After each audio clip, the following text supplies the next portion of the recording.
Again, thank you so much for being here with us for our Gear Up fall meeting. I reflect back to last year, and we were all sitting in this very room, the conference room A and B together. I guess it comes a little bit full circle because we're still together, even though many of you are on the screen. And I've sat through so many Zoom meetings over the few months that it's kind of become funny that those of us that are kind of older in years remember that TV show Hollywood Squares. And, so I kind of often think about the Zoom meetings as like a game of Hollywood Squares. I'll take Lance Olson in the middle for block, please. Just kind of one of those things. So I guess we got to find ways to make these things fun and interesting and engaging. But I certainly appreciate all of you being here with us today. I'd like to go around and do introductions. And you guys know me, I always got to throw some kind of crazy twist on introductions. So what I want to do, and I'll introduce myself first. We'll have the state team introduce themselves. But what I want to do is, as we're doing the introductions, introduce yourself, where you're from, where you're at, any other individuals that might be with you from your local team, and then you got to talk about your theme song. Okay, and by your theme song, it's got to be that song that it doesn't matter where you're at. When that song comes on the radio or whatever, volume's getting turned up, windows are going down, you're singing that theme song, maybe dancing a little bit, that's your song. All right. So I'll get going. I'm Travis Anderson. I'm the director of Montana Gear Up. I've been in this position now for 1 year and one pandemic. So it seems like it's been a lot longer than the actual year that I've been in the position. So we definitely have learned a lot of things over this last year. I'm super excited about a lot of the things that we're going to be discussing today. I'm really excited to just be able to see everybody coming back and at least start feeling like things are normal. And my theme song, and I was inspired by this morning, by the way, is Poison's Nothing But a Good Time. So it came on the radio this morning. I cranked up the volume. It was really smoky here in Helena, so I was kind of like pyrotechnics. I was pretending I had the big hair. Windows went down. I'm singing it all the way to work. People were walking, commuting to work, looking at me. I didn't care because that was my song, and I owned it all the way to work. So my theme song is Poison's Nothing But a Good Time. And just so that everybody knows, I'm a sucker for 80s hair metal. So that's just kind of one of those things that's near and dear to my heart. So I'm going to go, Maria to my right will introduce herself next. Hi, I'm Maria Lowrose. I'm the Senior College Access Program Manager. So I'll be working with you guys on all of our College Access Arc of events, College Application Week, FAFSA completion, and College Signing Day, or Decision Day as we're now calling it. I split my time between Gear Up and Talent Search now. So some of you I've already worked with in the past, so it's good to see you again. My theme song is courtesy of a 7th grade teacher who used to sing it to me all the time. And it's How Do You Solve a Problem Like Maria from A Sound of Music. So that's my theme song. All right. Way to pull the Sound of Music out so early in the morning. I like it. All right. Now I'm going to introduce a new face to everybody. And Ange, introduce yourself. Sure. Good morning. It's hard to see where our square is, so there we are. It's moving. Hello. Oh, wait, I'm going the wrong way on this. Okay. I'm Ange King. I'm new. This is about my 5th or 6th week with the state office. I'm excited to be here. I see with Maria, I am also on the college access side, splitting my time between Gear Up and Talent Search. And just to continue on what Maria said, some other activities for us are working with entry students across the state, but also a new program for us this year is providing first-year services at some of our campuses. So being able to extend that support beyond high school to some of our college students. When Travis dropped this bomb on us that we were having to come up with a song about 10 minutes ago, my mind I was embarrassed. I said, I can't say something like Miley Cyrus. I was thinking about Spice Girls, which shows my age. But probably right now, if anybody is a Beck fan, he has a great song called Gamma Ray, and that's a hit in our car. So There you there go. we go. I like it. See all of you on the squares. I like it. I like it. All right. Next, just because I got this camera thing figured out, I'm going to go over to Angela, introduce herself, and talk about her theme song.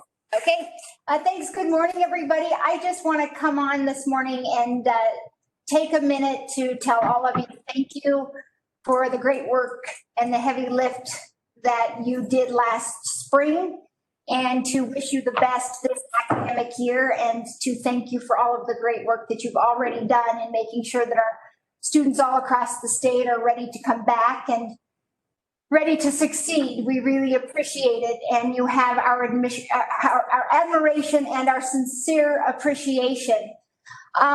Additionally, I want to recognize this team here at the Office of the Commissioner. Your Gear Up and your Montana Educational Talent Search teams have been working very, very hard to fill their ranks so that they can better serve you folks out there in the Gear Up and the Montana Educational Talent Search schools all across the state. And we just could not be more pleased with the new folks that we've brought on. Our team is almost full here at the Office of the Commissioner, and we really appreciate the great leadership of Travis with the Gear Up program and Jeannie Aribo with the Montana Educational Talent Search program. And then finally, I will just echo one more time our sincere appreciation for the great work that you do. It is indeed supporting students and making a difference in your communities and across our state. And before I go, my theme song has been for a very long time, AC/DC's Back in Black. Oh, I like it. Good morning, everybody, and a good rest of the day. Thank you for this time, Travis and team. All right. Thank you. I didn't know you were going to go AC/DC on me. Well played. Right? I don't know if I can get the camera all the way over to Karen. I'm behind the camera. So Karen's kind of behind the camera, but I'm going to have Karen introduce herself and talk about her theme song.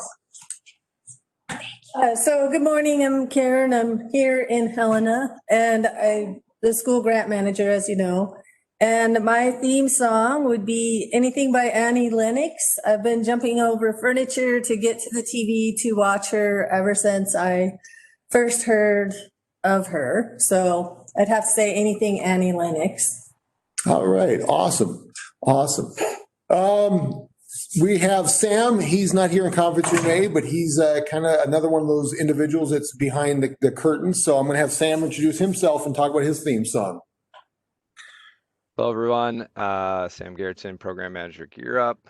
My theme song is "Could You Be Loved" by Bob Marley, but also many of his other songs are right up there. I've been trying to play some of the music. I don't know if you guys have been hearing it in the background. Maybe I didn't have my share options right. So I've been trying to play a little snippet of everyone's song, but I don't know if you're catching it. That's awesome. All right. Awesome. Awesome. Okay. And thanks, Sam. And that is our state team. I do want to, before we get to the rest of the introductions, I do want to let you all know that there was one thing a new wrinkle, that we do have 2 college access managers. And this is something that's new in the past.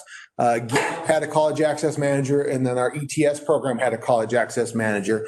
And what we did was we worked with the Department of Education to split those 2 positions to better coordinate efforts to reduce overlap between the 2 programs, and also just streamline and become more efficient. And so that's something that we've been working really diligently on, actually for quite some time now, to make happen. And now that it's a reality, we kind of get 2 for the price of 1. So it's awesome. We got 2 fantastic college access managers, and I'm really excited to have both of them on board.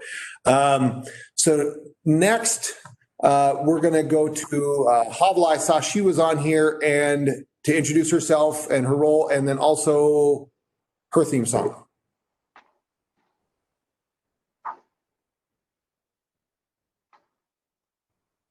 Did she say?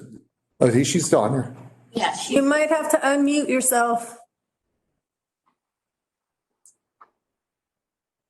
Maybe she's out. Oh, she's there. I see her. There she is. I think you're unmuted now. All right, Havala, I see you popped up. Can you hear me? Yeah. Okay, good. All right, good. For some reason, I couldn't unmute. Havala Hansen, I'm here in Portland, Oregon, and the air quality index here hasn't been below 300 in at least 4 days.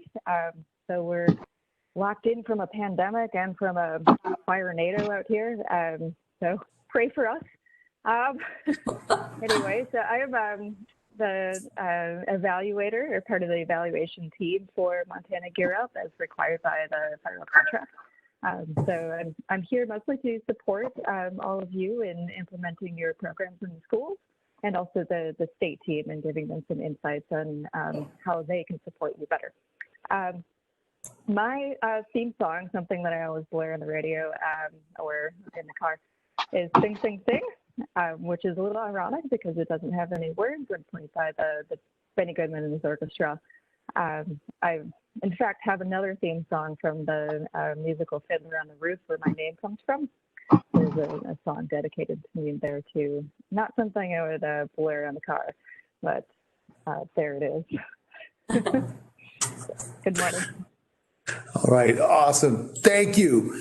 All right, so I'm going to have Karen go and do the roll call. And again, when she calls you, please, your name, where you're from, anyone on your team that might also be attending with you, and your theme song.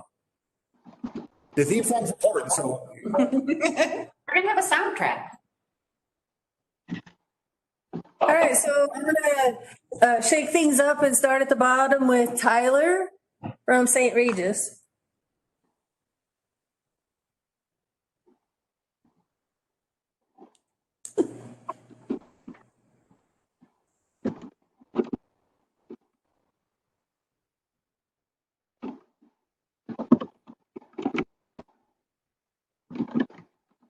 And you got to remember to unmute yourself. Yeah. I wonder if he's in the chat. It's a she. Oh, sorry, Tyler.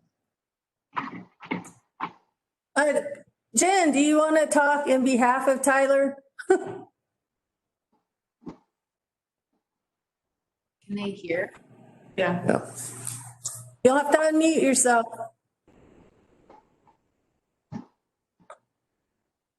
Can we unmute him? Okay. Okay, Jen, you should be on. All right, I'm Jennifer from St. Regis, and I've been a liaison up here for 3 years. We're testing today, so Tyler's probably in and out of the meeting today. So, and I will be too, off and on. A theme song. That's a tough one. How about taking care of business? That sounds good. Thank you. Yeah. All right. How about you, Tycee? She chimed in on the chat, right? Yeah, she did.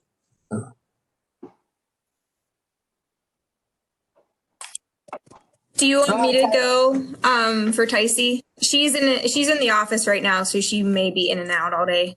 Okay. Okay, so my name's Jessica Knapp. I am from Troy, along with Ticey. This year I'm taking over the liaison position, switching from intervention, and Ticey is now in the intervention position. My favorite or my theme song would probably be Life in the Wind by the Green River Ordinance. Oh, I like it. I like it. Hey, thank you, Jessica. Yeah. All right, Talitha.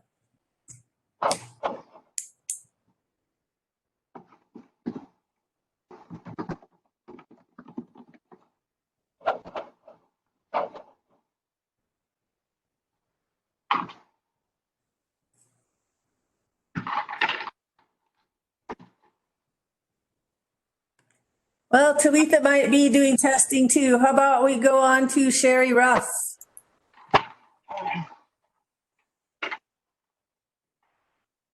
I'm here. So I'm Sherry Ruff. I'm currently in Box Elder School in Box Elder, Montana. I've been the liaison for a number of years. our theme song, Staying Alive by the Bee Gees. Nice. Yeah. Nice. All right, thank you. Also, because of the fires, I love a rainy night. There you I go. like it. Right, yes. I agree. Thank you. All right, we have Sapphire and she might have to just use chat. So Sapphire?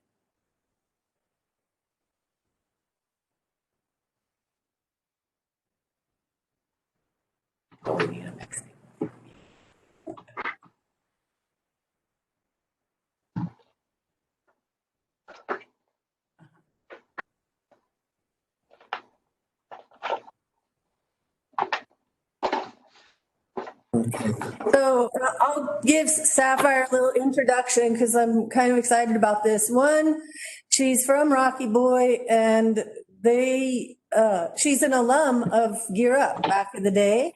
And then after she graduated from Rocky Boy, she went on and she did her internship with Gear Up in Ochi. So if you've been here a long time, you might remember Sapphire. And so unfortunately, she doesn't have a microphone and headset yet, but we're working on it. And Sapphire, do you have a theme song that you want to type in? All right.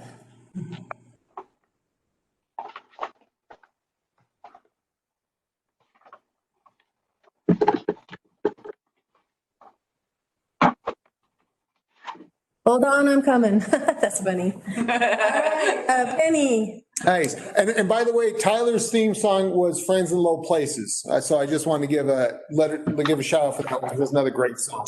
Yep. I really like Havila's idea to have a mixtape out of all these. Yeah. All right, Penny, you might have to unmute yourself. Hey, can we skip me right now? I have to run home and get my headphones, so I'm just listening right now. So can we skip me and go on and I'll come back? Yes. All right, so we're moving on up the list here to Pat. Pat, could you please introduce yourself and anyone with you? You'll have to unmute.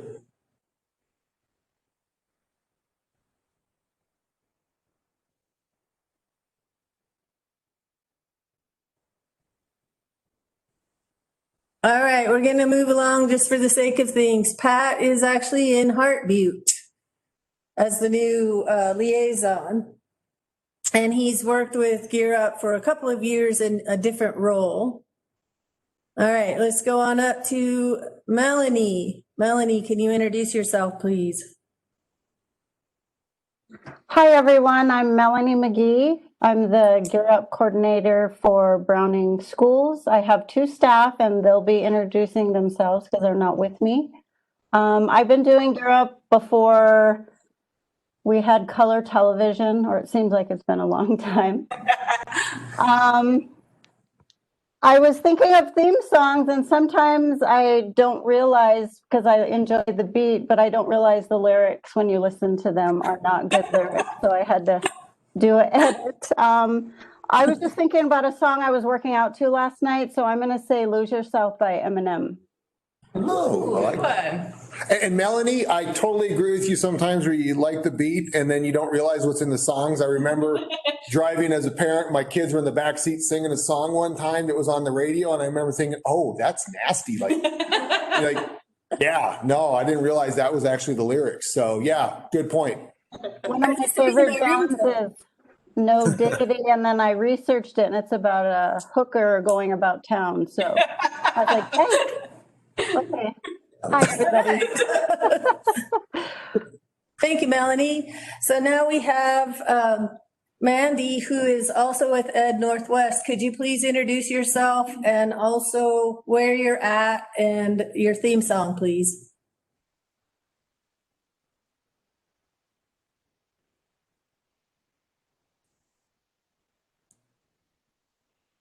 All right, I'm going to guess you're not at your desk, and we're going to move along to Marissa Krupa. Hi, everybody. I'm Marissa, and I am the Gear Up Specialist for Browning High School. And I work with Melanie and Nathan. and I'm going to keep it a little bit cleaner than my supervisor. And I'm going to just say the song I love to blast is It's a Beautiful Day by U2. And even with all the smoke and the craziness, you know, any day we're alive really is a beautiful day. So I'll just leave you with that. Nice. All right, thank you. Can't go wrong with you too. Caitlin, could you introduce yourself, please?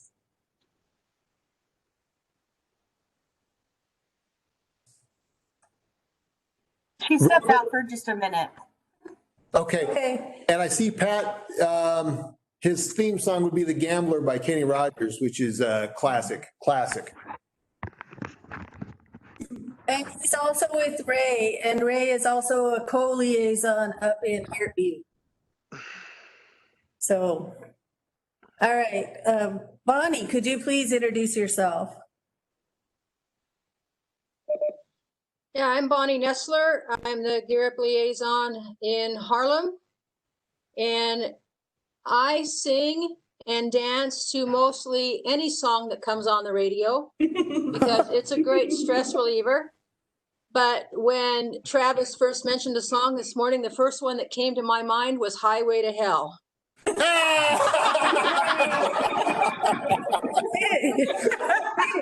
ACGC. Go ACGC.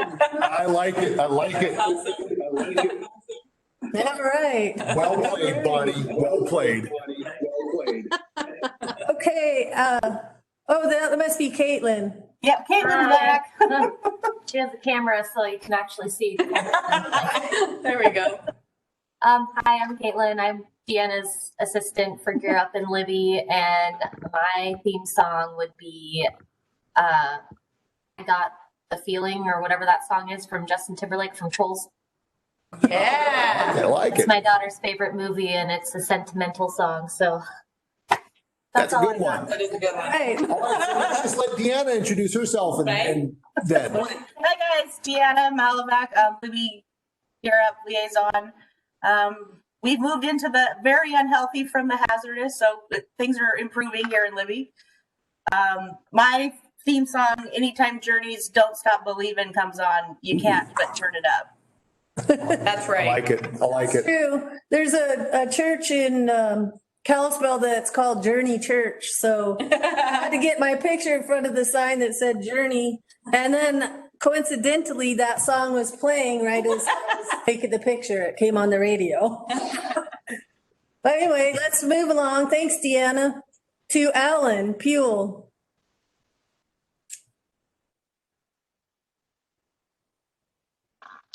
All right, so we've got Alan Puel, St. Ignatius. I think I'm a little bit younger than Melanie. And if a song that would come on that, again, has no words, but always gets blared on the radio is Booker T and the MGs with the Green Onion. All right. Thanks, Alan. You kind of cut out, so not sure what the last part was. Yeah. We can hear you now. All right, we have someone else logged in named Alan, so I'm curious, could you introduce yourself? I think he might be on the phone. Yeah, it looks like one's a phone and one's a headset. Okay, never mind. Adrienne, could you introduce yourself? Good morning, it's Adrienne Knight. Gear liaison for Lame Deer Schools, going on 4 years. And can you hear me? Actually, I'm picking up a lot of. We can hear you. Okay, sorry, and to make sure. And I'd say right now my song would be Rolling Stones' "Start Me Up." Ooh, yeah. Classic. Like it. Like it. Beginning of the school year song. Yeah, I like it. Keep me going Thank you, here. Adrienne. Thanks. All right, Tim Hardy, could you introduce yourself?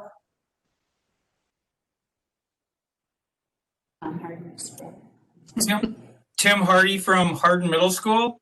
I've been here for 8 years now. and I go back to the 60s protest movement. Bob Dylan, the times they were changing. Ooh. Yeah. Nice. Now I really want a soundtrack. I like it. I like it. Well, I like it. Thanks, Tim. Ring the bell. What? That was somebody on mine. Don't worry. Oh, okay. Talitha, could you introduce yourself, please? Oh, look, he's got a mix.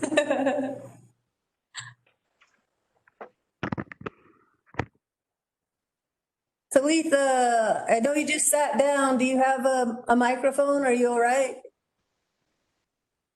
If not, we'll go to Lance. Well, I was thinking maybe Basket Case by Green Day. Then I realized that whenever I put on the good music, my kids always change the station and do the pop music these days. I think the teenagers control the music. So I'm going to go with a new modern song for these young kids, and it's Sunday Best. I don't know if you guys have heard that song. It's about the only positive song I can hear on pop music anymore. So good song. Hardin High School. This is my third year here. Having a good time. Wishing more students were in school, though. Yeah, absolutely. Yeah. All right. So Talitha said her microphone doesn't work. She's at Plenty Coup School in Pryor. And I think this is her second year. And Talitha, can you type in your song for us, please? Now I can't see the list. I know. I can't see the list of everybody, so I'm gonna have to. Okay, thanks. There you go. So we need to go to, well, you might see Harry Green on the screen, but really that's Paul Condon. Could you introduce yourself, please? Yeah, hi. I'm Paul Condon at Hayes Lodgepole School. I guess we're just kind of starting this program this year, but this is my third year here, I think. And yeah, I tend to drive a little bit. So yeah, I think probably my favorite song I'm listening to at the moment is What Is Life, George Harrison. Ooh, I like that. Thank you. All right, now we have the crew from Arlee. Deanne, could you introduce everybody or have them introduce?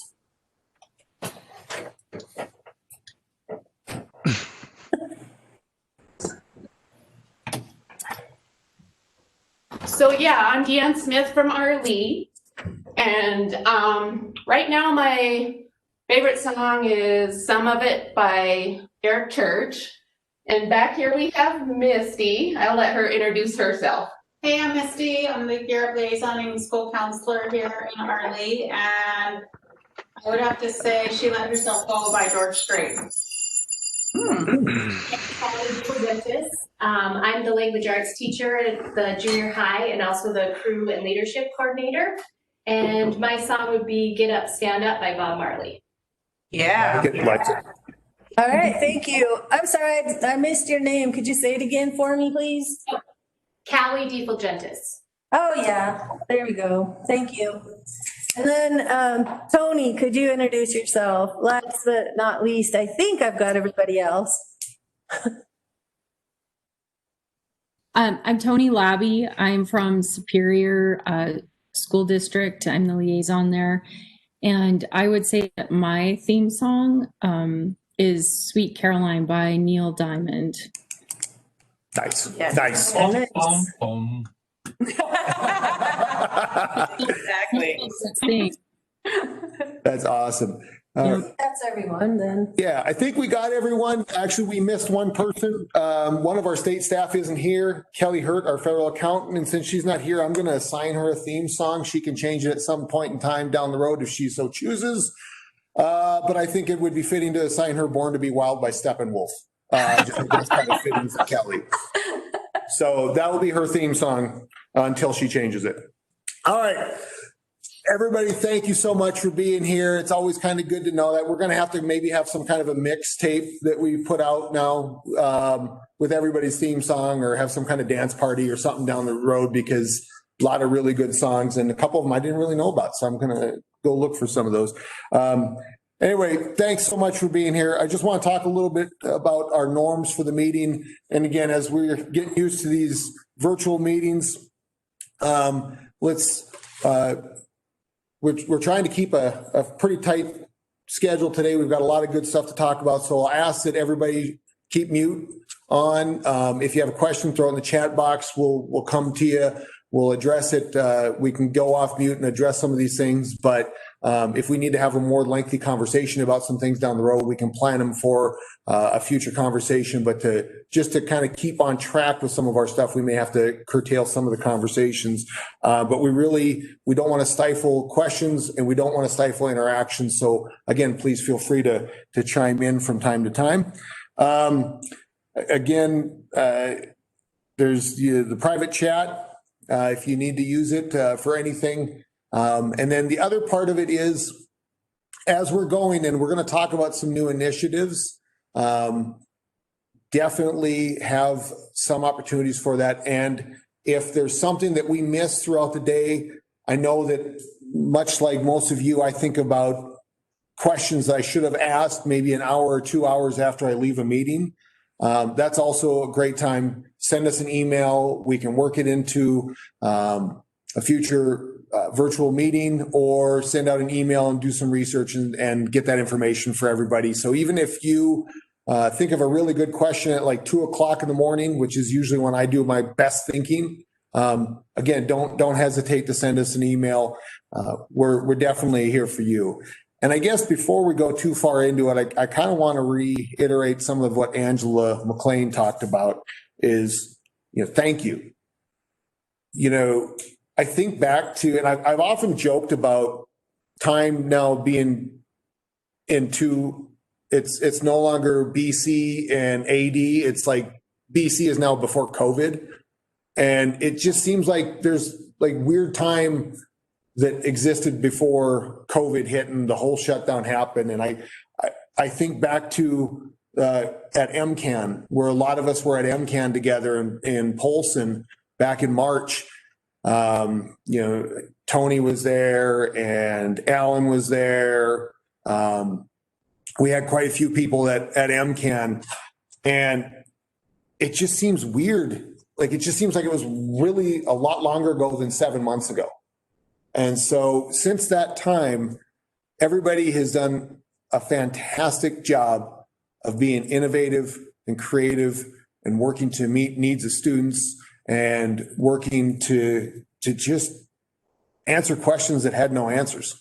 And so for that, I really appreciate everybody's efforts. I really appreciate everybody being here. And I'm really looking forward to going forward and maybe as we hopefully start transitioning back into some sense of normalcy. But that being said, though, I can't thank everybody enough, and I can't acknowledge enough all of the work that has been going on over these last 6-7 months, because it has been substantial, and the applause goes to each and every one of you. So thank you very much.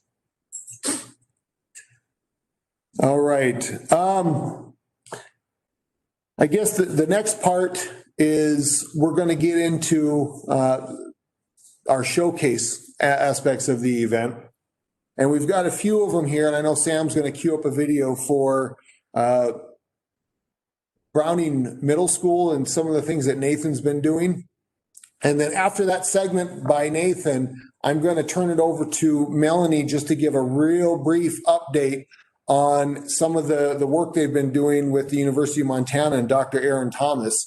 In fact, Melanie, you'll be happy to know that Gear Up just provided Dr. Thomas with a letter of support for his next round of grant funding. So hopefully he gets it and is able to continue that work. So I'm really excited about that. And I'm really excited to hear your updates. So Sam, would you cue the video from Browning Middle School, please?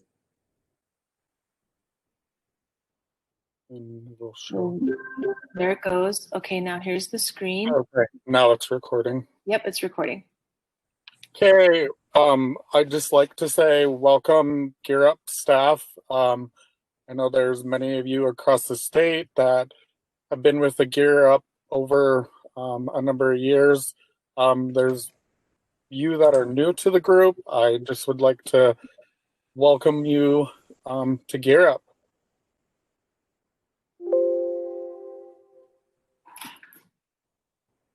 So this is a little saying that I like to kind of memorize. Students that we work with, they come from all types of backgrounds. Those backgrounds, sometimes we don't know how home life is.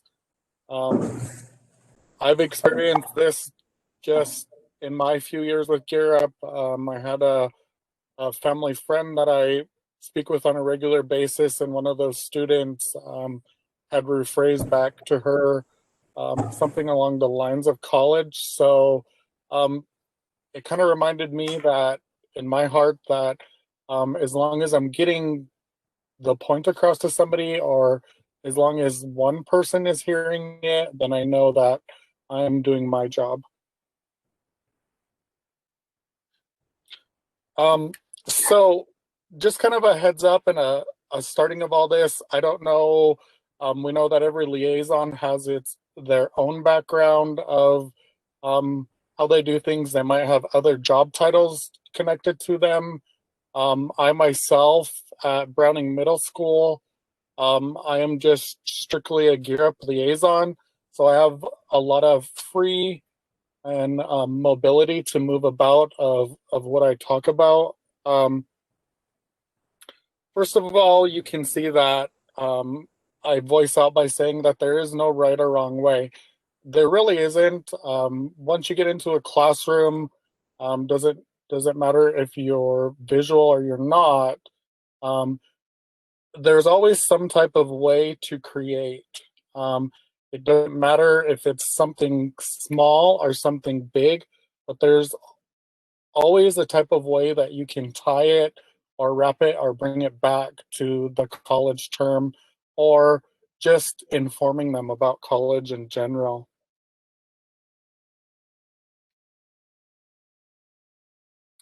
Of course, this year has been kind of tricky with the whole COVID spiel going on.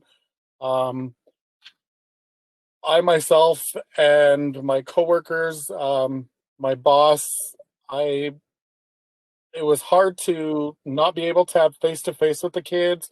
So in general, I turned around and set up a Gear Up classroom. If I was back in school face-to-face with students, those times I would be in the classroom. Doesn't matter if it's science, math, let's say somebody's gone for the day, a teacher, I always try to get into that classroom. Whatever subject that they're covering on, math, for instance, where I talked about jobs in the math field. Science, there's always some type of degree that requires science. Talking about science, I want to go into our STEM day. Melanie had created a STEM day. It actually used to be called our Fun Friday, but we sectioned it into our STEM day. What that terms is that the entire school participates in this STEM day.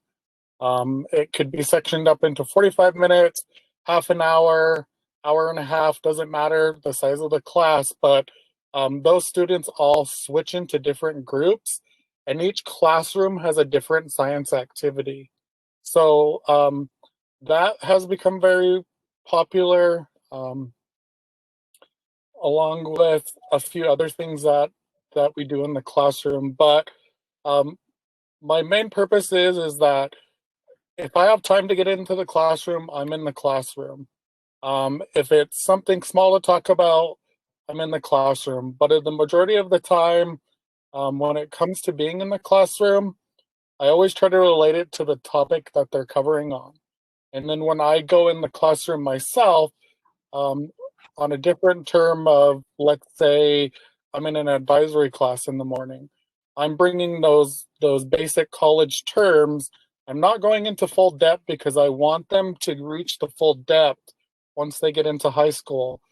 Things like financial aid, that's something that juniors, seniors, or once you reach that high school level, that's something that they should be covering on. I'm doing the basics as I notice a lot of students, and I don't know if this is across the state of Montana, but students do not know how to address an envelope. They do not know how to fill out either a scholarship application, a job application. So I'm kind of starting with those basics and tying them into, okay, what happens when you get ready to apply to college? How do you apply? Obviously, there's an application process. I'm bringing in that into the English and ELL classes. So there's always some type of angle of this job that you can face back to or tie into somewhere of college. So now I'll go back to, or I'll talk about being not being face to face. I wanted to communicate with my students. We also put together a summer camp this summer. We thought the COVID thing was kind of lifted, and it really wasn't. So I tied those back into creating classrooms online. So using the Google Classroom, I would post daily questions. This also opened it up to maybe you're in actual face-to-face classroom and you have a student that they really don't have an idea about college. Yes, you're teaching them that, but maybe there's a question that they feel like is dumb. Maybe they don't want to raise their hands or ask. So typically when I'm doing an assignment or I'm doing a video lesson, I either have some type of question at the end. Rarely do I do multiple choice because I want children at this level to strengthen their writing skills. Well as if I have a kid that has a question that they do not feel comfortable in asking, that's a perfect place that they can type out their answer and I can respond back to them. Or maybe it's something they don't understand, or maybe something that they guessed about.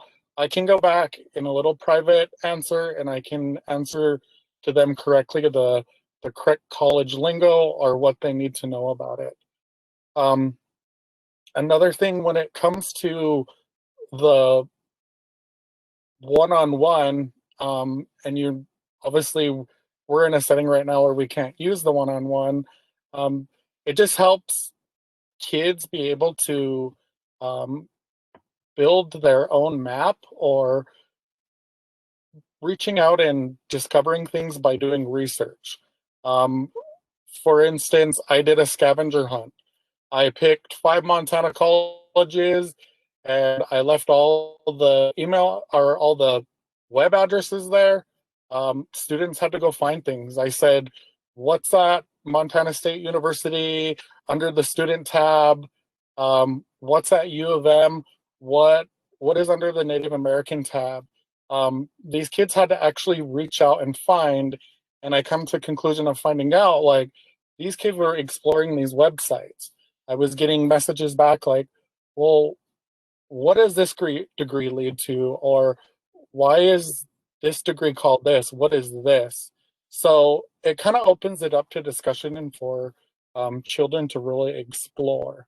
Now, another thing I wanted to branch out on is I also did a STEM camp. Like I said, we thought things were going to be kind of lifted, but the area that we're in, it wasn't lifted. So what we did was we gathered a bunch of supplies.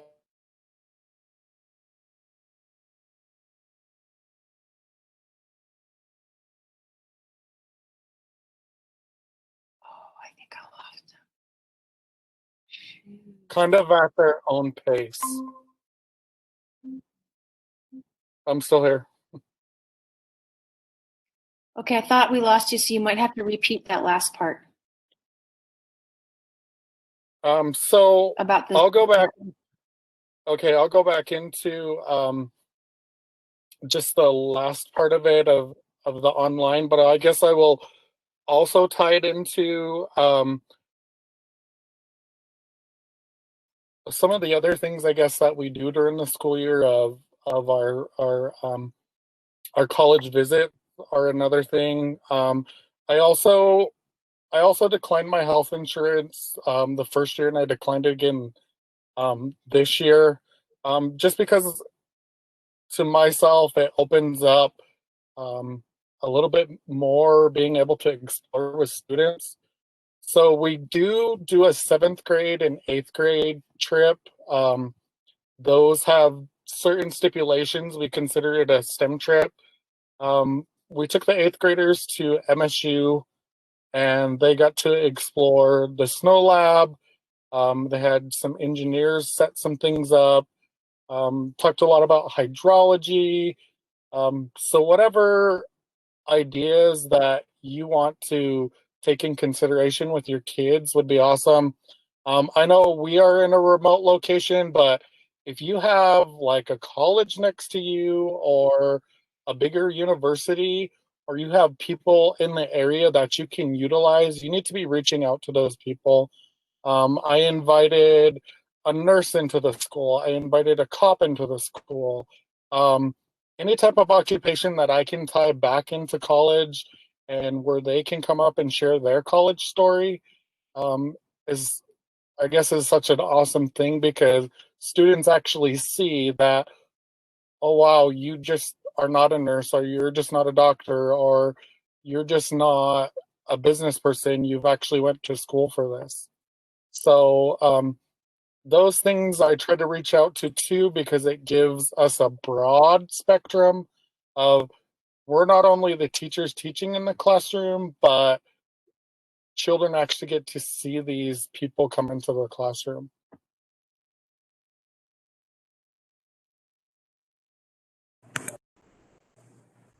All right, awesome. And that was fantastic, and I appreciate the work that Nathan put into getting that put together. Again, just some really good insight and some tips on things that he was doing to make Gear Up happen in Browning. Again, fantastic stuff. Melanie, can you give us a real quick update on what's going on with the STEM partnership with University of Montana and Dr. Aaron Thomas?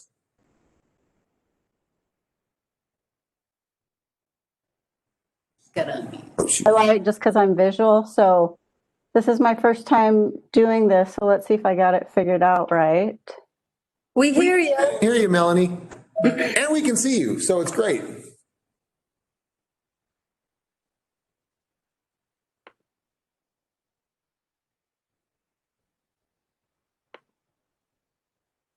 But we're losing you, Melanie. Okay, hold on. I'm trying to get my PowerPoint up. There you go.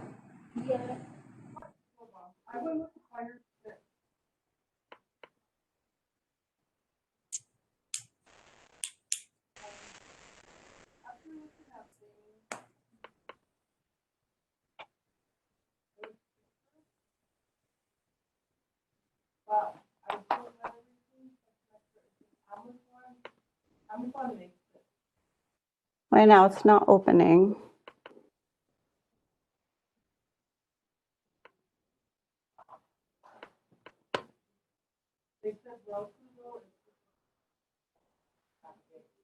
Well, dang it.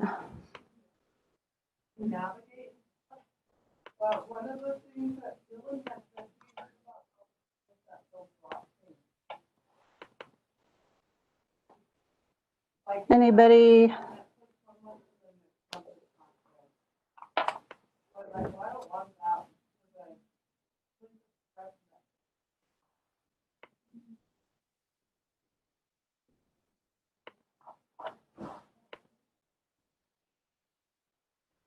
Can you come back to me till I get this figured out?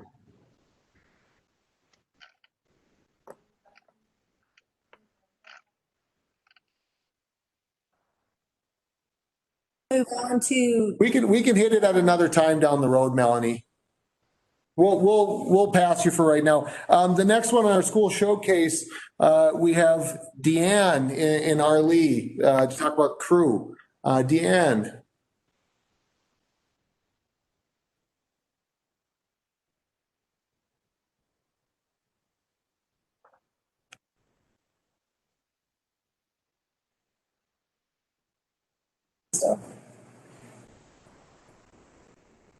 Hi, Deanne. You should have presentation. There you go. Okay.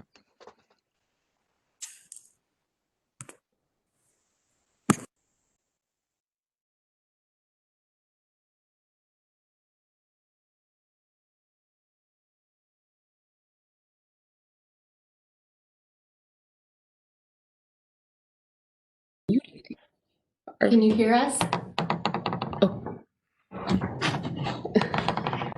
Can everyone hear me? Absolutely. Okay. Hi, I'm Callie DeFulgentis, and I am the Crew and Leadership Coordinator. So I'm just going to go over a little bit of Crew and what we do in Crew. So Crew stands for Courageous, Respectful, Encouraging, Willing Workers. And this is you can go to the next slide. This is a 30-minute class that we have every day.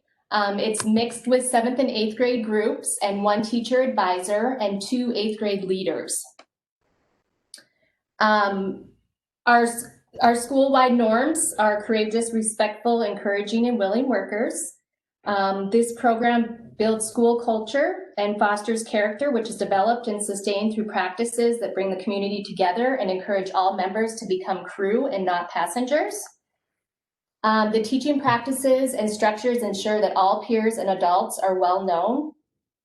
And we also build on our 7 comprehension strategies, our reading comprehension strategies, while reading topics that focus on social emotional literacy. The 8th grade leaders also take the leadership class, and they're a part of the whole planning process and everything that we do in Crew. And then they provide think alouds in Crew and teach their peers about all the strategies and the topics that we learn about. We also match up advisors with students that can benefit from check-in, check-out, or check-in connect. And then I'm just going to go over the long-term learning targets and some examples that we do. The first one is I can find a purpose and develop my life skills. So we talk about mindset. We do personal mission statements. We use the Tessera and the My Voice survey. We also have clubs, and each teacher comes up with a different club, and then the kids vote on which one they would like to participate in. And AltaCare also has a club.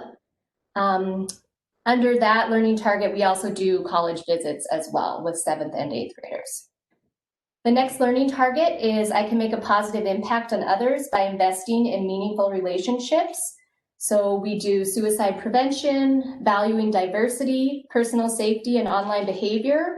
Bullying curriculum, one of the books that we use is Bullying and Me and Schoolyard Stories. And then we also develop healthy relationships and do lessons on that as well. The next learning target is I can contribute to the school community by modeling the universals and rising to the challenges of being a leader. So the student leaders in their leadership class, they help develop all the MBI universals through the lessons that we create. They discuss and make visuals for the building using the MBI universal matrix. The leaders also present think alouds that they create and practice in the leadership class. They also create a community night and put that community night on and practice their speaking skills and lead parents and guardians through some of our team building activities. And then at the end of the year, they get to participate in a leadership retreat. The next learning target, I can own my achievement and reflect on my progress to create practical goals for myself. So we create portfolios that are presented during student-led conferences. They come up with their SMART goals. And they also have planners that are graded every Thursday in Crew class, because Crew actually is a graded class. And most of the grade is on participation, but planners is another part of that. And then it's similar to advisory with the Crew teacher or the Crew advisor. So we do some advisory activities. The next one, I can embrace a set of values that set high expectations for my achievement. We do mindfulness practice, and the Mindful Teen is one book that we use. We do resilience lessons, communication and listening skills lessons, self-care, and we also create coping skills medicine wheels, and also have some social emotional curriculum that we do as well. A couple of examples of that is the STAR program and the SPARK program, and we just pull out of that in areas that are needed. The next learning target, I can collaborate with my peers and build a sense of community throughout the junior high. So we do a lot of team building activities. For example, positive comments on my back, carpet squares, human letters. We also do garbage cleanup as needed, sometimes once a quarter, sometimes more if we need to. The last long-term learning target is I can develop positive character traits by reading about various topics and practicing the MBI universals. So we create MBI matrix lessons, character readings and activities. The leaders read 7 Habits of Highly Effective Teens to work on their leadership skills. We do role playing with the universals to show what it looks like and doesn't look like for the universals. Individual student behavior goals using the MBI matrix, so each student comes up with their own goals. And then one of the books that we also use for that, Create a Culture of Kindness in Middle School, and What Do You Stand For? Those are some examples of some different books that we use. So that's a little overview of Crew. Does anyone have any questions?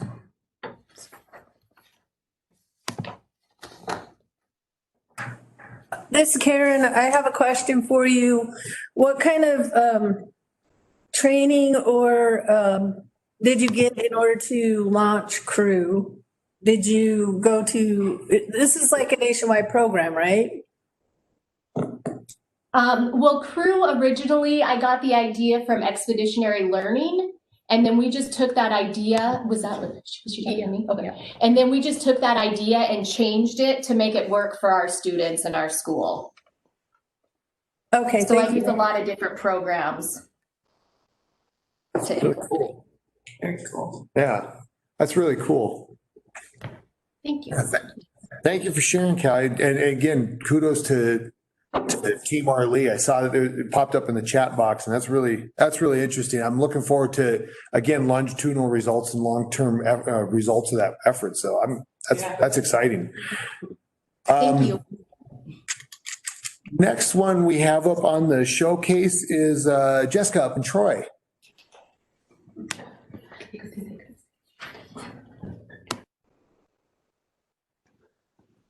And so, hi, Jessica. I don't know if you wanted to introduce your video, but I'd be happy to just play it on your behalf right now, too.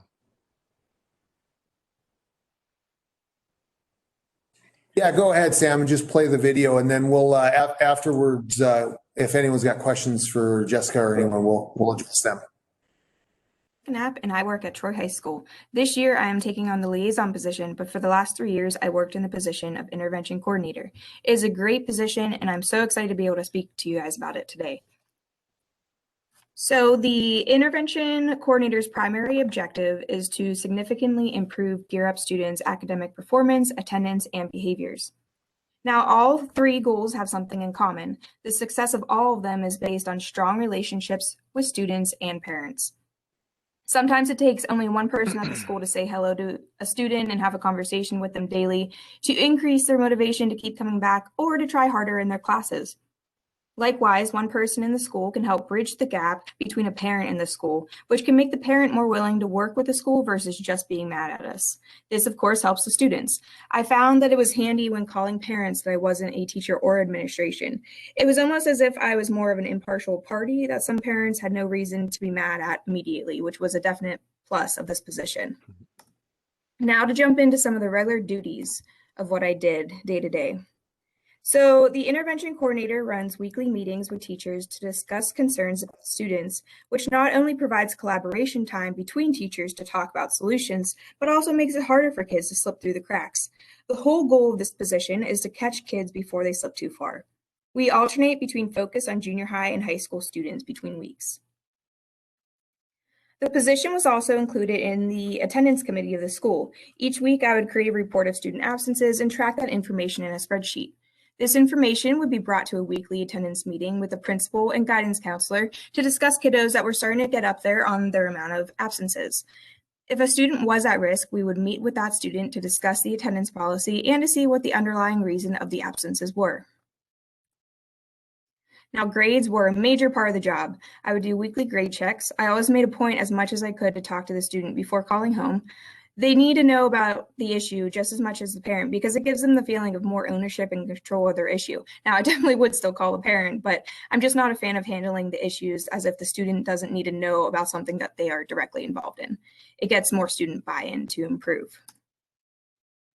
Chronic tardiness was an issue in the school. If there isn't a person designated to check tardies each day or at least multiple times throughout the week, it is so easy to have kids slip through the cracks.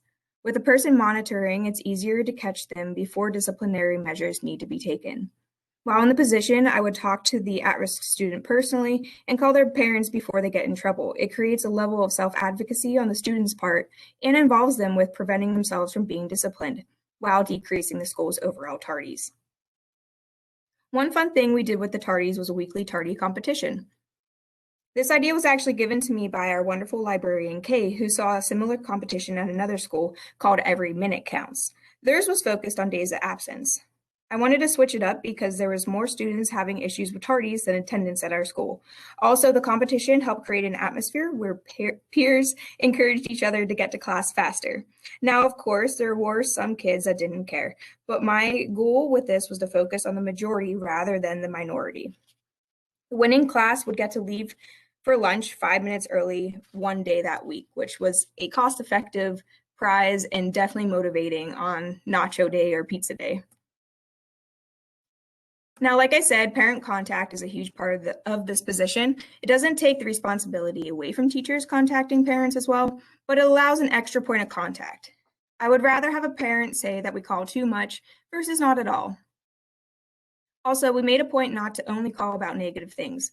If a student was improving or if a student always excels in their classes, it is so important to have that conversation with the parent. It provides a positive interaction, which is especially important for those parents who typically only get a phone call when their kid is struggling, failing, or in trouble already. One of my favorite parts about the job was student involvement. Obviously, most of the job was focused on helping students who struggle with attendance or grades, but I firmly believe that there are as many students who are in the middle or who excel that struggle in different ways, typically socially. Now, having fun competitions where everybody can participate without those students feeling left out is so important. Now, I'm not one to think that everybody that participates gets a trophy. However, I do feel strongly that it is so important for everybody to feel comfortable participating, especially in a school setting. Now, I'll give a couple examples of some fun things we did in the past. First, last year, the Who Wore It Better competition launched. I would typically pair up a student with a teacher and put a picture of them wearing similar clothes side by side. Students would write a slip with their name on it and put it in a box for which person wore it better. The one week, I actually had some parents come up to me and say that our athletic director looked like Jason Statham. That was definitely a fun one for the kids and made me really happy that even parents wanted to be involved that much. I would, at the end of the voting, I would choose the name of a student and they would win a school-provided prize.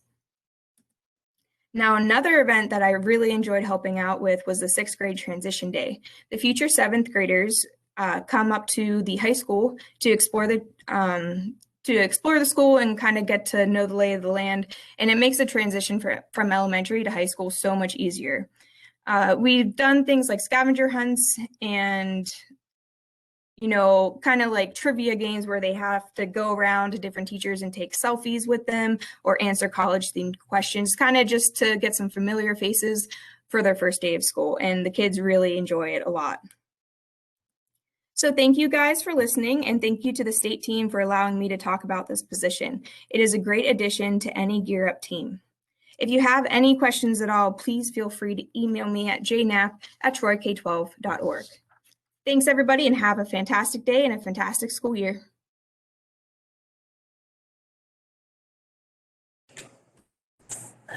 That was fantastic. Thank you, Jessica. Again, I thought your AD was Jason Statham there for a second. That definitely threw me for a loop too. So that was kind of funny, that section.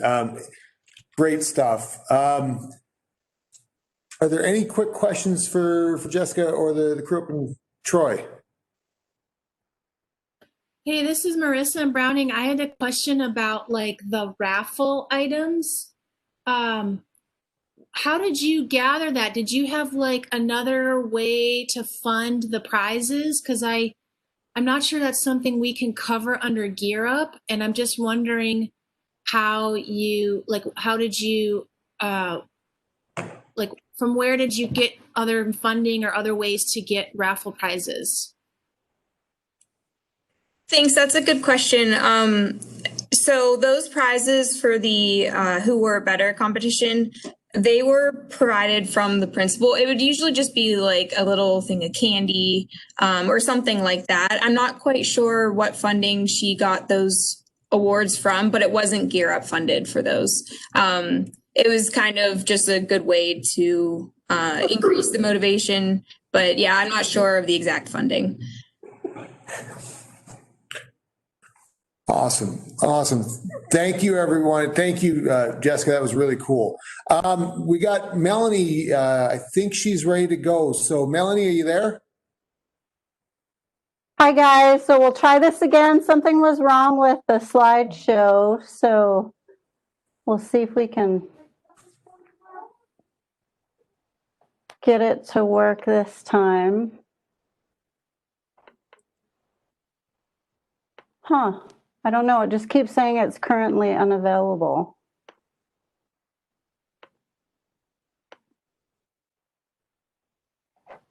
I wonder if is she on an Apple? Yeah. She's on a Mac. Yeah, she's on that. Yeah. No, let's just try the screen. Hold on, hold on. Okay. Bill, how do I make this? Share the screen. Goes down to her. No, she goes down to PowerPoint or her. On your screen. Now go to your PowerPoint. Yeah.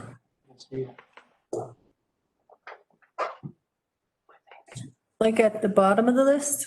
She's trying to. Oh, what's going on with it?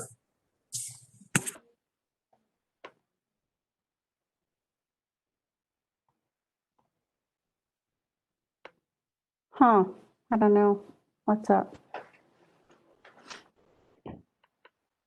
I don't have Marissa, my technical expert, next to me to help me. Well, Melanie, how about this? I'm sorry that this didn't work out. We will get to you maybe during one of our monthly WebExes or something like that, because I'm really excited about this and really excited about the work, and I want you to be able to share it. And so if that's okay, we'll just get this at another time. Is that okay, Melanie? Yeah, that'll work. Yeah, I'm sorry that the technology wasn't working on you. It kind of went 2020 on you.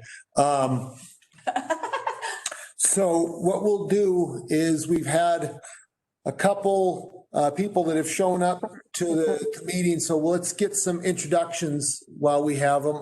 Penny, introduction and theme song, please.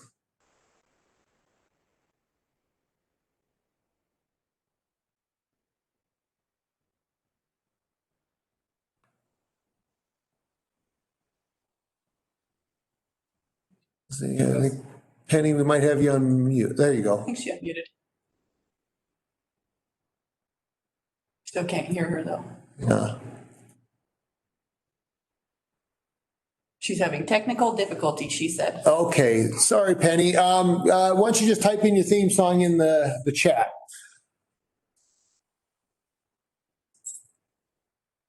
I'll get to you, Kelly. Your theme song's already been picked. Yeah. You already gave me the story. And while Penny's typing in her theme song, we did have our federal accountant, Kelly, walked in, and we'll have her do introductions real quick. Her theme song is still Born to be Wild by Steppenwolf, but if she'd like to change it, she is free to do so. No, I like that. That works for me. Yeah, I told you. Hi, everyone. This is Kelly Hurd. I'm the federal accountant for the Gear Up program. What else? And Born to be Wild. Yeah. And right. Yeah, for sure. Oh, that's not, I can't. All right. So why don't we do this? Let's take about a 15-minute break. Since we've got through the showcases again, we'll apologize for the technical issues, but again, Murphy's Law kicks in, so we'll be flexible. Let's take a 15-minute break. Let's come in at 10:30, and at that time, we'll make the adjustments. Sam will talk to everybody about Student Success Agency, and then afterwards, I'll update everybody on our 7th year services and the work that's been happening with that before lunch. So let's take a 15, everyone. Thank you. Sam, Yes, sir. could you do me a favor? Sure. Could you send me that page from the last presentation on keeping track of each of the grades' tardies? They had the little Oh, yeah. picture where they had the packets. If you could send that to me, I would appreciate it. Sure. Thank you, sir. Anything I can do for you? Good. Okay, I got Carrie doing entries of all the 7th graders, so we should be getting good on that. Fantastic. Okay. Have a Thanks. good day.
Karen? Karen's not in here, Tim. Is Kelly in there? Yep. Yes. She's singing Born to Be Wild, but she's here. Okay. Kelly, Yes. just so I think you will be impressed by this. We are going to start a Coralie Tesh scholarship this year. Nice. All right. It's going to go to a senior interested in becoming a teacher. That is so cool. So I thought she would like that. Oh, I definitely like that. That is so cool. Thanks for letting me know that, Tim. You're welcome.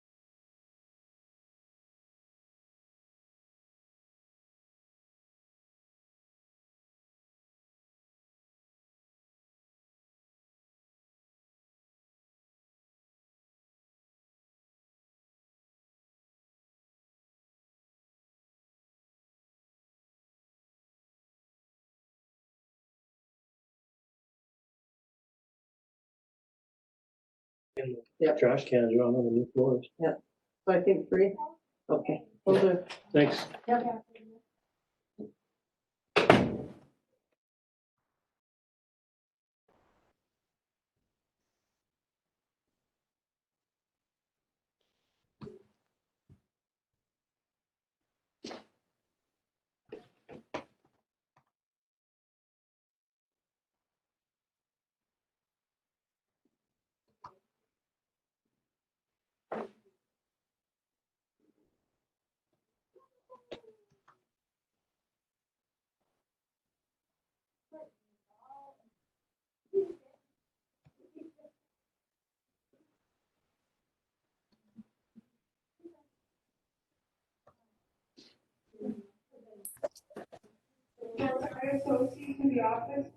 Did we get Rob Christensen? Did he introduce himself? No, he didn't. Okay, I saw Rob Christensen on here. I didn't think that he introduced himself. Okay. Thanks, Tim. We'll get that one. Okay. Would you like me to do that now or? We'll wait a minute because I think we all want to hear what your theme song would be. Okay, right on.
Oh, the eyeballs are about burning out of my skull. I know I had to put eye drops in my eyes this morning.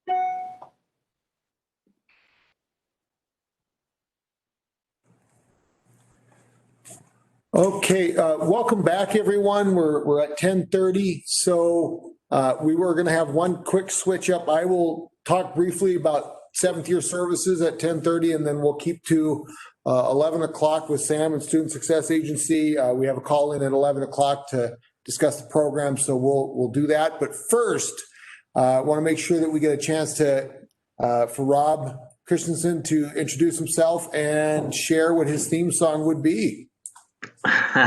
So I missed the theme song part, but we can get to that here in a second. I'm Rob Christensen. I'm the school counselor here in Thompson Falls. I also founded a nonprofit here called Project Ascent, and we've been working hand in hand with Gear Up for about 7 years now, I believe. And we do outdoor education kid camps in the summers, and offer those free of charge with Gear Up funding, and we love that. So if you want to explain what the theme song is that just my personal theme song? Is that what you're looking for? Yeah, it's that song that when it comes on the radio, it doesn't matter. The windows go down, the singing voice raises. It doesn't matter if tone is on or pitch or whatever. It's just that song that it's always kind of makes you feel good. And yeah. I think the first thing that pops in my mind would be Sweet Emotion by Aerosmith. Ooh, I like that one. Emotion by Aerosmith. I like that one. That one's good. Yeah. I like that one. Thank you, Rob. Great to have you here. Welcome. You bet. Thanks, guys. I'll be popping kind of in and out today as I do my other duties. So. Okay, sounds good. Sounds good. Thanks. All right. Since we're at 10:30, I want to visit with everybody about the seventh year services that we got going this summer. I know this has been one of those aspects of Gear Up that it's been in the works for quite some time, in different iterations and different forms. But what ended up happening was because of some of our carryover that we accrued due to COVID pandemic, we were able to work with the Department of Education, develop a draft RFP, submit proposals, got and received proposals from schools, analyze proposals, approve those proposals, and then we're able to turn around and generate award letters, and all of it within like a 6-week turnaround, which quite honestly, for a state agency to move that quickly was pretty breakneck speed. So we're really excited about this. Now, what we ended up doing was in conjunction and collaboration with a few other states. So if any of you have been to National Gear Up conferences, you've heard from some of the seventh year programs in other states. Two of the states that are doing really good work in seventh year services right now are Maine and Utah. And so we did collaborate quite regularly with both Maine and Utah to develop a series of services that would be conducted on campuses. Everything from orientations and meeting students during orientations. Again, some of this will be more refined down the road. Mailers to students over the summer. We'll work with everybody to identify students this next spring so that we can get better data, but we'll give that to seventh year service providers on campuses. Check in with students during the fall, like in September, October, have open FAFSA events to help students continue with their FAFSA. November, conduct open houses to work with students on spring scheduling. Also talk about academic advising, things like that. Spring registration event, and in the spring, meet with students that might be on academic probation, help them with plans of study, help them link with tutoring or other services on campuses, everything from student health services. Some of the campuses have varying degrees of services, but somebody on campus to help provide Gear Up students with those services and link them with those services. We've been very busy as a state agency identifying those students and trying to make sure that our lists of Gear Up cohort eligible students are to those campuses. The other nice thing about it is they're able to provide these services for other students. So some of the open houses that would happen on campuses, other students can go to them as well. So there are some really good, robust services that will be happening on campuses.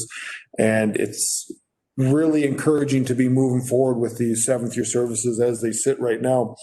And then I guess the last but not least, I had a meeting with the first year, we called them, with the campus folks, we called them first year services, because with campus people, when we started talking about 7-year services, they got kind of nervous thinking that we'd be doing this for 7 years with all these kids. And that certainly wasn't the case.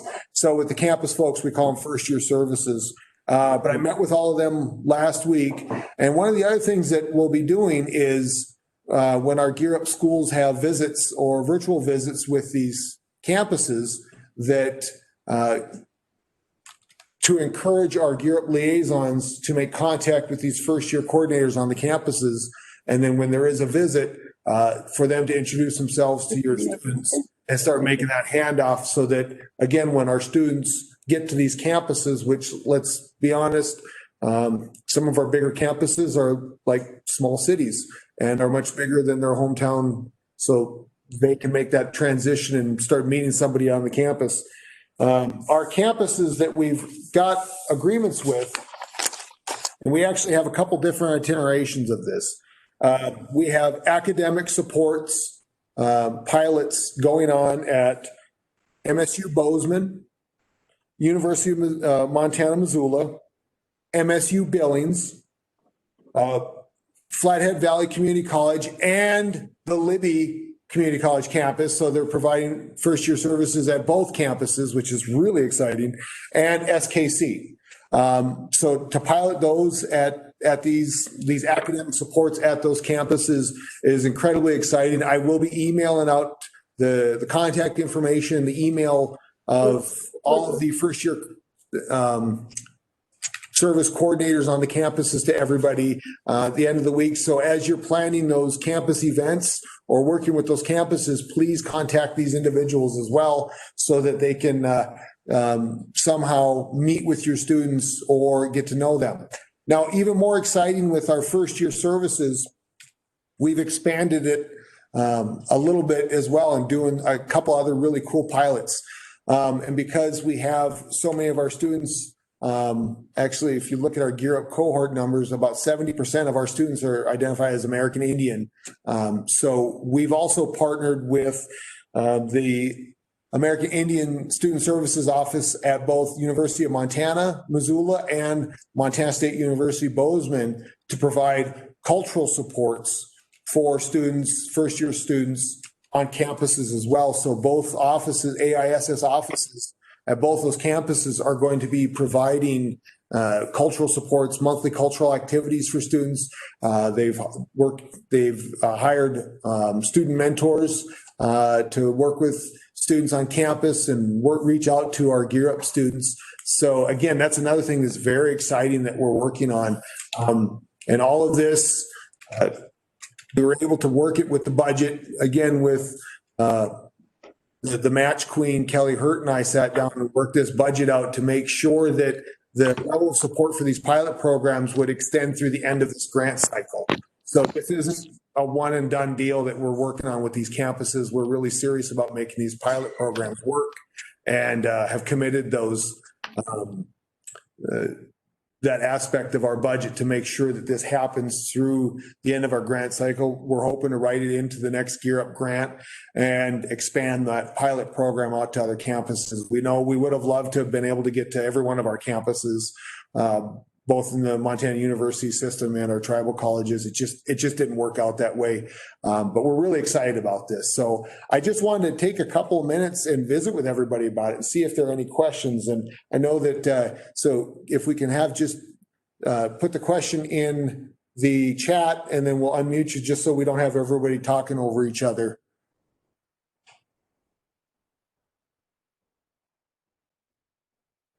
Can you read that? No, I can't. Melanie said Darlene Sampson at Trio office has been amazing. She had reached out to all of our students and gave them applications for Trio student support services.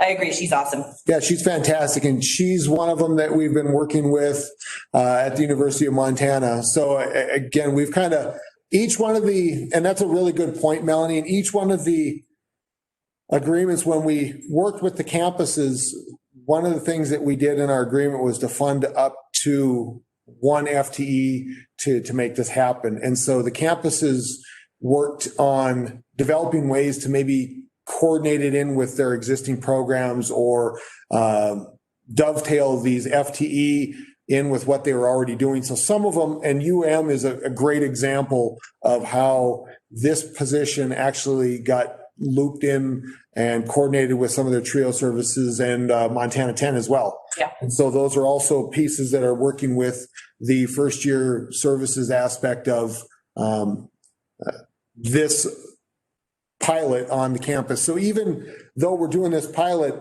and I think that's a really good segue, is that it's going to look a little bit different even on some of the campuses as they pilot them out and grow them out. UM is going to be a little bit different because it's dovetailed with those other programs. FVCC with also serving the Libby campus and trying to work to coordinate these events and services on both campuses is kind of unique and really cool. MSU has tied this back in with their student services office and doing some things like that, but they're also really working hard to dovetail the academic supports and the cultural supports.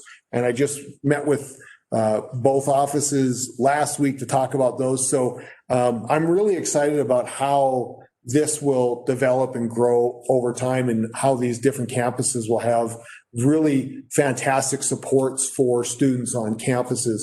MSU Billings has some great ideas on things that they're going to be doing with students and some of the orientation ideas and how they're going to be reaching out to students and helping collect data, link students in with campus services, but also provide supports for students on campus. So again, it's something that's incredibly exciting.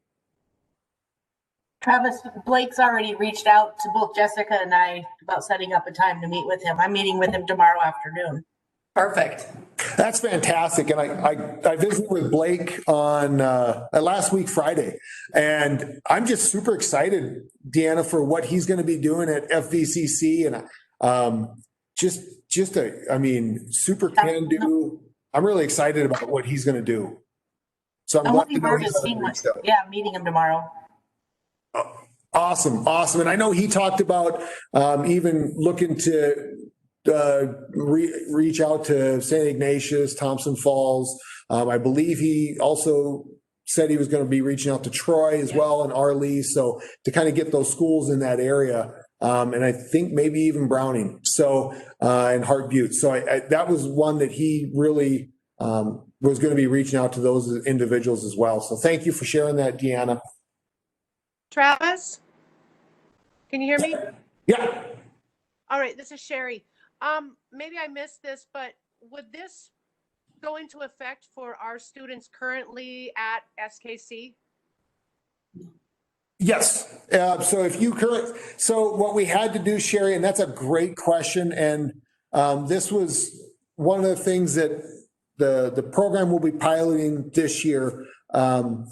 And the question that Sherry asked was, will this go into effect for the students that are currently at SKC? And the answer is yes, for the students that are cohort eligible. Yeah. And so what we mean by that, Sherry, is that so the students that graduated this last spring would be cohort eligible. It will go into effect for those individuals. Okay, so can you give me, would somebody please email me the contact information for the person at SKC so I can hook them up with my 2 students that are there? Yeah, absolutely. We'll send that out. We'll send the contact information out for everybody. And Sherry, and we've been working with the campuses to identify those students. And I know under a normal year, and we're working on developing some survey instruments that we'll be able to distribute to everybody so that we can survey seniors and get some better senior exit information. But even with that, we know that seniors change their mind over things over the summer. And some may, right? So we're also looking to working with the campuses to have them identify those students that come from our Gear Up high schools And then we're verifying with the information that we have in Gears to make sure that we have all those students identified. And we're communicating that back to the campuses. So definitely, we'll send that information out so that you can contact SKC and let them know your two, and then just to make sure that they're touching base with them. Yeah, SKC is the one campus we haven't finalized with because they just started on the 14th, so yesterday. So we're going to finalize their list of students, but we'll make sure to put you in contact with Chelsea there. Thank you very much. You're welcome. And another really good question, Sherry. One of the things that we've kind of had to do, again, as we're building this thing, and I'll use the adage, we're building the airplane as we're flying it, because under ideal conditions, we would have probably ran this thing through, and normally these types of programs take anywhere from 6 months to a year to get going. And we did it in 6 weeks. So there's going to be some things that we're going to iron out as we go. One of the great ones that we found out about was identifying students. And being here at the Office of the Commissioner of Higher Education, we thought it'd be a lot easier to pull that student information because we have access to Banner, which is the student information system used by the university system. Well, FVCC doesn't use Banner, and neither does SKC. So we had to do a couple other extra layers with those two campuses to make sure that we identify the students. And then we also went back and identified students after the cut date, after that 15-day cut date, just to make sure that we got any student that may have enrolled late or wasn't in on that first day of classes. So we've been able to finalize those rosters with the other campuses, including FVCC, and we'll be working with SKC to get those uploaded or get those finalized as well. So again, just one of those other little wrinkles that we're kind of learning as we're going and working with these campuses, but super exciting.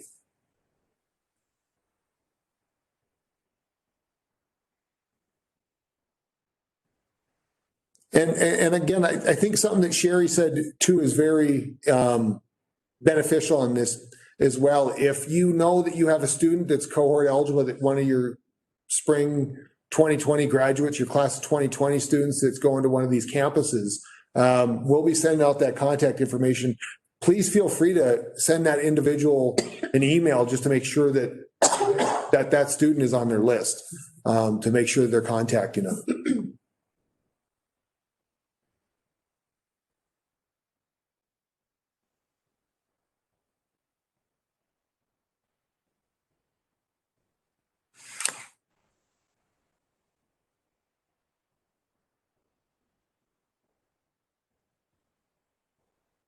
I'm sorry, I can't read the questions. There hasn't been any other questions, just comments. Yeah. Okay. Yep. Sorry, my eyes are going bad or something. That's what it was yesterday. Here. Can I have one? Yeah. Yeah, we'll send out the contact information for them. Yeah. To the and under ideal conditions, we would have everybody together and have the coordinators here. We're hoping that we can do the spring meeting in person and have our first year campus people at the meeting as well, so that we can all start making those links and ironing out this program. But again, as we go and as we're working on this, it's, I don't know, something that I'm very excited about. I know it's been in the works for a long, long time. I'm pretty excited because I hear stories of students that go to a bigger campus and then return home after a few weeks. So hopefully by making these connections, we can reduce that and really help them to succeed. Feel connected. Yeah. Would be a contact for Montana Western. That's a really good question. At this point in time, we don't have an agreement with Montana Western. The hope is that we can roll it out and have it across our Montana University systems and be able to scale it. Just, I guess, to let everybody know, when we picked these campuses, we actually went back through and pulled data from the National Student Clearinghouse to identify to the best that we could which campuses for the long term had the most Gear Up students attending. So as we went to pilot these, we really targeted some of those campuses. So for example, MSU Billings has quite a few Gear Up students because of the proximity to Hardin and Lodgegrass and Lame Deer and Pryor. SKC had quite a few. FVCC actually had quite a few. And part of that too was because of the Libby campus. Those students got looped in with it. And then obviously MSU and UM. But that's also why we didn't extend awards to like Dawson College. Nothing against Dawson College. They're doing some fantastic things, but there's not a lot of Gear Up cohort eligible students that attend Dawson at this point in time. So the hope is that eventually we'll have some type of Gear Up first year service across our Montana University system campuses. But at this point in time, unfortunately, we don't have one at UM Western. And National Student Clearinghouse is great, but it also doesn't report some of our tribal campuses, BCC, Little Bighorn, Chief Dull Knife. Little Bighorn reports now. But so there's limited information there to see if our students are going there, but down the road, it would be great to have, BCC on board because, a lot of Heartview and Browning students end up going there for their first 2 years. So, yeah. And we are looking at how do we scale this out and make sure that again, to try and get these supports on many of our tribal campuses because it just, we know that there's Gear Up students at those campuses. We know that there's a need for the supports. We just wanted to make sure that as we're building this pilot program, we make it scalable and doable. So anyway, that's, any other questions? Good question. That was a really good question.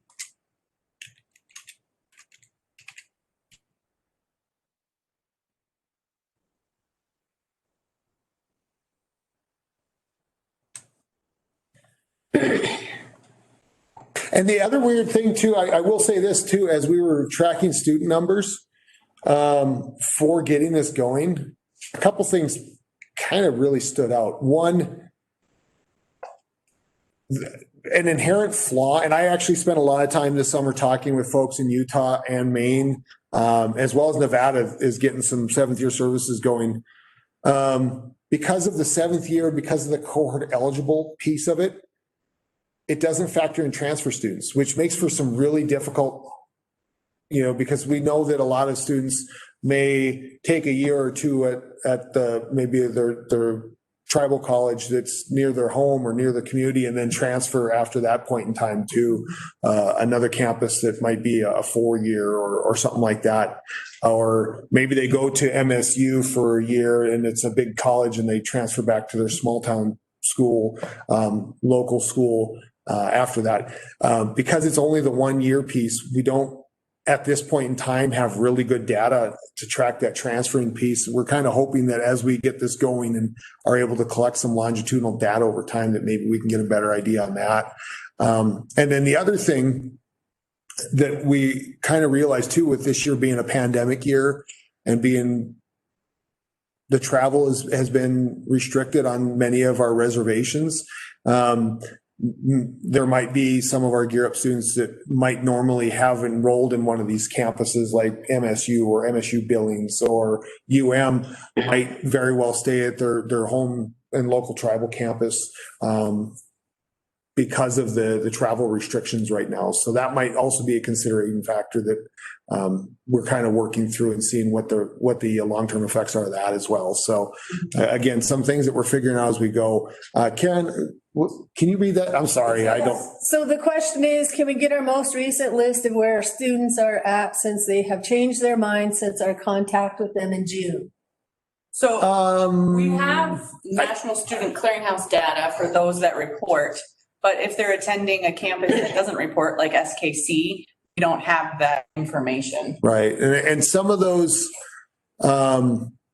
it's we can try and get as best as we can, but the data right now, because of some of the campuses, a great example is SKC not reporting to the National Student Clearinghouse and not having some of this information readily available in Banner, combined with not having good exit data, exit survey results from the spring, combined with the likelihood that 18-year-old kids change their mind and maybe go to different campuses, make for generating some of these lists difficult.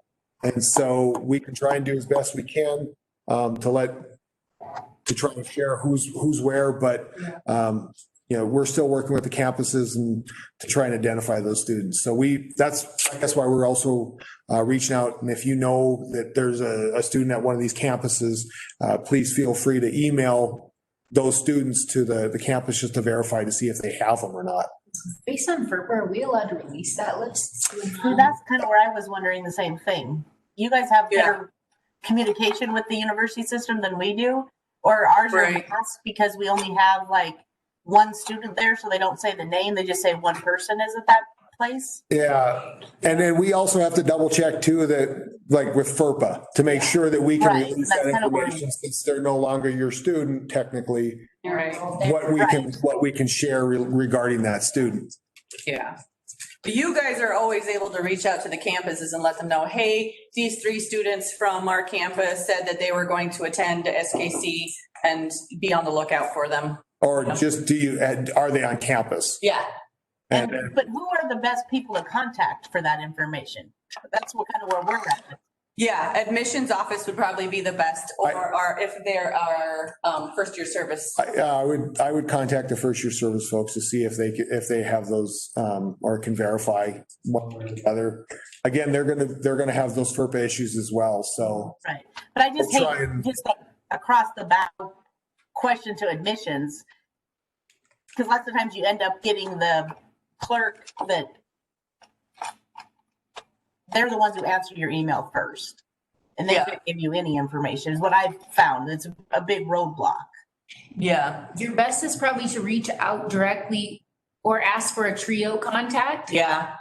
And then submit the name of the student, because they're not going to verify most likely back to you that person is there or is not based on privacy regulations. But you could say, I think that Ange King is on your campus. Could you be on the lookout for her? Mm-hmm. So even though, because we have nothing in Libby here, we have nothing to do with TRIO. Right. Mm-hmm. That's okay. So a lot of students will still be TRIO eligible. Right. Once they're on campus. So, yeah. And that's the other thing. We don't know who the TRIO people are because we've never had a relationship. I can get a TRIO list together for you and send that out to everybody. Okay, that'd be great. Even if your student isn't in TRIO, but they might be eligible, that office would want that information anyway. They'd be glad to have that connection. No, that's great. It's just like I said, because we don't have a relationship with TRIO, we don't know who they are or where they are. Yes. I have that information. I will get that out to you guys. Okay, thanks. You're welcome. And that brings up a really good question about like trying to make sure that the data gets tracked appropriately in compliance with FERPA and student privacy laws. And again, it's sometimes maybe the best you can do is, hey, I think that so-and-so and so-and-so and so-and-so might be on campus, please, be on the lookout for them or whatever. And that they may or may not be able to reply on that one. Hopefully in the years moving forward, that connection will have been made this year. And so there won't be as many questions. Yes. This first year, figuring it out. Yeah. And quite honestly, I wish that we'd had this in place a couple of years ago, because it would have made connecting with these students during the shutdown of campuses and helping them out a lot easier, because I think a lot of kids just fell off the grid. I think they just totally fell off the grid and without those supports. So again, it's kind of one of those things I wish we'd had a long time ago. And speaking of things that I wish we had a long time ago, I guess we're coming up on 11 o'clock. And I know that this is something that's been in the works for a really, really long time. And so we're going to move on to the Student Success Agency. And I just want to let everyone know that we'll continue to inform you the best we can on these first year services and how that's shaping up here, and how we can, what are the things that can be communicated back and forth, and how we can make that as efficient as we possibly can to make sure that students get properly identified and looking forward to continuing this conversation as we go through the year. But in the meantime, I'm going to turn over to Sam to start talking about and fill everyone in on Student Success Agency. Thanks, Travis. Yeah, this is a great transition. You can see we've been kind of busy over the summer trying to understand what virtual or other types of services we can provide to students. And so now that our campuses are having students return to classrooms and such, that's why we've established the first year services grants. And so another project that we were working on for a couple of years, and I know our liaisons and Deanna and Penny and Alan, all three of them ran a pilot program of Student Success Agency during the, I think it was like 2 years back, maybe the 2018-19 school year. And so we took kind of anecdotes and other student experiences and feedback from those pilot programs, and we started to do some research when I first got on the job here on Student Success Agency, and just mentoring platforms in general that our students can connect to. And so perfect timing, I will introduce Blair Husted from Student Success Agency. She is the school success coordinator, or sorry if I butchered that, or manager. Yeah. She is all things kind of the forward facing worker that will help kind of establish the student success program at your schools. And she's here to explain the program. It's kind of a unique take on mentoring. It's for the 21st century, if you will. And so without further ado, I'll turn it over to Blair and the SSA team. Awesome. Thanks, Sam.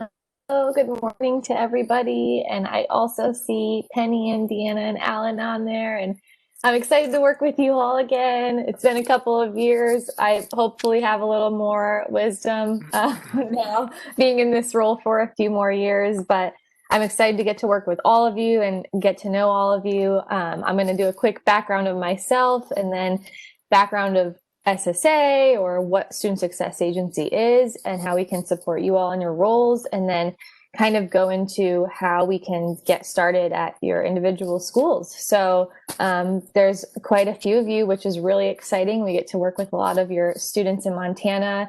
As Sam had mentioned, a few years ago, we worked with the 3 schools that St. Ignatius, Libby, and Thompson Falls, correct? Awesome. So just we'll give you a little background about that as well. And then I'll open it up for kind of questions or any information you may need from us to kind of get moving forward. And then we'll each connect probably separately after this as well through email. But I also have Michael Banco. I have invited him on here as well, which you all may know him, some of you. He's one of our co-founders of Student Success Agency. So I'm actually going to do is let him introduce himself first, and then I'll dive in a little bit.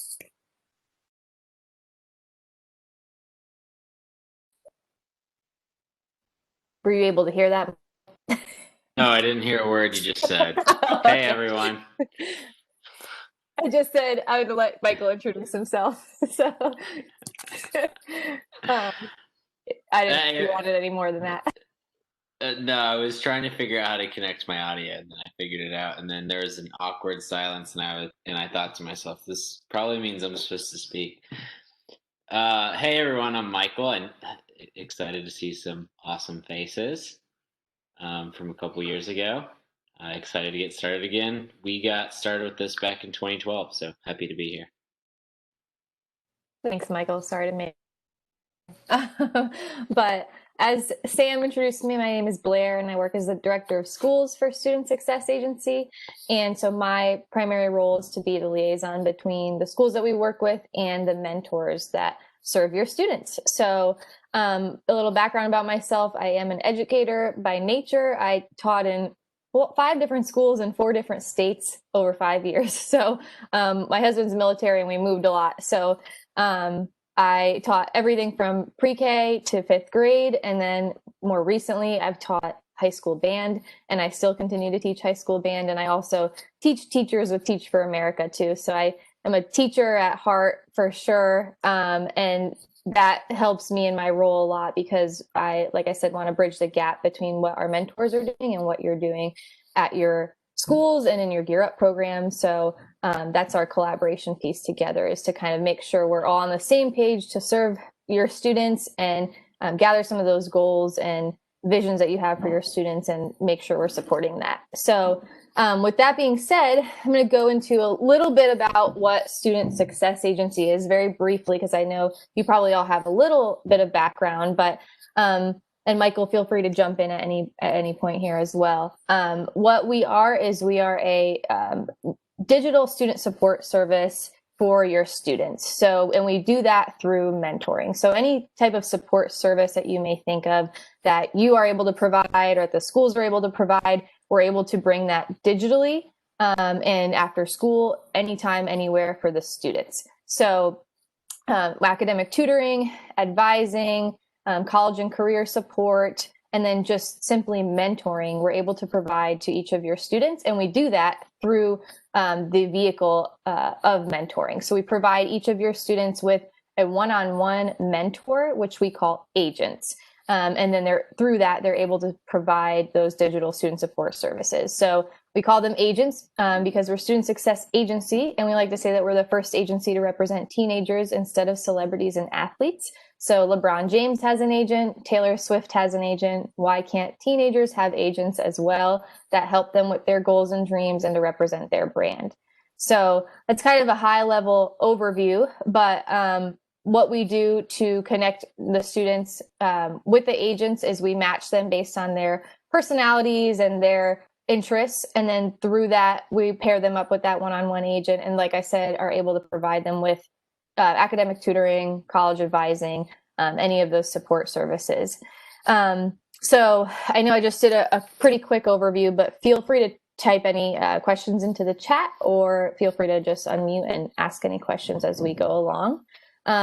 So I will kind of, as we're going through this onboarding process of how we're going to get started, I will kind of go into depth about certain pieces of the agency and how we're able to support your students. So I'm going to jump in a little bit.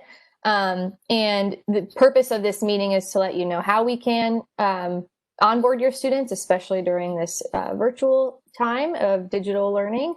And then also how we can communicate the opportunity with your students to onboard them. And then maybe a little bit of next steps of what we can do to connect after this. And then also a brief explanation of how you and I will work together throughout the year and what our educator platform is going to look like in about another month. So and the access you'll have to be able to view information about your students. So I'm new to WebEx. This is only my second time using it, but I'm going to share a link in the chat that you all will be able to access. I might be able to share my screen too, but this might just be easier to follow along. So let's see. Anyone? All right. Copy. Here is the link. Hopefully you all can click on that.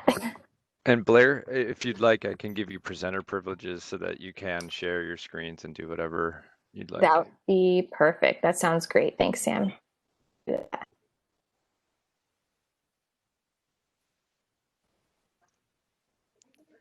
Yeah, I joke that of the education technology company that I work for, I'm the education piece of it, not necessarily the technology piece, but I'll do my best. All right. You should have share, and then you just click the share content at the bottom of your screen. Oh, all right.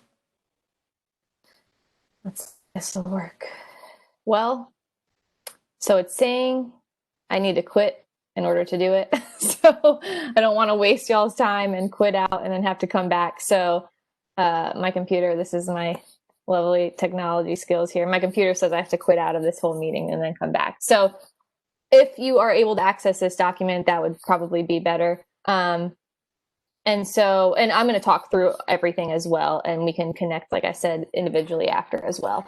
But basically, like I said, just want to maybe understand when we want to get kicked off in this meeting, or maybe kind of get you thinking about that and how we can reach your students. So I'm going to kind of go over the process that we typically use and how we can adapt that virtually for you all. So if you see number 1, it just says how our process works. If you click into that, you should be able to access a document that we can walk through together.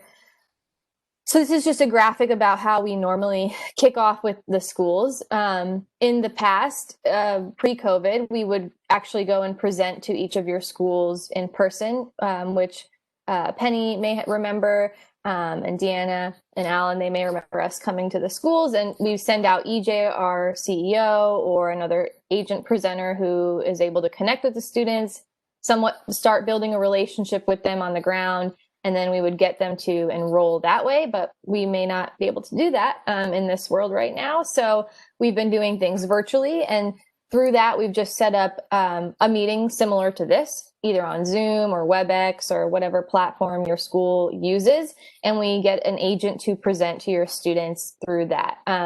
We obviously may not be able to present to all of the students that are eligible at one time because they're in different Zoom classes or different WebEx classes at different times. So we can set up multiple Zoom presentations throughout the day if we need to. Some schools are choosing to host one big Zoom presentation because they have an advisory period and all kids can get on there. Some schools say, well, we know the English teachers are really cooperative and they'll let us push in for 10 to 30 minutes during an English period where we can present to them. So kind of what will happen is I will work with you to determine what that will look like. If there is an opportunity for an in-person presentation at your school or in-person classroom visits, we are happy to try to work something out with you all and get a presenter there. However, the virtual is always an option and a very easy one to kind of get set up as well. So I'll connect with you all each individually to figure out what works best at your schools. But either way, we try to ignite your student body, get them excited about the opportunity, let them know what having an agent will do for them, how it'll help them with college advising, supporting them with their goals, tutoring, and all the different things. And we'll provide you with all the resources you need to reach out to your students and share this with your administrators and parents and just everybody in your community that you would need to communicate this with. So once we build that relationship or start that relationship with them, then we can start that onboarding process. So just to also kind of jump back for a minute, in the beginning of COVID, we tried a lot of different virtual things to a couple months ago even in reaching students than it is now.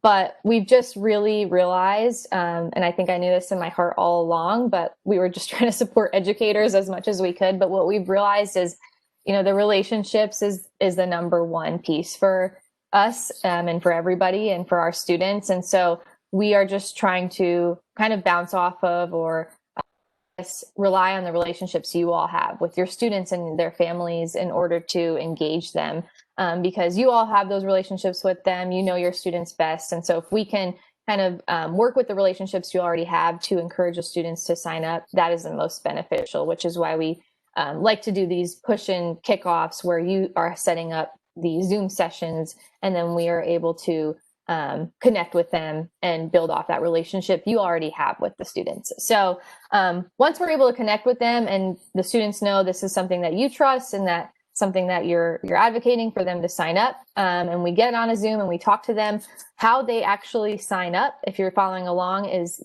we're on number 2 now, is they text into a secured number. So how our system works is what happens is they text into a number and then the system captures their number and all the interactions, and they just let us know their first name, their last name, and the high school they go to.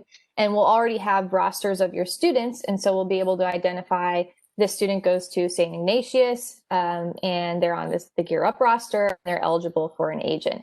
And then all of those text calls and emails that they send from there on forward are time-stamped, monitored, and recorded for safety purposes. So we keep it safe and secure. The number is actually masked in the system, so we don't share that student's phone number with anybody. And then what they do is they text us a little bit about themselves, some of their career goals, and just kind of capture them with an agent who is relatable to them or who has similar interests.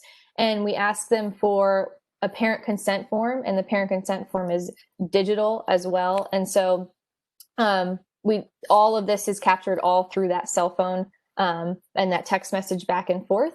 And so they get their parent consent form signed. It's just an emailed digital copy that gets sent to the parent's email.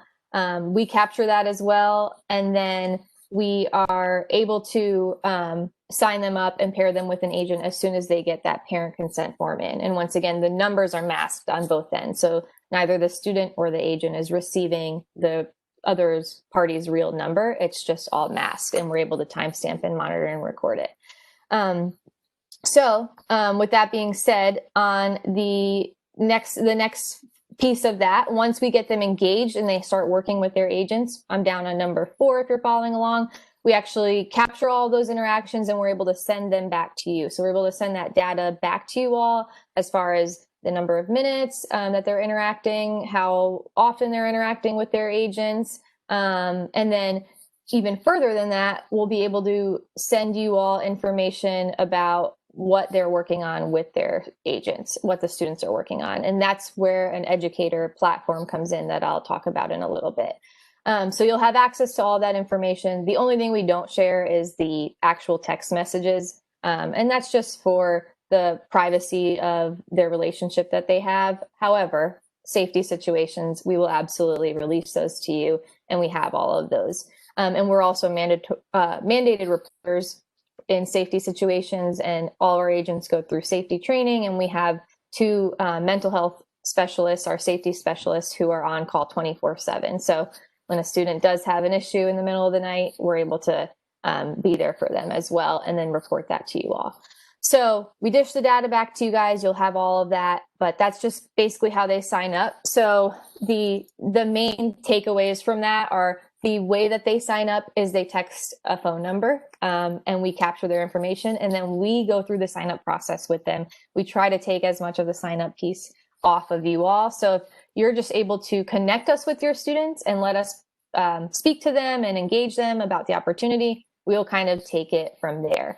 You don't need to collect any papers, collect any forms or anything via email. We will go ahead and take care of all of that. So does anybody have any questions immediately about any of that I just threw at you?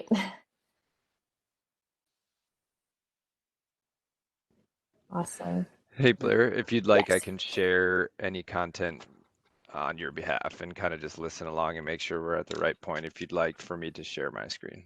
Awesome. Sounds great. Were you able to access that Google Doc? I'll put it in here too. I'm just now seeing the chat too. Sorry, number 1 and 2 are blank on the doc. Somebody maybe deleted them on accident. Oh, okay. Here, I can probably go back and fix that. Hold on. Let's see. Nope, it's not letting me do it. I will go and insert that really quick back on the document. Yeah, if you're just able to pull up the document, we can follow along from there. Sam. And we're going to open number 2. Give me 1 second and I'll put number 2 in. Yep. Thanks for all the patience with me, as I'm also not tech savvy here.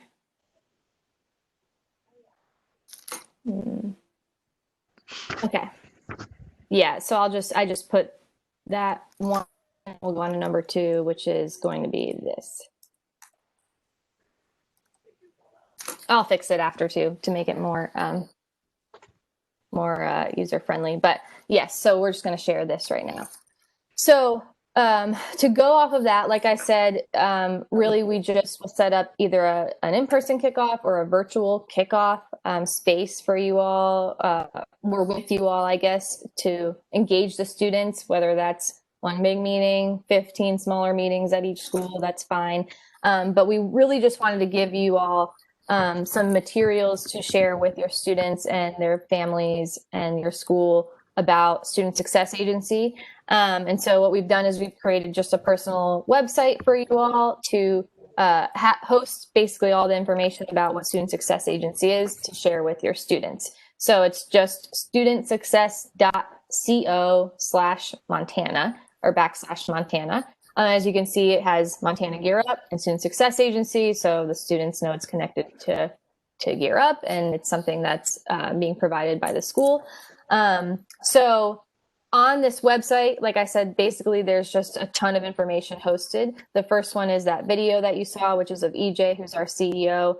This is just a welcome video for them. It's actually like 20 minutes long. The students can watch that. It's also a great resource if some of the students do miss the virtual kickoff or the in-person kickoff. You can send them this video and they can watch it, and it's all encompassing of all the information we would tell them at a kickoff. And then down below him, you can see where it says text agent to the number to sign up. So that is the number that they text to sign up. And they just go kind of right from there, and we enroll them right when they text that number. And like I said, we follow through the enrollment process with them. No other action items on your end from that.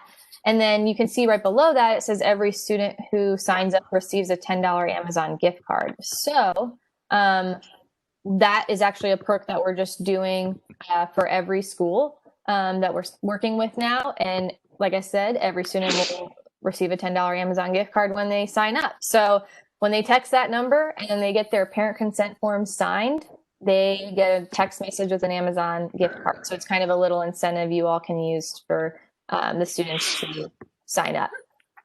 We also do a giveaway at each school during the kickoff process. So let's say you were to host, 5 kickoffs for all of your students, we would give like a pair of AirPods for any of the students who showed up and signed up. And also right below that, the number where it was the number to sign up, you'll see there are links to the parent consent forms in both English and Spanish. Now, they can go ahead and sign that right there. And if you click on it, it'll pull up and where you enter your parent's email and they can sign it.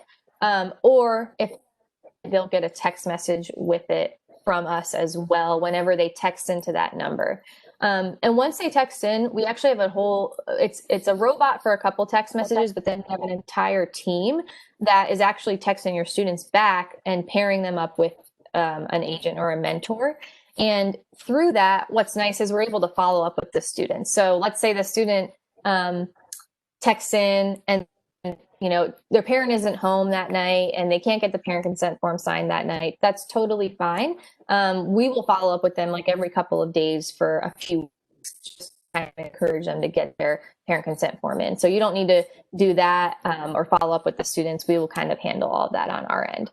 So right below that, it says sign up for a live hangout with the CEO, which is just this virtual kickoff that we'll host. And we'll put kind of all the sign up times on there for the students for each of the schools so they can go and check that out. And then below that, there's just more student information and parent information should they need it. So student safety, there's some student testimonials and a video below and just lots of information. So this is kind of all encompassing of all the information that the students and parents may need. So you can just like copy and paste this website link and send it out to them.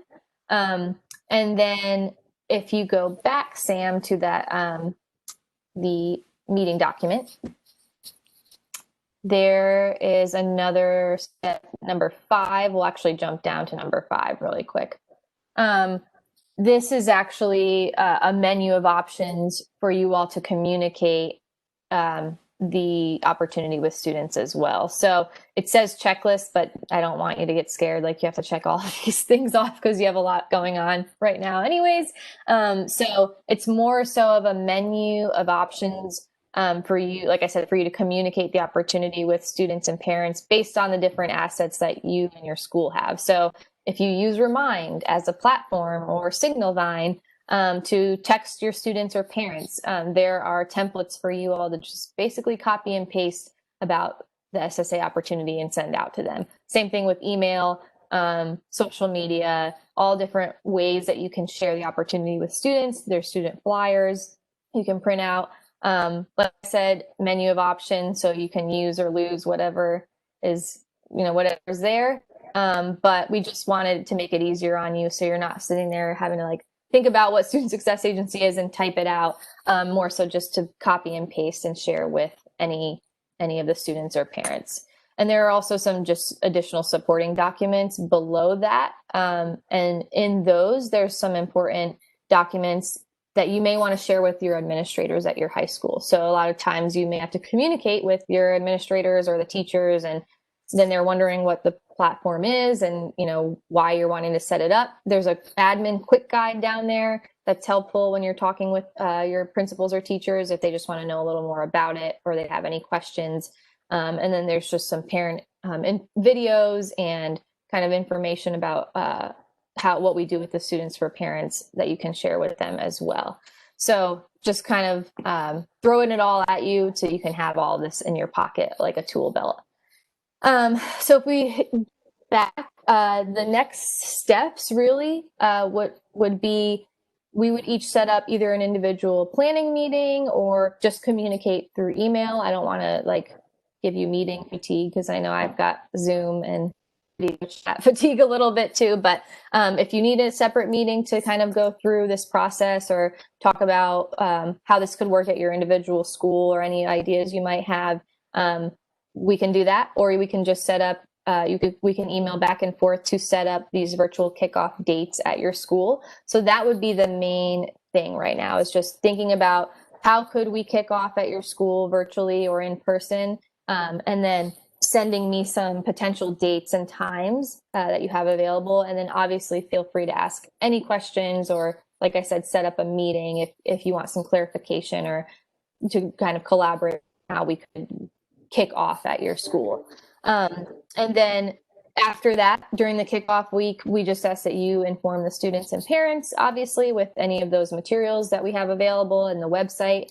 And also that Montana website is linked in all of those communication materials. So any of the emails you have to send out, all that website is linked in there. So you don't have to go and kind of double send it. It's all linked there for you. And then we'll host the virtual kickoff or virtual kickoffs. Like I said, I think one school this week, I believe they did about 20 for one school. And that's fine. Some of them were 5 to 10 minutes long, and we can do that. We have agents ready to present. So hosting that Zoom meeting would be the final step. And then after that, or I guess I'll stop for any questions that you may have at this time. I appreciate you all just listening to my voice for 30 minutes. I just want to say Blair as an agent was wonderful. She helped a couple of our Libby students get very far in their college careers and helped one of them get a $25,000 scholarship through Dell. Well, thank you so much. I appreciate that, Deanna. Yeah, a little context too is I did come on as an agent because I don't know if you all are aware that teachers are severely underpaid everywhere in America. But I lived in Oklahoma. We moved to Oklahoma, and I took a $20,000 pay cut as a teacher moving from Texas to Oklahoma. So you can imagine, we didn't get paid that much in Texas, and then taking a $20,000 pay cut was pretty crazy. And so I needed a part-time job, but I wanted it to be aligned with something I believed in and obviously be easier to do after school and not have to go somewhere. And so thankfully found Student Success Agency through Teach for America and or a former colleague in Teach for America, and joined on as an agent part-time, and then came on full-time about a year after that. They so graciously hired me on to be full-time and work with coordinators. So, well, and that's a great example, Deanna, of the impact that a mentor can have. They're not just there to be a friend or something. They can have a really big impact on scholarship applications and helping students navigate and get financial aid for their education. Yeah, I actually still connect with both of my students, Deanna, that were your students as well. One of them actually, what's really cool is graduated and obviously graduated out of the Gear Up program as well, but she was a student ambassador. There were 2 student ambassadors at the school at the time. And so she remained a student ambassador kind of just in Student Success Agency. And we kind of sponsored her for a little bit, even after the program ended with you all. So we sponsored her because she was an ambassador for your school. And then the following year after she graduated, she became a manager for all of the student ambassadors across the nation. And we actually paid her for that. So we like to kind of encourage them in their leadership. And we have that student ambassador program that will start up probably in the spring with you all. And then they can become these managers. And then eventually, hopefully they become agents. We have quite a few students who are now agents for us as well. And just kind of paying it forward, which is really cool. Yeah, no, it was a big help for those 2 students that you really worked with. I still connect with them and love them. And we just loved working with you all, and your students are all awesome. So I am seeing a question that can mentors help with tutoring? Yes, it's a great question. So we actually have on-demand tutoring that we've started now. So it used to be where they would connect with their agent and like me and be like, hey, can you help me with AP Bio? And I was like, well, I teach kindergarten, so no, I don't think I can help you. But what we've done now is we have on-demand tutoring specialists in those subject areas. So if I were a student's agent and they were to contact me saying I need help with AP Bio, I would refer them to this specialist line. And then they would text that number and get on-demand tutoring help in any subject that they want. And our tutoring specialists are also all agents. So they're just kind of a part of our agency, but they all have majors in that specific subject, and they're able to help the students a little bit further. So, well, one more thing to dive into is how we're going to connect kind of beyond this kickoff process. So I like the kickoff process because I get to build a relationship with you all and get to know you all a little bit better. But like my favorite part is that we get to stay connected, and my role is to support you all and provide you with information about your students to support you in your roles. And we kind of see you as the generals, and then our agents are the foot soldiers doing some of the work out there for you all. So we'll collaborate together in a lot of different ways throughout this year to be able to support your students. But the first step for collaboration is what I will ask you all to do in just a couple of weeks is I'll send out a survey, which is this SSA vision alignment. And so we want to align what we're doing with the initiatives and the goals that you have going on at your schools and in Gear Up. So I'm actually going to type not yet on here because I don't want you to fill it out yet. And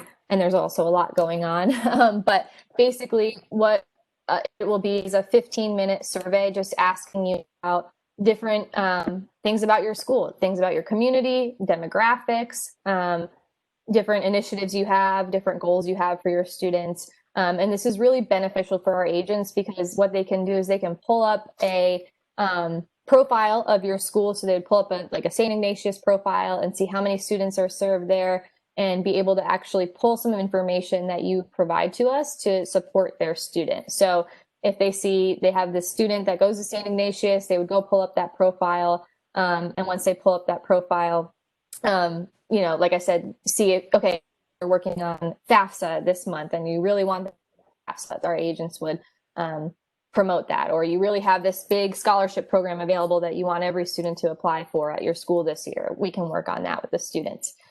So there's that piece of it, and just collect some information from you. And then we're also going to be releasing what we're calling as an educator dashboard. So at this point in time, the agents have a dashboard that they log into on their computer, and they're able to see their students and input different things about their students, like some of the goals they're working on, and just some of the students' dreams and notes about the student. And you will actually get to view that about each of your students at your school that you serve. So you'll be able to see who is working with their agents and what they're working on.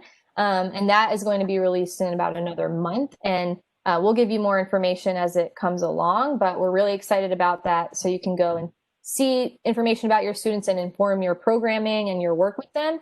And then on the flip side, you'll be able to interact. And, you know, if you have a certain announcement for your entire cohort, you can announce that to all the students who have agents.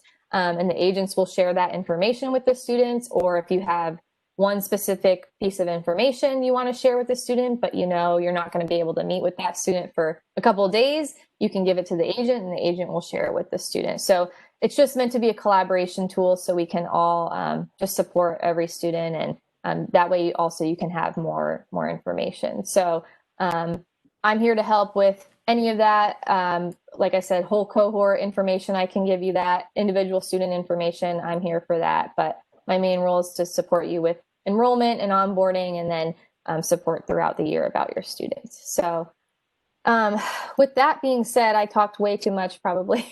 So if you all have any questions, feel free to ask them right now. I'm going to go through and read the chat and answer any questions. I'll just add to that this opportunity is available to every student 9th through 12th grade at every of our Gear Up schools. So as a Gear Up liaison, you will have a large cohort of students to work with 9th through 12th grade, and a couple of our schools only have 9th and 10th right now, but as our program progresses through the cohort years, the other cool thing is that we have a relationship now with Student Success Agency that will go through the remainder of the grant period. So if you start a student in 9th grade with an agent, the potential for them to carry on with an agent, maybe throughout each year, maybe they get a new agent, maybe they have the same one, but at least for the next 4 years while they're in school, they'll have an agent to help them progress and attain college readiness. So Awesome. Thank you so much, Sam, for sharing that. And also, I'm glad you brought that up. The students can sign up at any time, so there's no deadline to sign up. A lot of times what will happen is a student will sign up and then their friend will be like, hey, my agent is actually helping me with scholarships. And then a student texts in and signs up a couple weeks later, and that's totally fine. Awesome. Well, my email is below on this sheet, but what I'll do is I'll connect with Sam to get each of your individual emails and be able to just email you and be there during this onboarding process and then for support. And I'll keep you kind of updated along the way. But if you have any immediate questions, feel free to just send me an email right away. I'm really excited to get started with you all and just excited to meet more of your students in Montana as well. And hopefully one day when all this is over, get up there, because I've been promising those 2 students I worked with in Montana that I would come see them and still haven't been able to. So hopefully we'll get up there. And I also have a little one now that they're begging to see. So just waiting for COVID to be over to get up to Montana. I'm seeing something from Penny. Can you join? Yes, absolutely. I can join. Penny, do you mind sending me an email as soon as this meeting's over, whenever you have time, and then we'll just set up a time and I'll be there to join. Awesome. Thank you. All right. Well, I appreciate y'all, and I'll talk to you all soon. Thanks, Blair. And I don't know if you'd be interested. We did have a time slot open for you till noon, so we could even show a little snippet of that, of EJ's kind of onboarding video, unless you wanted to say anything, Michael. All right. That's fine. Great. Well, then I think that's how we'll kind of close the session with SSA. And again, just reach out to Blair. She's our contact there. She'll help you get this program running at your school. I'm also of help at the state level. If you have any questions, I can help you there, but really it's in Blair and SSA's hands now, and it should be awesome. So I will go ahead and share that I believe it's right here. And yeah.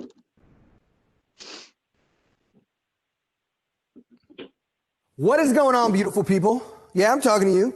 Even the crusty one. Yep, that's you. Forgot to brush your teeth. Anyways, people, my name is EJ Carrion.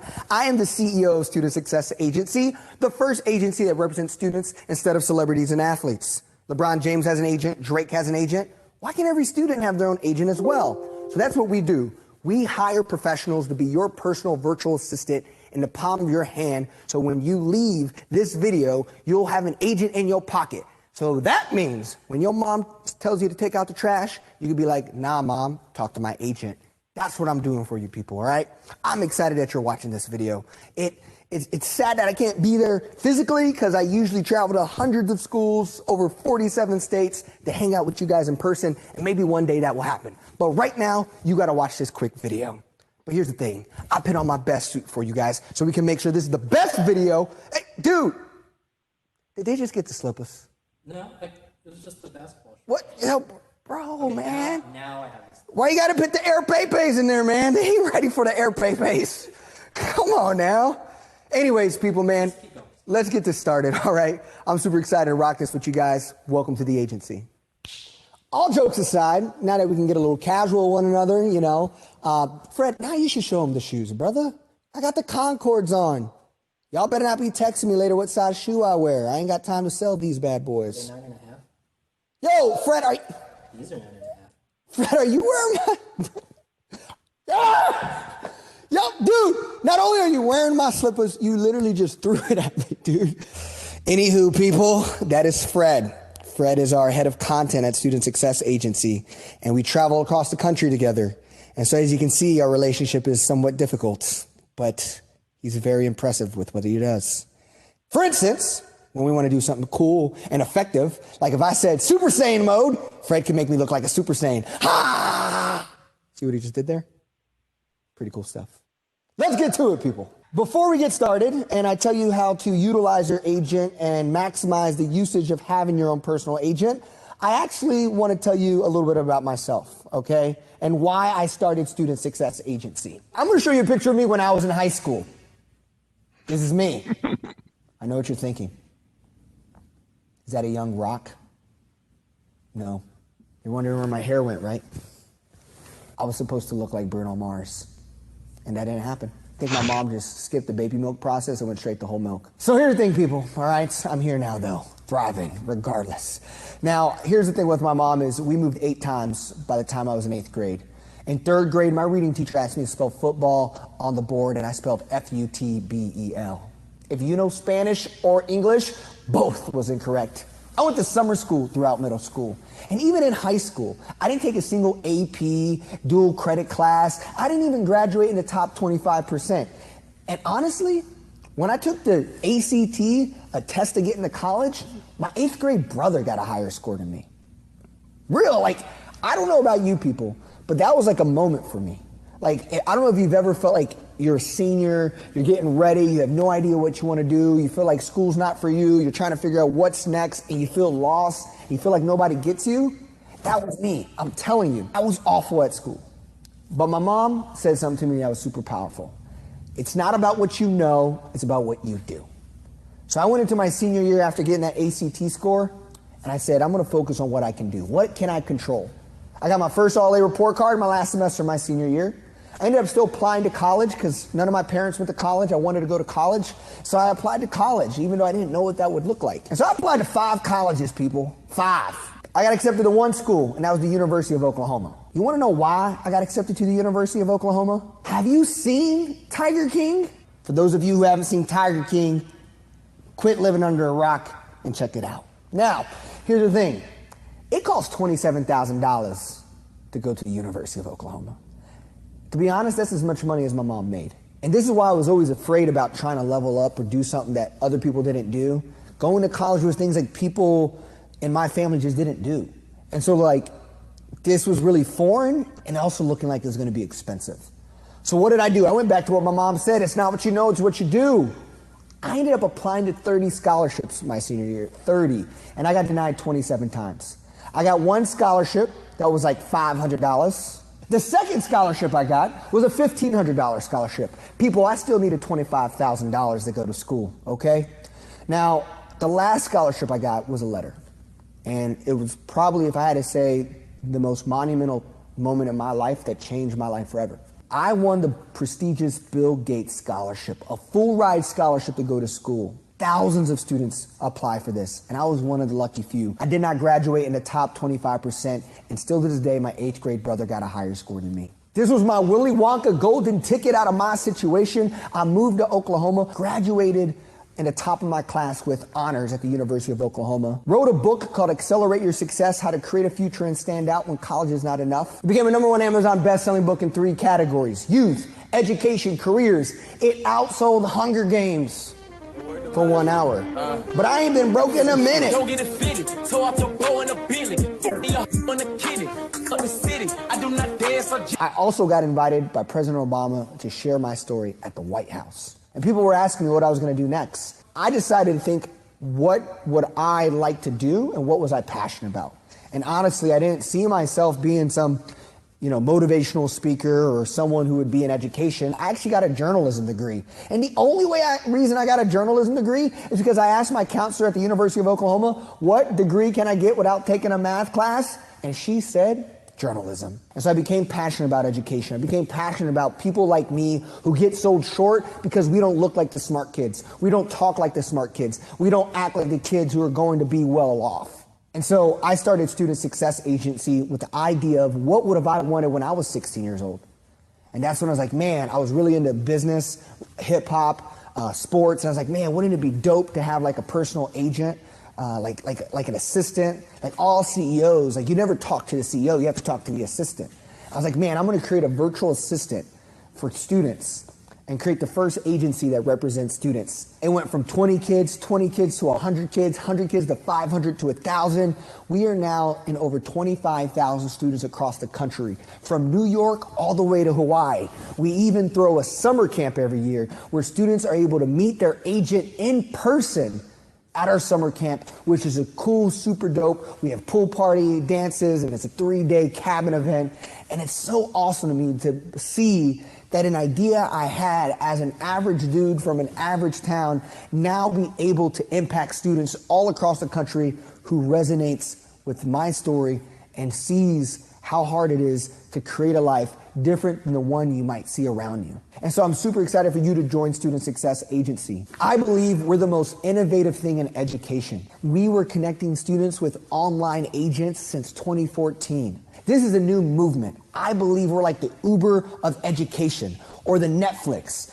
Something that's doing it in a different way to bring it that makes sense to 21st century students who are connected to their digital devices. It's no longer time to have to schedule and find time in your calendar, answer emails, when you can have it at the palm of your hand. So you're probably wondering, why do I need an agent? What benefits do I get from having an agent? Researchers have said a student who has an agent in their pocket is 360% more likely to go to a 4-year college. It increases in scholarships, grades, and opportunities that might not even been available to you in your physical geographical location. Let me give you an example. We had a kid named McCade from Utah who wanted to be a magician. He got paired with an MBA student in Wisconsin who helped him turn his magician passion into a magician business. They then connected him with a magician mentor from New York, and that mentor flew McCade to China to partner with him in his magic camp. McCade was able to leave the country, learn magic, get paid to do it internationally. Then he was able to come back to the States, write about it in his scholarship essays, and win a full ride scholarship to Southern Utah University. He is one of many students who have worked hard side by side with our agents to increase their exposure, increase their network, and expand their brand.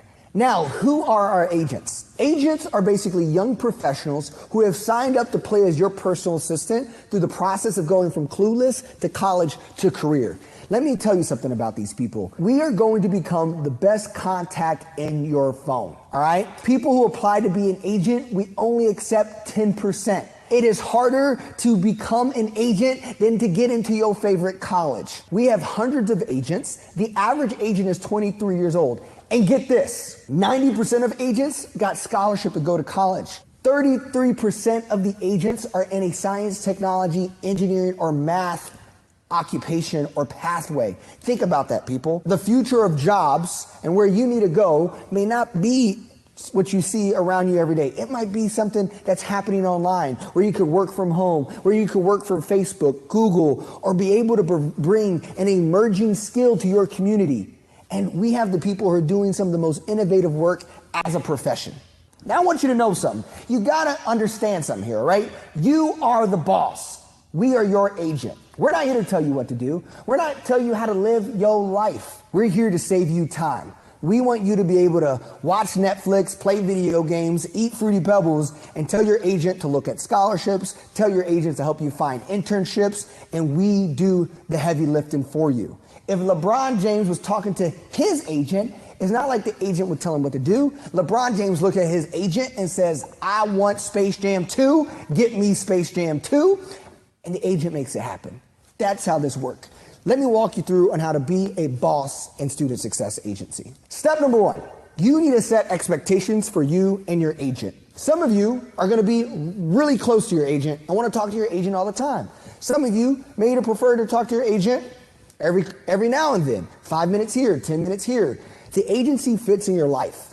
We're not asking you to schedule long hours with us. We want to be there for you in the time between time for you. So for instance, maybe you're on a bus going to a basketball game.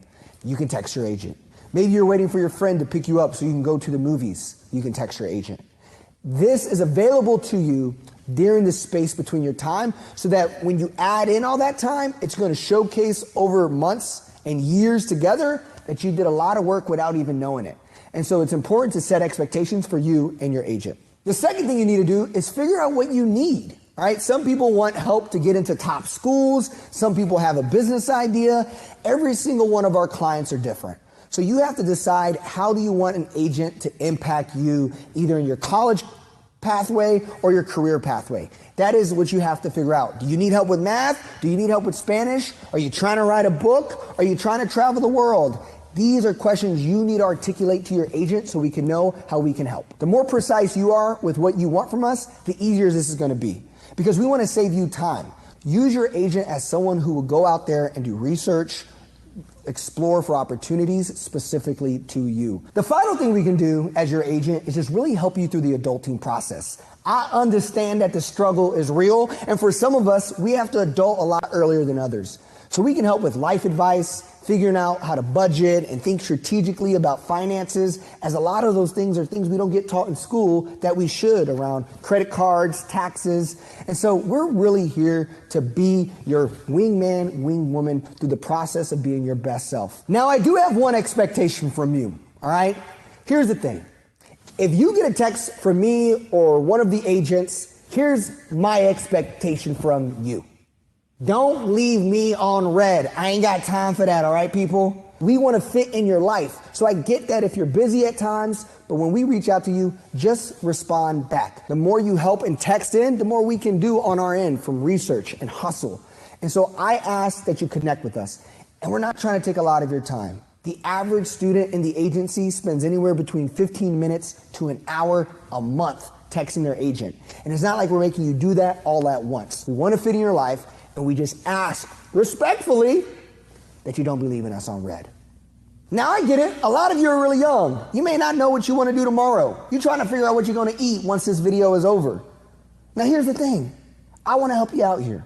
Let me give you a list of options of what our agency can do for you. The first thing we can do for you is we can help you achieve your goals. So we can take your big ideas and your big dreams and break them down into small things that can create an outline for you and be your accountability partner along the way. We can help keep you motivated, pivot your idea, or pivot your strategy to make sure you can still achieve your goal in the long term. The second thing an agent can do for you is help you with your academics. Are you struggling in math? You don't feel like you're a strong writer? You may be taking a foreign language and you need help? We can help you with a plethora of things when it comes to your academics. We have been able to prove to increase grades if you engage with your agent. Here's a list of things that we can help you do academically. On-demand tutoring, editing essays, college applications, SAT and ACT prep. We can help you with school projects, picking out classes, filling out the free application for federal student aid, or any scholarship advice. Now, what's cool about SSA, it's bigger than just college graduation. Here's me when I graduated college. I was the first in my family to go to school, and this was such an important part for me and my family. But now what I do today, where I'm a CEO of a tech company with employees and missions and things that we're trying to achieve in a big way, I couldn't imagine who I am today when I was your age. And so our goal at Student Success Agency is to help you think in decades instead of days, to realize college is not the milestone, it's just a stepping stone to the bigger version of yourself. So we also help you think bigger and help you with the designing of your future career. So how do we help you finesse your career? We can help with a resume or increasing your network, finding jobs and internships, interview prep, starting a business, or building your brand. You know that whole saying, it's not what you know, it's who you know? Well, here's the thing, people. I know Ariana Grande. You know what the problem is? She don't know me. It's not what you know, it's not who you know, it's who knows you. And now when you're in the agency, not only do you have an agent, you have hundreds of agents, tutors, specialists, resume experts, industry professionals in your pocket. Regardless of where you live, you now have a global network there to support you across your dreams and what you're trying to do. Now, we do want you to expand your networks and get to know more people, but we also want to help you connect with yourself. As an agent, we don't tell you what success is or who you should be. We're just an unbiased person who asks also tough questions so you can answer questions that help you become a better version of yourself. Who are you? I'm a better version of yourself. What? You really are. Because I can't do that today. So pumped to have you a part of the squad. Let's make it happen and start signing up for your personal agent. In order to activate the agency, you need to make sure you have text 210-348-3876.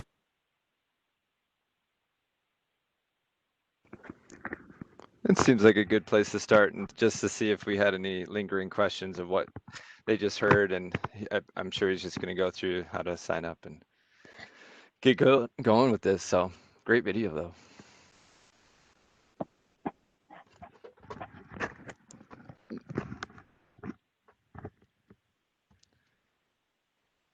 Does anyone else have any questions for our student success team?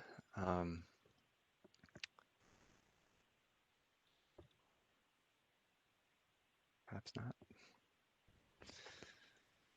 Awesome. Well, thank you all. We appreciate it. We're excited to work with you guys. Thanks, guys. All right. Thank you, everyone. Thank you. Yeah, Take care. Very excited. Back with us here in Montana. We're excited. Thanks, Sienna. It took us a while, but we got it done, right, Travis? It took a while, but we got it done, and we're super excited. Again, I think it's going to be a fantastic partnership that's only going to benefit the students in Montana Gear Up, and we're just again kind of thinking about our first year services that we had, conversation we had an hour ago. This is something that I wish we had in place a long time ago, because I think during the shutdown and COVID, our students would have greatly benefited from having a mentor. And so I think that, again, I couldn't be happier and couldn't be more excited to be partnering with SSA. Look forward to it, and look forward to just updating everybody and seeing how many students participate. And I guess if there are no other questions. Question from Tim, is there anything we can do for my middle school kids? Right now, we don't have it set up for middle school kids, Tim, sorry. We just have it set up for the 9 through 12 students. We'll maybe keep looking for something like that for somehow service middle school kids. But yeah, good question. Open for signups now. That one I don't know. Is it open for signups now? And that would be a question for Michael. He's up on the. Or Blair, yeah. Or Blair. So I guess the one thing before you get going with signups, though, again, I'm just going to, sorry, Blair, but just to make sure that your building administration know about this as well as your parents. Yeah. Those are all things that we're going to make sure that are taken care of. And we want to have happen at those local levels, so that building administration, principals, and superintendents know about this program as well. Yeah. So hopefully don't start signing students up this afternoon. Make sure that they're all in the loop. Sorry, Blair. Oh, that's perfect. That's great. I was going to say, yeah, we also, I can't remember what we had decided if you all were going to send us the student rosters or if we'd connect with each of the schools for the student rosters. But we'll need that prior to signing the students up as well. And we just, I will link the student rosters to you all whenever we connect through email if the individual schools are going to send that. But we just collect the rosters so we can identify them at your school and in your program when they do text in and be able to capture all of that information and all those interactions that happen. And then on the flip side, we're able to take that roster and send it back to you all to let you know who's engaged and send you the data each month. So rosters aren't shared with anybody. They're just internally to sign students up. Perfect. Great. Thank you, Blair. So for the student rosters, by the contract, the state will be uploading those rosters. So we'll need everybody to make sure that they get into Gears and get their student information uploaded so that we can get these accurate rosters off to SSA. Perfect. Thanks for the update. Awesome. And yeah, and if you, I did put this in the chat, but if you have any parents or administrators have any specific questions about student safety or safety, sorry, I'm like stumbling over my words at this point, being on so many Zooms. But if they have any questions, I'm happy to connect with them as well and, loop into a meeting or a conversation with parents or administrators. We've done that in the past as well, just to make sure everybody's on the same page and everybody's informed, like you were saying. Perfect. Thank you. Any last minute questions before we take off for lunch? Okay. Michael, Blair, thanks so much for being here. Again, so excited about this partnership and just kind of looking forward to seeing how it grows over the coming months and years. So thank you so much. All right.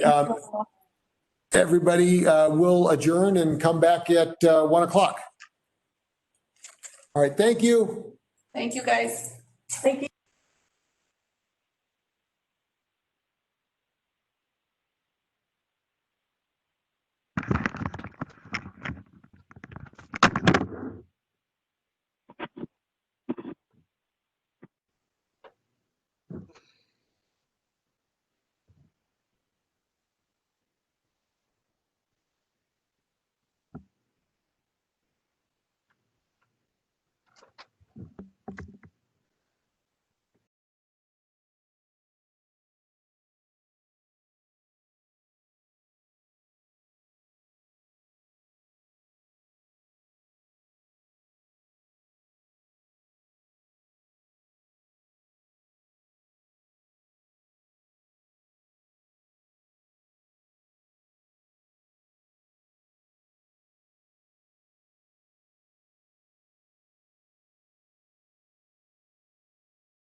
Gotta turn off that main line there.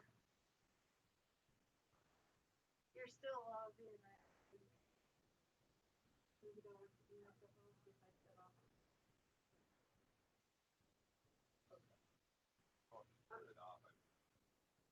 What?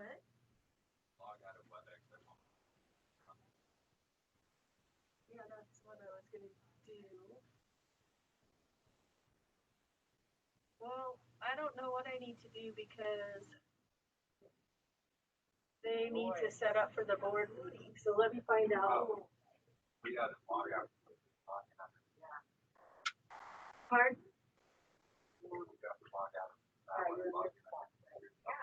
Okay, so I am logged in on my computer as OE.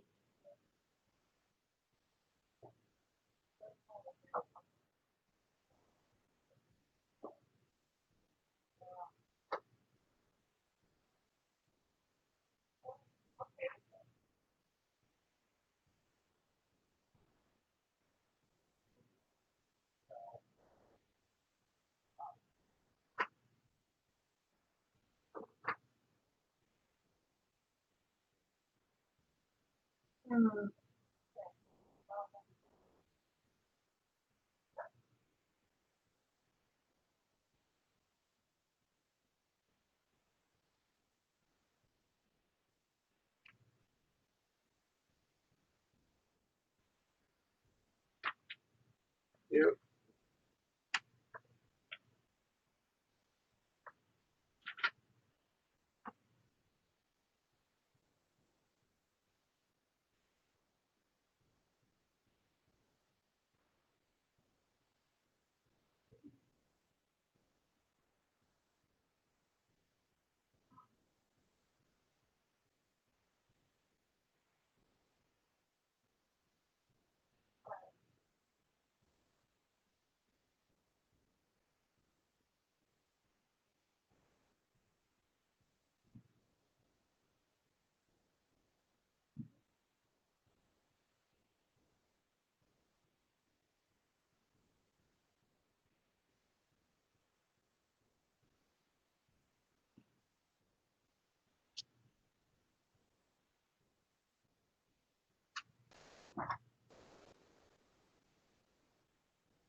So is it still going or what?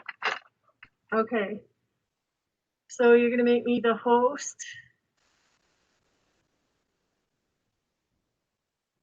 And then when it's time, I share. How do I share the presenter? How do I make a presenter? Share.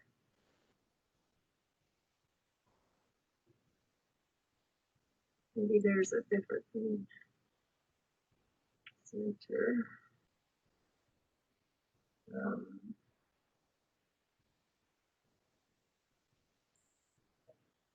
Mute.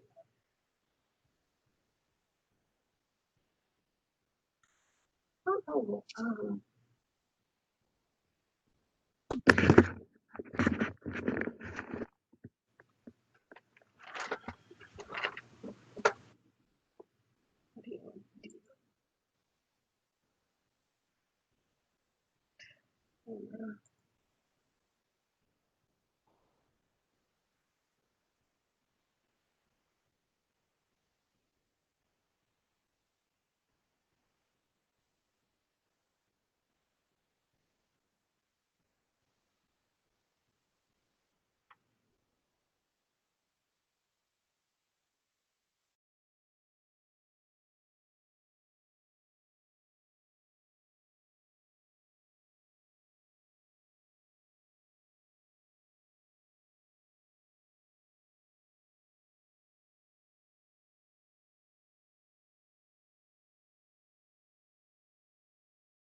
let's go.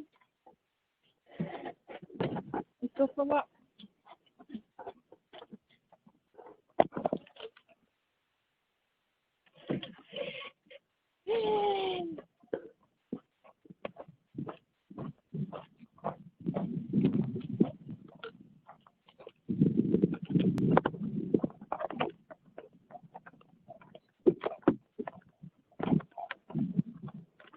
Hey.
Anybody back yet?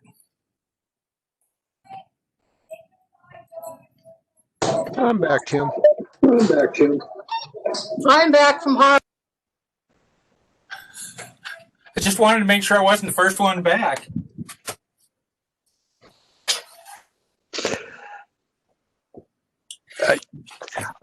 I think you are, though. I'm going to give you credit, Tim. I'm giving you full credit for being first one back. Travis, is Karen there with you? We actually had to. We're going from our workstations this afternoon. Okay. With the Board of Regents meeting happening tomorrow, they're going to be setting up the boardroom for that. I was just going to let her know for part of my FAFSA. I'm going to have my 8th graders do an application for college. Okay, are you going to have them using the central app? I'm sorry. Oh, I'm sorry, Tim. There's just a huge echo. I know there is. I was going to ask if you're having your 8th graders. You said you're going to have them apply for college. If you're going to have them use the central app. I was thinking more of just doing it for paper for now.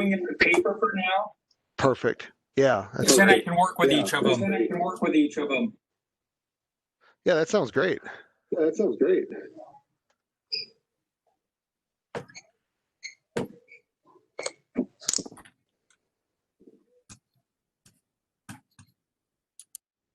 Oh.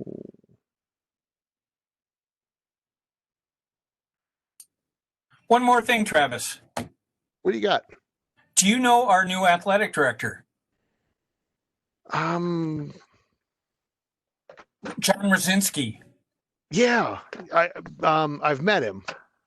He was at Ennis, and then he was at Baker, and yeah, he was I think he was in Ennis at the same time I was at Gallatin Gateway when I was the superintendent, because he was the soup at Ennis at the same time I was the soup at Gallatin Gateway, and so we were on several meetings together, but I don't know him really well. He's a really nice guy, though. I mean, the times that I've interacted with John, he was fantastic.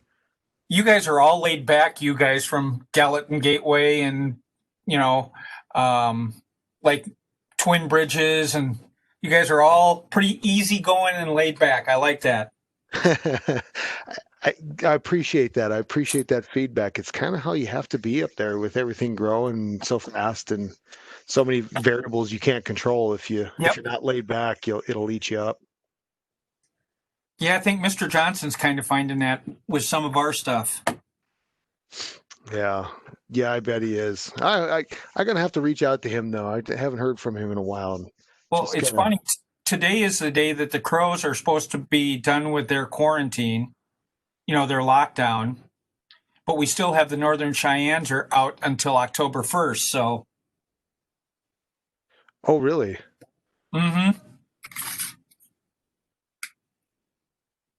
Wow.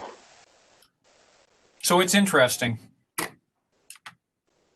Yeah, I imagine it is. I mean, that's another variable that you guys have to deal with that just many schools across the state don't have to deal with that.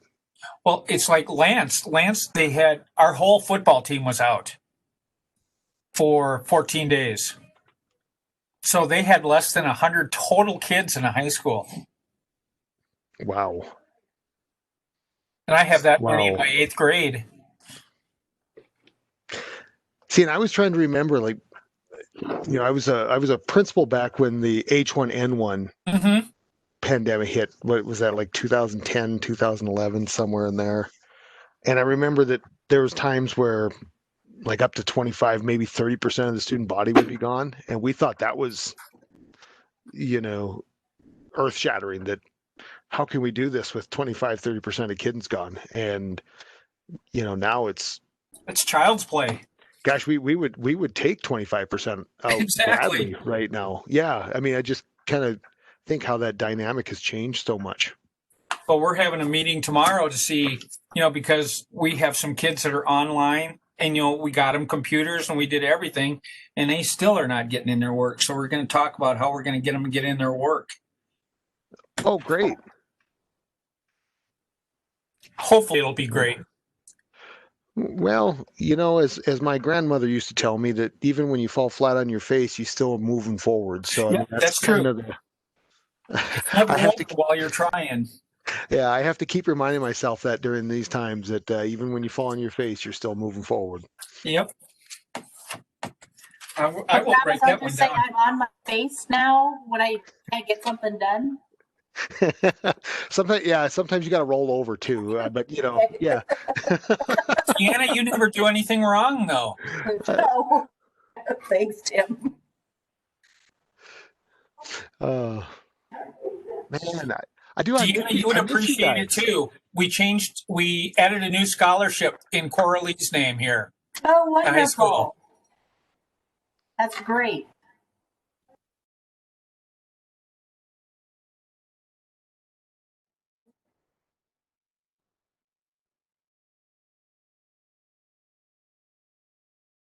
Yeah, I miss you guys. It seemed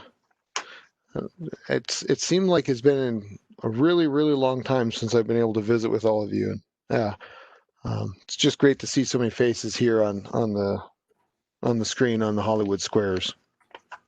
Florida feels like 6 years ago. Doesn't it?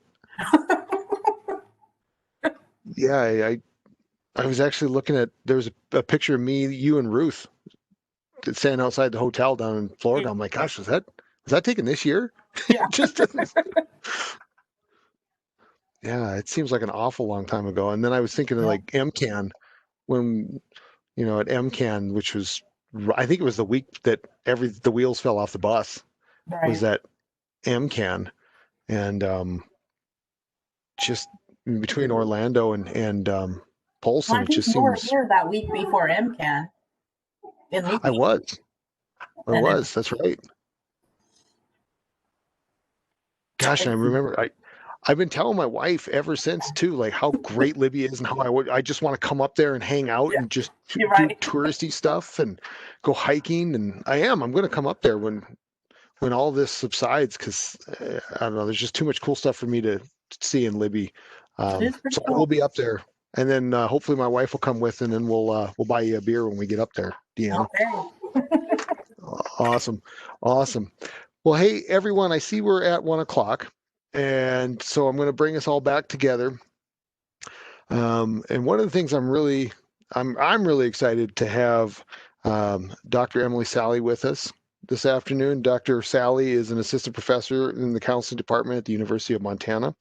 Her experience with students spans more than a decade and includes work with elementary and college students. And then her passion for serving students and provides navigation as they navigate their way through trauma. And we kind of felt that this would be a very timely message for many of us, because as we said last spring, the trauma that a lot of our students are facing and experiencing didn't end with the shutdown. And a lot of us that work in schools, we get to we have to help students through some of those things, and not everything that we do shows up on an academic transcript. And so really thought this was some great information, and I really look forward to hearing from Dr. Sallee. And so I'll turn it over to her. Thank you, Dr. Sallee.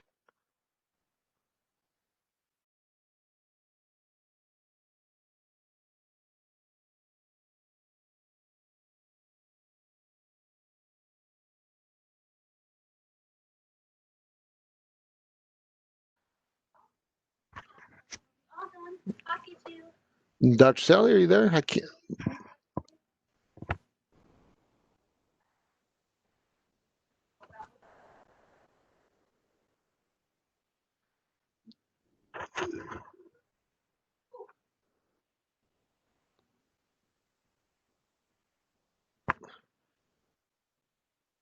Oh.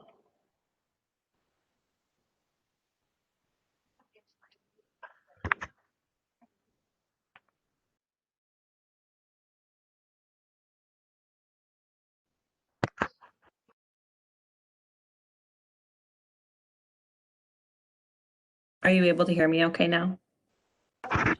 Perfect. We can hear you now. Okay, good.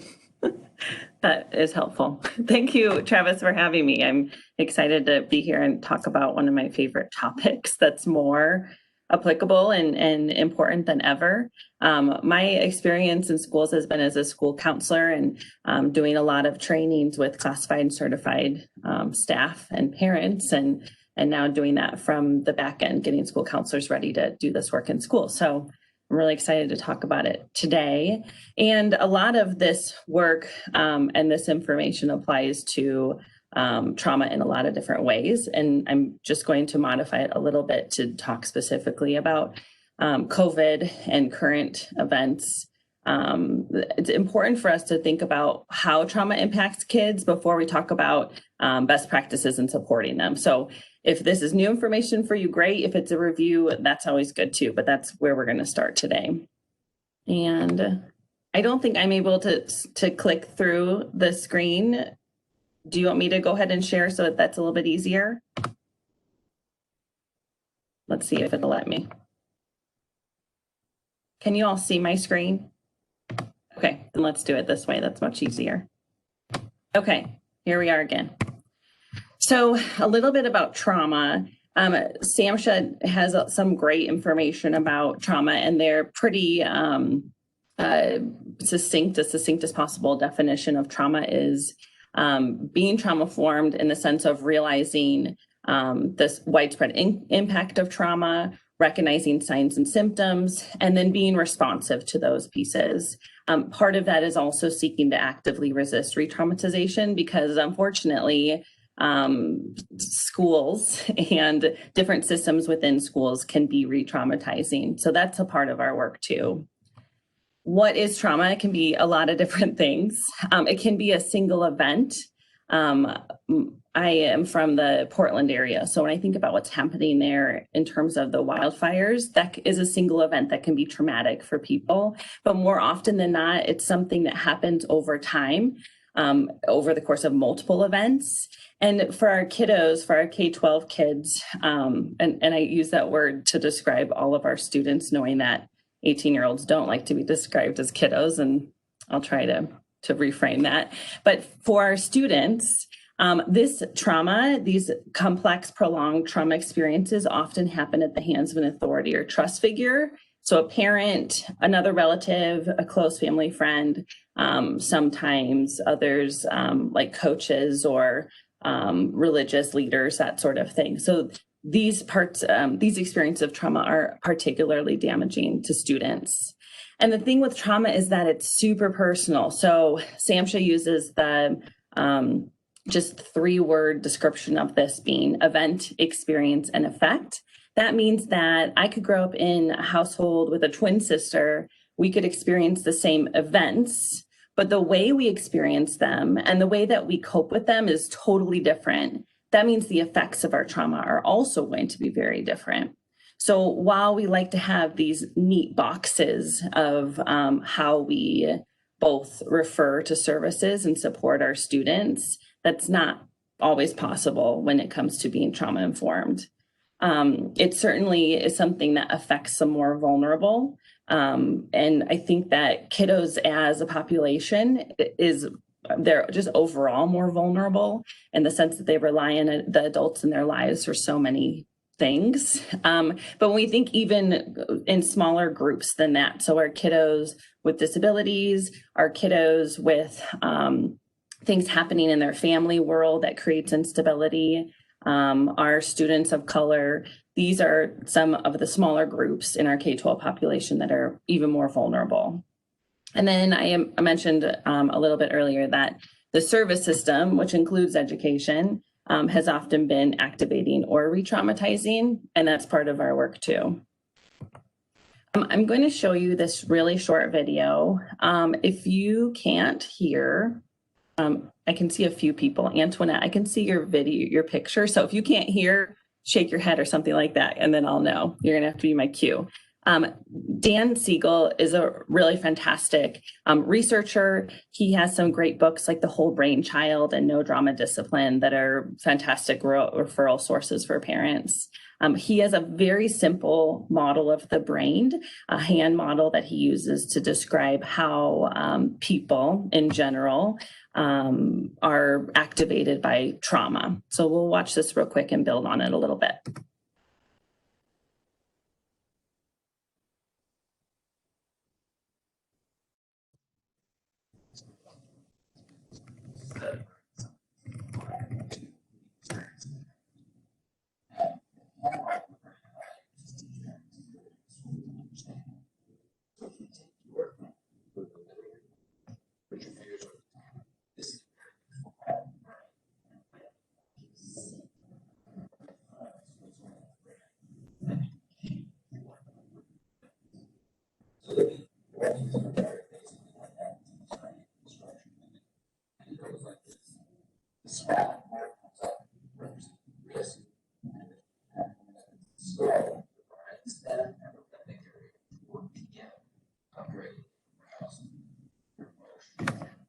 Okay, I can see in the chat that people can't see or hear anything. Thank you for letting me know. As I was enjoying the video, no one else could see or hear it. It's okay.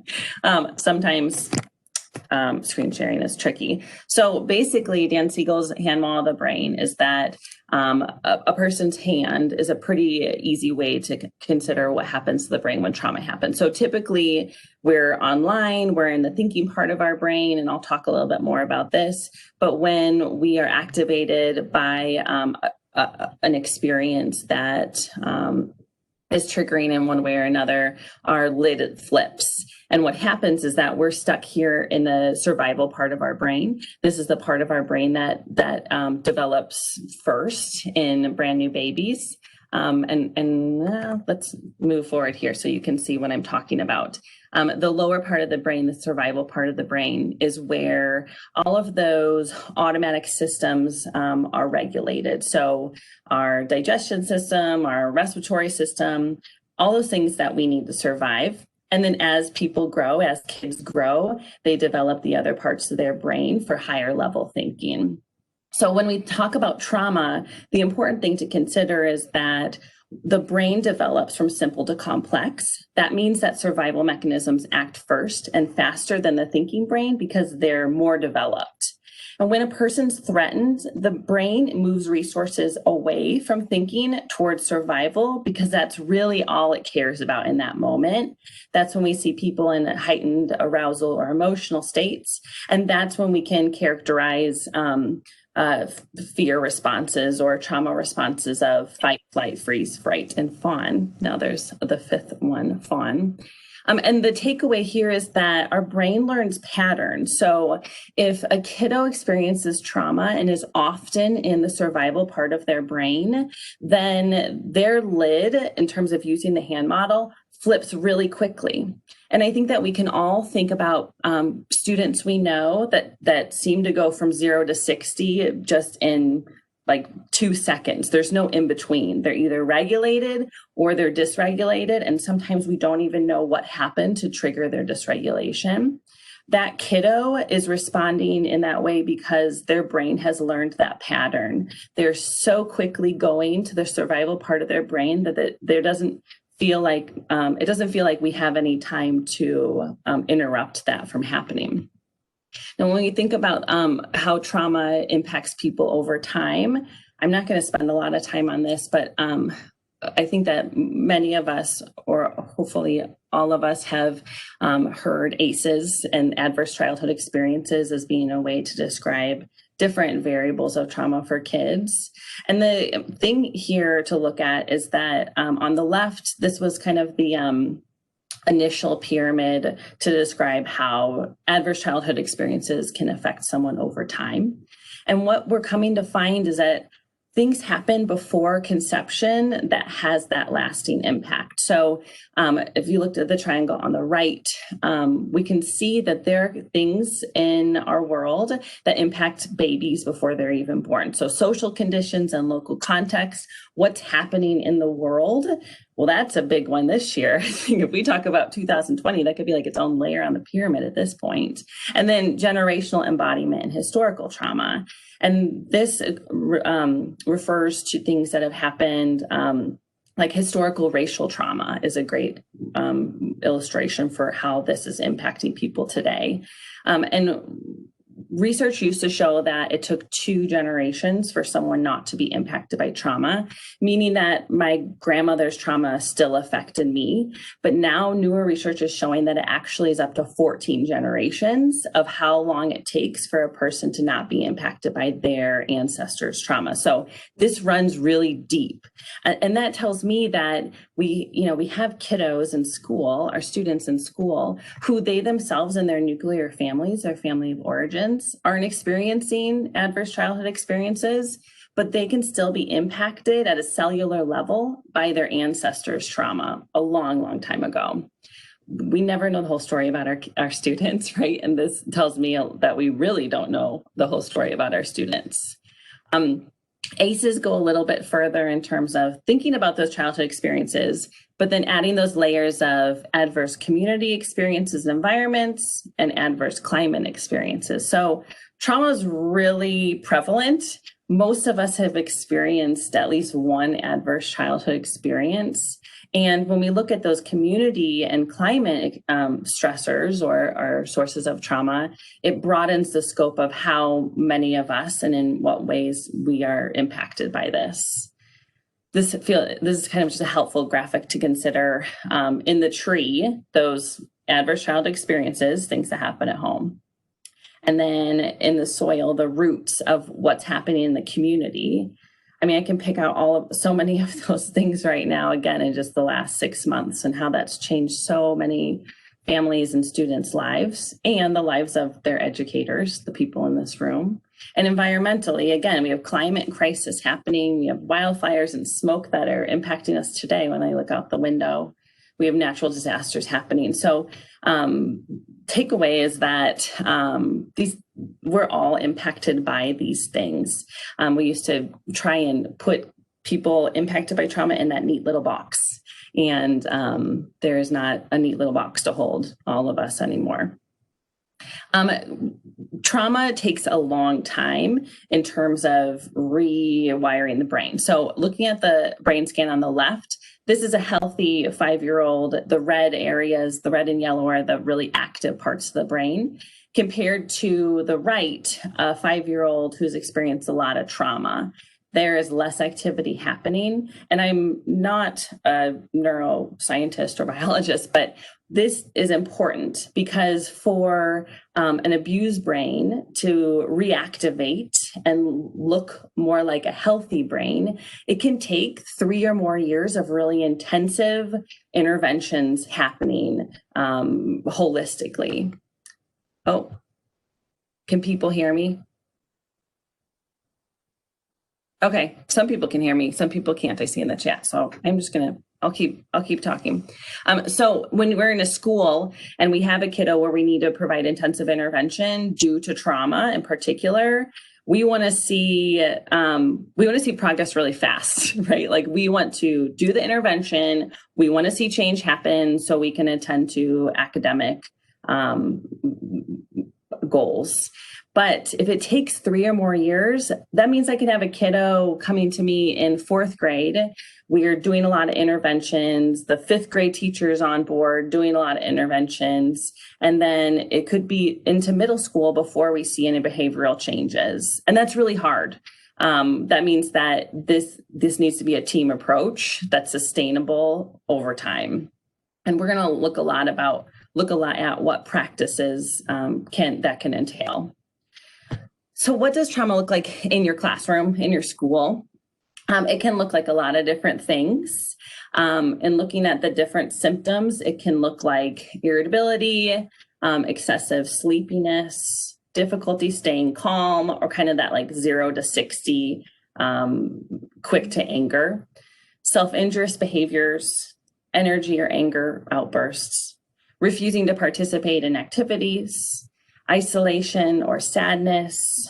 And that's tricky when we are all sort of self-isolating and have been. apathy and lack of focus, difficulty with memory, and then threats or aggression. And the thing with the symptoms is that if we really get serious about this, I think a lot of those symptoms are more characteristic now as we're inviting students back into learning environments. I think that we're all coming a little less regulated than normal and probably more sleepy and more irritable. Prior to COVID, this conversation would also look like considering how many of these symptoms are characteristic of different mental health diagnoses, like ADHD, anxiety, and OCD, kind of the big ones you see in schools. So keep that on the back burner, that there's a lot of overlap between presentation of trauma and other things that we typically attribute the symptoms to. Triggers for students in schools can include things like unpredictability. So like coming into school and having a substitute teacher, or having a fire drill, or having a change of schedule, or having a change of plans on the visual schedule on the board. All of those things that are common in schools can be pretty big triggers for kids that need a lot of predictability. Loss of control is a big trigger, feeling rejection or disapproval. And this is primarily from adults, but can also happen with peers. Loneliness, feeling left out or forgotten about. Sudden changes or transitions, so similar to that unpredictability trigger. Confrontation or a raised voice. Again, this is more so from adults than from peers. And then loud or chaotic environments. I haven't been to a school where there aren't loud or chaotic environments built into the day, like the bus, like recess, like lunch, like PE. There's loud and chaotic environments that are part of every school day, even a predictable one. And those can be triggering for people that have experienced trauma. And the last one being restricted movement or restraint. Now that one I think falls a little bit by the wayside typically, but when we are talking about the COVID pandemic, I think it's fair to argue that we've all experienced restricted movement in the last 6 months, staying home, staying away from people that we love. Now inviting kids back in schools, that looks like restricted movement of the day. So when I think about my kiddos in school right now, they stay with their class and their teacher. They're restricted as to where they go for recess and all of those pieces. So anytime there's loss of control in the sense that it restricts movement, that can be a trigger to a trauma response. This is just another little quick graphic to show some of the overlap between trauma and ADHD. We can have a kiddo diagnosed with ADHD with or without a medication component, and support them in ways that helps them access learning and be successful due to ADHD, when in actuality their symptoms are due to trauma, and when unattended to, anything we do is not going to help their ADHD because it's a trauma response, not an ADHD symptom. So we have to really look at the whole kiddo and the whole picture, particularly when there are diagnoses and other pieces involved like this. So an example of that here. I'm not sure if you're going to be able to see or hear this video either. Let's just give it a shot.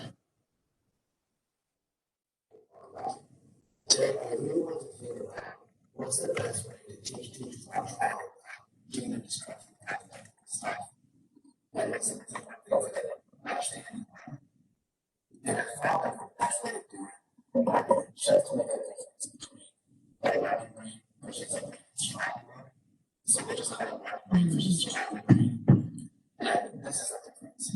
So the normal brain is this brain that's open to information. And it's communicative and unity and peace and goodness. Okay, videos aren't working. That's okay. We're all learning so much flexibility and adaptability right now. I've shared this with with Gear Up. So if you want to check this out later, this is a really great video to share with your school teams. It simplifies the understanding of the learning brain versus the survival brain in a school setting. So when we have kiddos that are in that survival part of their brain due to trauma response or triggers, they're not able to learn. So this really is a great video to check out. And you could even just search it on YouTube as well. I would encourage you to do that later. I'm sorry, it's not working right now or working well. Okay. So when we have kiddos that are showing some of these symptoms, perhaps to some of the triggers that we just talked about, well, what do we do? We've gotten to the point where hopefully we've covered a little bit of like how trauma impacts the brain, what that looks like in schools. Now I want to spend a lot of time talking about what we do with that information. Well, there's a lot of things we can do preventatively.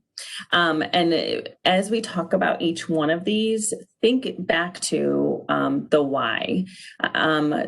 I think that my experience in being an educator and working in schools is that every year brings new, sometimes new curriculum, new practices, the most exciting new whatever that we're going to do that year. And those things aren't sustainable because they're not tied to a why. They're just tied to like, we're going to do this great thing and try it out this year. And all of us know that something else is going to be new next year. So being trauma informed is a practice that isn't a curriculum. It's something that you engage with in your pedagogy and how your school is organized and how every adult in the building understands how to best meet the needs of all the students.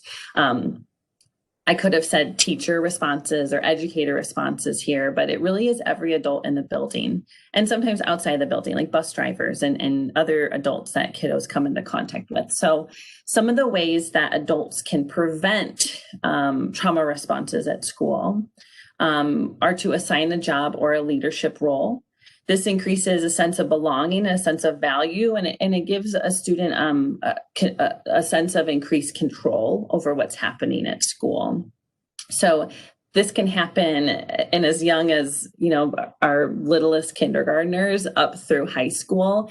I've seen schools do some really amazing things with tying this to career and college readiness, helping students as young as those in elementary school think about like, what it means to apply for a job and what a resume is and how you do these things. Some schools take that and make it a school-wide system of helping kids learn those skills and increase those senses of belonging and value in doing jobs and having leadership roles at school. Sensory objects to manage energy is a great preventative practice. These are things that should be available to everyone. So we're really just talking like tier 1 right now. All of these things available to everyone as a preventative practice. Sensory objects can look like flexible seating options, as simple as allowing kids the capacity to decide whether they stand up when they work. That could be a really simple preventative practice. It could be sensory items. You could have like a calm down, timeout sensory corner in a classroom or room in a school. This will be dependent a lot on level and resources and that sort of thing too. Now, when we bring COVID into the picture, we're going to think about like what sensory objects are easy to sanitize. Maybe every kiddo has a sensory object or objects available to them. This doesn't have to cost a lot of money. Some of my favorite sensory objects are like strips of Velcro that I stick under their desk or under their chair. It's hidden, no one else can see it. It's not distracting, but it's there. So thinking about ways to incorporate sensory needs into the school setting for everyone. Modifying expectations. I think that's something that we're all doing right now. We're getting really good at modifying expectations. This can certainly happen on an as needed basis. So thinking more like tier 2, tier 3 kiddos. But I think that, when we think about the like big picture of getting students ready to be contributing members of society, modifying expectations is something that maybe we should be doing more. instead of only for our students requiring special ed support and that sort of thing. In the same breath of modifying expectations, modeling is huge. And this doesn't stop when you have middle school or high school kiddos. It might become even more important then. So you're modeling a couple things, right? So you're modeling behavior that you want and expect from them. So not this do as I say, not as I do, but really being clear about modeling behavior and expectations. You can also model some of these preventative practice, model how you use flexible seating, model how you modify your expectations, model all of these pieces. So it's just a normal part of school. And it not only normalizes, but it can really validate students in accessing these different practices or interventions. Relatedly, letting students know what you want rather than what you don't want. So being thoughtful about like positive behavior, not punitive. Ask before touching is a huge one. And in my experience, particularly in elementary schools, physical touch is such a common way to build relationships with students. And in the COVID world that we're currently in, this is likely happening much less than before. But touch can be a really quick trigger for kids in particular that have experienced trauma. If we think about kind of the different sources of abuse, we have physical, sexual, emotional, neglect. A lot of those include physical touch. So even if a trusted adult, like a teacher, touches a shoulder or an elbow or something like that, that can create a really fast trauma response. So asking, can I put my hand over your hand and help you make that letter? Can I put my hand on your shoulder? Can I do, just asking permission, giving them that empowerment over themselves. This can also help kids learn a lot about consent and knowing that it's okay to say no, and that will be respected by the person asking. Mirroring students' body language is really helpful. Getting down at their level. So if they're sitting at a desk, you're kneeling next to them. If they're sitting on the floor, you're sitting next to them. And you're always being aware of your own safety. So when you have a dysregulated student, you're being really thoughtful about the space and how much space the student needs without you in that little bubble. So all of those things kind of fall under ask before touching. Praise publicly and often. Everybody likes to be praised. They may not admit to wanting to be praised publicly, but it feels really good when someone else acknowledges your work and your passions. This is even more important for kiddos that have experienced trauma. Just like assigning a job or a leadership role, this increases their sense of belonging and value at school. Relatedly, avoid public shaming and incongruent consequences. Public shaming is such a strong way to talk about some really common practices that happen in classrooms. So just taking a step back and thinking about language and practices and classroom management strategies. And then when you do need to have a conversation with a student about behavior in particular, sometimes academically related, doing that one-on-one privately and minimally, so not in front of the class whenever possible. And then breaks, offering a break. Let me take a step back. School schedules and our days look a lot different right now than they did 6 months ago. I think that's probably characteristic for everyone in this room and everyone in this country. So figuring out breaks and when they need to happen is helpful. This can look preventatively as a scheduled break. So when you have a kiddo that struggles coming back in from recess or lunch or those loud, chaotic, unstructured areas, or maybe during math, or maybe during independent work, or maybe during partner work, scheduling those breaks in as a preventative way to help them regulate themselves as well as possible before doing the next activity. Now, sometimes preventative practices aren't enough. So we need to talk about responsive practices, what you do when that trigger happens and the dysregulation flares and the kiddo is in that survival part of their brain. Well, a couple things. First and foremost, just using a calm, neutral voice. This is when you're not mirroring them, but when rather you are the regulated adult that they need. Often kids that are in the survival part of the brain don't hear the words that you're saying, but they can respond to your tone and your volume. So sometimes that just means talking for the sake of letting them experience the calmness of your tone and your volume. Kids are pretty great in the sense that they're easily distracted, and sometimes that's not so great. But when they are dysregulated, we want to distract them and engage their thinking brain. This goes to kind of speak a little to the importance of having relationships with students, and I know that's something that you all probably do really well. I often, when I share this point, I often think of a student I worked with for their entire elementary career, but they were very interested in Minecraft, which I think is still characteristic of a lot of kids. And unfortunately, he had a lid that would flip real quick. He was a 0 to 60 kid. And one of my primary interventions was to ask him to teach me about Minecraft. Sometimes I have to pretend to know nothing about the topic. And with Minecraft, I didn't have to pretend because I actually knew nothing. And that was a really easy way for me to engage his thinking brain. So his regulation happened a lot quicker because he wanted to tell me about Minecraft.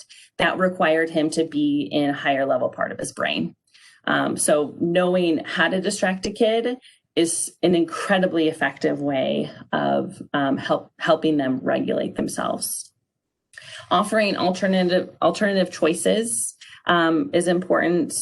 I think that often we fall into the trap of engaging with kiddos in power struggles because we want to be the adult and we want them to do what we say.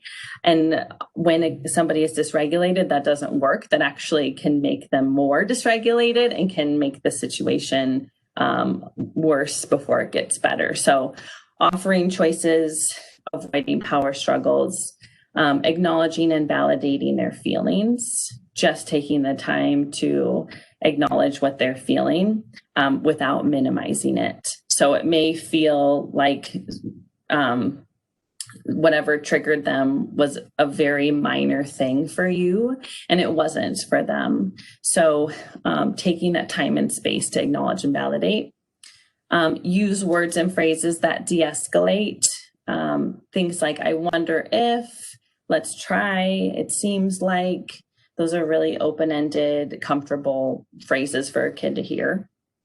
Offering a break as a responsive intervention. So having that break space or that break protocol set up to access whatever is in place. So again, like a calming area of the room, a classroom, maybe there's a buddy classroom, maybe it's a school counselor's office, maybe it's a principal's office, maybe it's just a quiet space that they can go and take the time they need to re-regulate. And then after the fact, repair the relationship.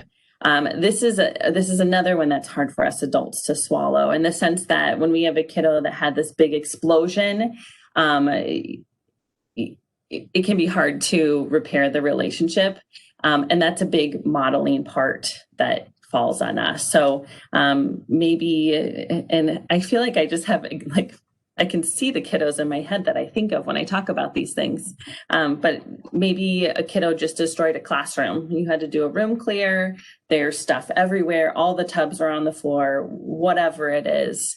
Repairing the relationship is priority. So you're not sitting there saying, well, you're going to clean this up. Well, you made this mess, so you need to clean it up before you do anything else. You repair the relationship first. You come alongside them and support them.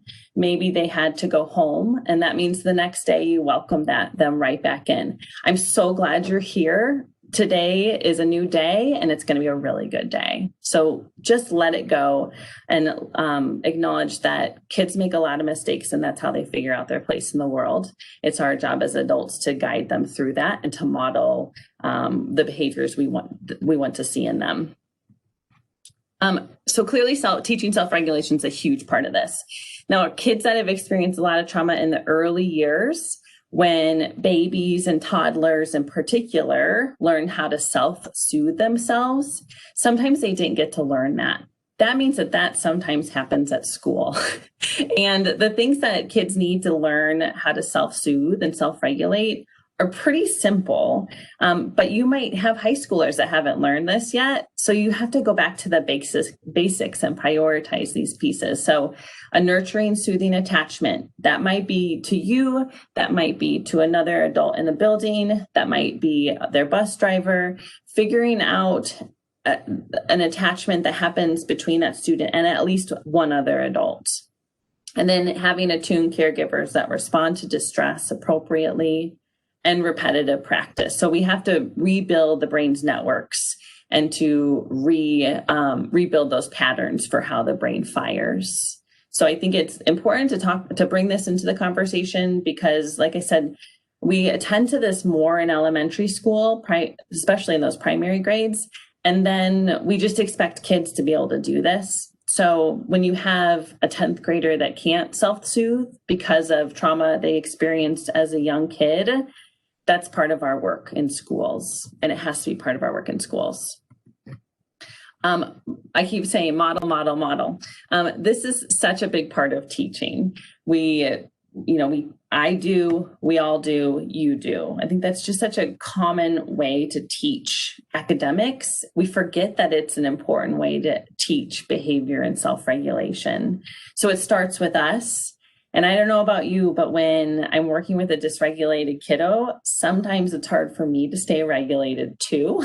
So I'm just going to throw it out there in case that resonates with anyone else. Being really thoughtful about what we look like and sound like when we're working with a dysregulated student is important. And I talked about this a little bit a few slides ago in terms of being responsive. But a self-regulated adult looks like a couple really specific things. Calm face and body, those nonverbals. Again, dysregulated kids, although I could just say people because this is also true for adults, they aren't receptive to receptive language, but they are receptive to nonverbals and to the tone and volume with which they hear your voice. So speaking with a low, soft, firm voice. There's some research around even using like a sing-songy lullaby type voice, which feels really weird to do, especially as those students get older. But the reason why there's suggestions around it being effective is because the person is in the survival part of their brain that developed when they were an infant.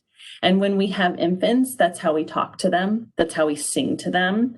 And so by engaging them in that way, it can help them learn that self-soothing practice or skills, and then re-regulate them. Ignoring inappropriate behaviors when it's safe to do so is important. Kids really are great about knowing what gets under your skin, and they're going to do those things. So ignoring those things as long as they're not hurting themselves or others. Relatedly, not engaging in power struggles, and always putting compassion first. So that relationships is such a big part of everything that I'm talking about. And for those of us that are trying to build relationships with students online right now that we haven't met in person yet, and vice versa, this is a little bit trickier, and we have to really dig deep into our bag of tricks or learn some new tricks about how to focus on relationships first. And then what does a self-regulated adult sound like? When situations are tense, and there's a lot happening, we need to have phrases that are just go-to phrases we can pull out of our pocket. We don't have to think about it because we've used them and we've prepared them just like other pieces of teaching. So saying things like, when you're calm, I'm here to help. I care about you. And the last one is my favorite. How's that working out for you? Because the kiddos might be engaging in behaviors to get a rise out of you, and asking them, how's that working out for you, when they see that you're self-regulated and modeling that self-regulation can be a great reflective way to engage with them in that way. There's a lot of other great stuff that I'm sure is not new information to you too. So there's a fantastic amount of grounding strategies, apps, websites, guided meditation, those pieces.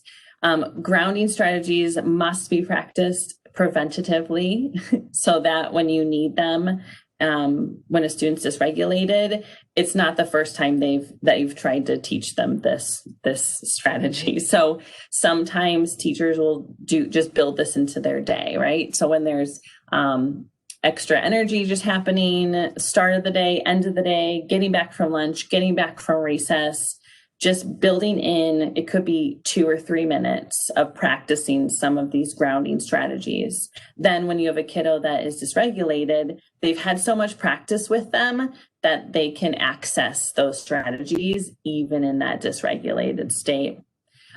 These are certainly things that teachers are doing online with their students now in a synchronous Zoom or Google Hangout or whatever is happening. So this doesn't need to only happen when you're in person. And hopefully this is something that you can do with your students. So the model approach to teaching self-regulation. Other strategies teachers use: music, low lighting, turning off those god-awful fluorescent lights and bringing some lamps into the space, calming colors. As when I think about particularly elementary school classrooms and hallways and every wall in the building, they're typically really colorful and full of stuff and information, and that's really fun to look at. It can also be dysregulating for students. So I've helped teachers redo classrooms in terms of like being thoughtful about what's on the wall, using fabric to cover bookshelves to even create less sensory input than it would otherwise. So really taking a look at your space and your setting. If teachers in this space are using Bitmoji classrooms for online learning, thinking about how to incorporate these strategies there too. So not covering the walls with every cool poster graphic that's available, but being thoughtful about how to minimize and engage students in more calming ways. Setting short-term goals with students, and then avoiding punitive consequences. A really great practice to get into is making a point to send an email or a phone call home that's positive, especially for your kiddos that have difficulty with regulation. On the parent end of things, it gets tiresome to get the same phone calls every week, every day about your student that is having trouble at school. So maybe you just make a list of your students, and every day you move down the list and send one email to a parent to say like, hey, I love having Joe in class. Here are some cool things that he's doing. I'm so glad I'm his teacher, to build that relationship with parents at home too. And then they get to like be excited for Joe, and they get to use that to build their relationship with them too. So when we think about trauma and where COVID-19 fits into this, well, we're in this collective trauma experience, which is really unique. There's kind of like advantages and disadvantages to this. Well, there's a lot of disadvantages to this. But since we're all experiencing it together, that means that we all have this really big support system of people that are, again, experiencing the same thing. So this can help in allowing each other and supporting each other through grieving processes. And this grief can happen as in a direct response to COVID. More than likely, your students and your staff are grieving other things that are happening because of COVID. So loss of financial stability, loss of housing, loss of getting to see grandma. Those sorts of things really can have a direct impact on your students and, again, the adults in the building. Being thoughtful about COVID as a collective trauma means that we can be empowered by it. There can be additional opportunities for connection, like with all of you that I get to do right now. So I think when we consider what's happening, really taking hold of those positive things that we can do to support each other and prioritize those. When you're working with your students and inviting them back into the learning settings and into schools or online, really prioritizing any or the avoidance of any prejudging or pathologizing, because we don't know what they've experienced. We never all know all of what they've experienced. But again, just focusing on relationships and being pro-social and creating that space, whether it's in school or online, focusing on strengths-based perspectives and interventions, and then utilizing your team, whether it be administrator, school counselor, CSCT, school psych, whoever all those people are to support you and your students, to assess students individually, determining root causes of trauma responses at school. So you can individualize again how the experience of trauma is affecting them. And then when we consider just how all of our priorities are shifting and have shifted, there's some really big ones in the conversations around working from a trauma-informed lens. One is to increase predictability. Now, I mentioned that lack of predictability is a trigger. So increasing predictability as much as you possibly can. Having routines and having practices that you do, being really transparent with students and their parents about what's happening and kind of where you're headed. This also kind of mixes in with flexibility in the sense that we can make all the plans we want, and sometimes they aren't what's best. So having those relationships and those connections with students and families to do a lot of check-ins and have flexibility around their needs, particularly during this time. Empowering students and families is important. Modeling for students and families is important.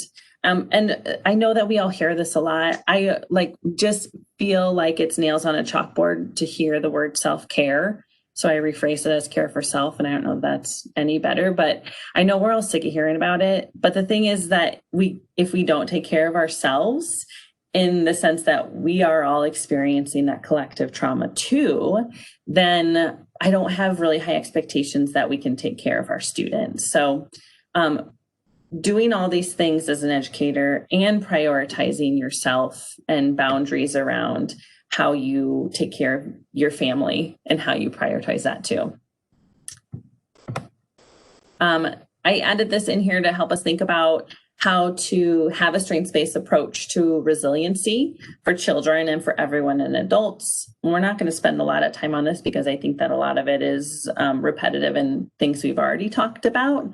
But the neat thing I like on this is to consider how we can retrain our brain to be more resilient. So when we practice these pathways to resilience, when we're regulated, we can access them when we're dysregulated and rely on coping strategies in times of dysregulation too. So highlighting ways to incorporate this into your own lives and then your own teachings and connections with your students. I don't know if you know Rita Pearson. She was a really fantastic educator. And if you haven't seen her TED Talk, I hope that you watch it.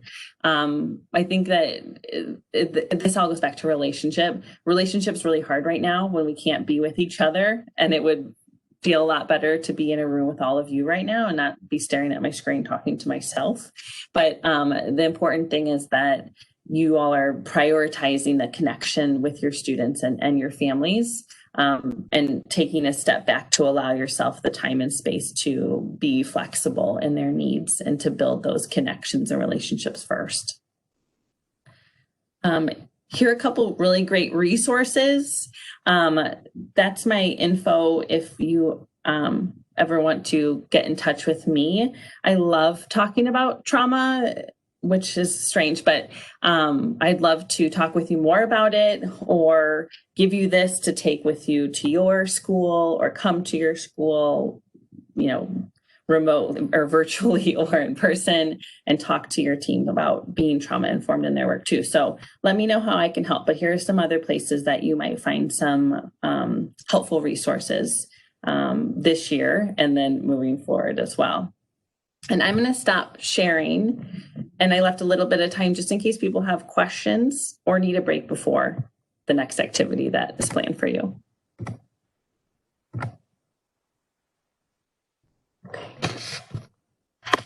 Any questions or comments that?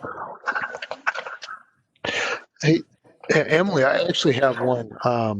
Was reading some research recently about the effects of trauma, long-term effects on chronic health issues, such as cardiovascular, and even some forms of cancer have been linked to childhood and adolescent trauma, severe trauma. And I just, again, the information that you presented was extremely timely and beneficial. But yeah, I was just wondering if you'd heard anything about that, or if there's any of those chronic health issues, those long-term health issues referenced in any of your research.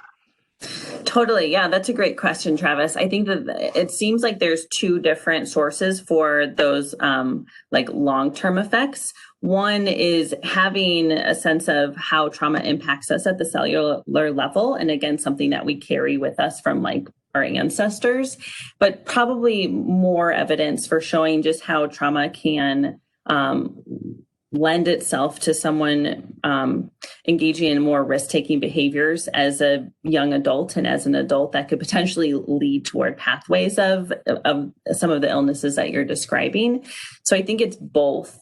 The latter gives me some hope that the things that we can do in schools can interrupt that from happening. So give students the coping skills and interrupt the risk-taking behaviors that can potentially lead to those long-term effects of illness. So yes, some of that. And I'm glad that you brought that into this space, because it's definitely something that's being more researched about right now.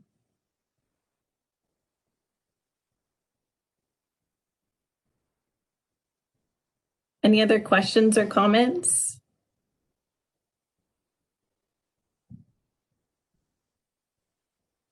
Oh, here, I'm looking at the chat box. What if childhood trauma is occurring at an older age, like middle and high school? Are there specific things secondary schools can do to help older students experiencing trauma?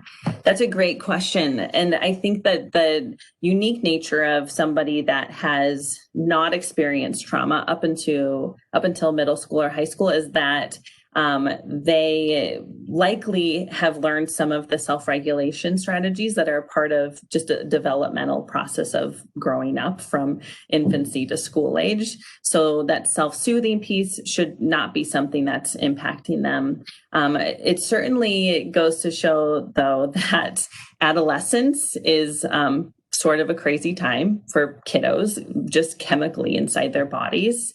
And I think when that in tandem with trauma is happening, then you're going to see more of the explosive effects at the school, and there may be less isolation, less withdrawal, and more like being really open about those feelings. So some of the same intervention can certainly be used, but adapting it for that age kiddo. And if you've already seen this or read some of the similar things, then maybe this isn't a good recommendation. But while the movie Paper Tigers was filmed at an alternative high school in Washington, a lot of the same practices carry over to comprehensive schools too. There's a follow-up video or movie, and then some literature that comes with the same organization that facilitated that documentary. So I would check that out for specific middle and high school information too, because I think that can be really helpful when you're not dealing with somebody that had trauma prior to that point.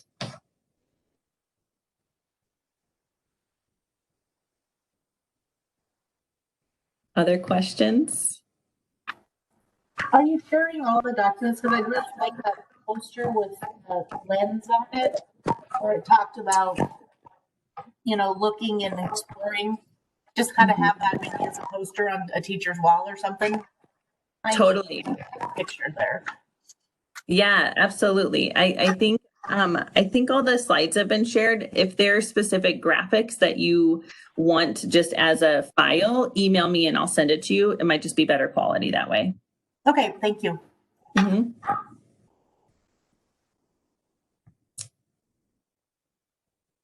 The one resource that I did share, the National Child Traumatic Stress Network, has some really cool stuff coming out about COVID specific strategies. So that would be a resource that I would suggest people kind of keep an eye on as they come out with more. They seem to have the most up-to-date information and really valuable for schools.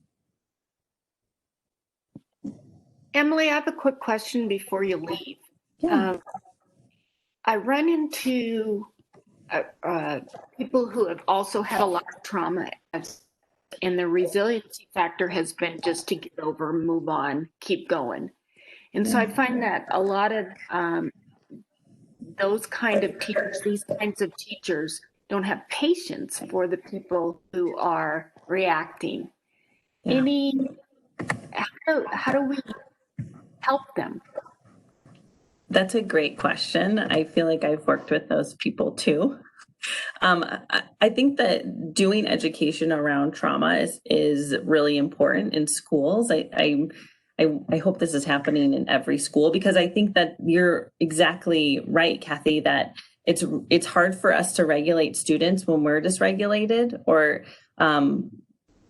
even more so if some of our students' behaviors are triggering to us based on our trauma history. So it really does start with the adults in the building. And sometimes those look like some real frank conversations with staff, encouraging them to use their EAP counseling benefits and that sort of thing. And this is a great time to normalize, like, hey, we're all going through a hard time. We should really be using that EAP benefit, and I'm going to do that. So I wonder if that's something you've thought about. I think this is the best time to normalize seeking outside support so that you can be a better teacher and educator and person to support kiddos in schools. Thank you. Mm-hmm. Well, I'm really aware of all of your time, so I don't want to monopolize anymore. But if you have any questions or things I can help you with, please email me. And I appreciate you inviting me today so I could talk about this. Thank you again, Emily. We really appreciate you sharing your expertise and your time with us. Again, always timely, but it seems to be even more so now. So appreciate your time. Absolutely. All right. And again, thank you. Liaisons, if there's any questions that pop up again in the meantime, you can send them to us and we will forward them on to Emily, or you can email her. Again, I don't think that this is I actually believe for a long time that this is the next area of research that's going to shape education for the next 10, 15, 20 years is trauma-informed educational practices. And I've been saying it for years, and I am more convinced now in light of everything that we've been through in 2020 going forward. So again, thank you so much, and we really appreciate the information.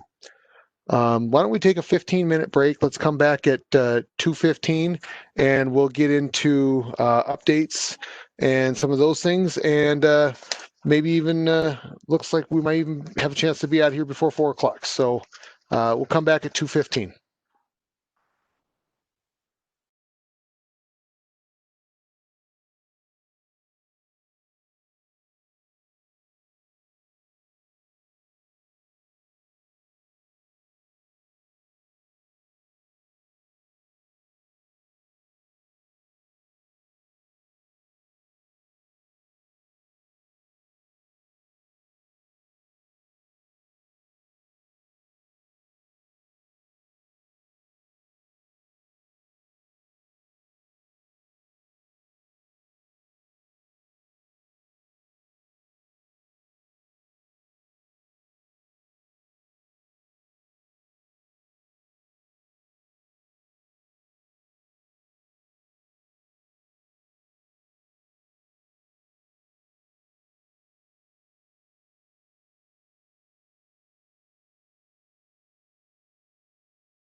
Yeah.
All right. Welcome back, everyone. I know we're going to try and be as efficient as we can moving forward to try and hopefully get to, I know it says 4 o'clock for our final ending time on our agenda. We'd like to try and end it earlier than that. I'm sure most of you would be okay at that. So we'll get rolling. So the first thing we'll talk about in our announcements would be National Gear Up Week. So I'm going to turn that over to Sam.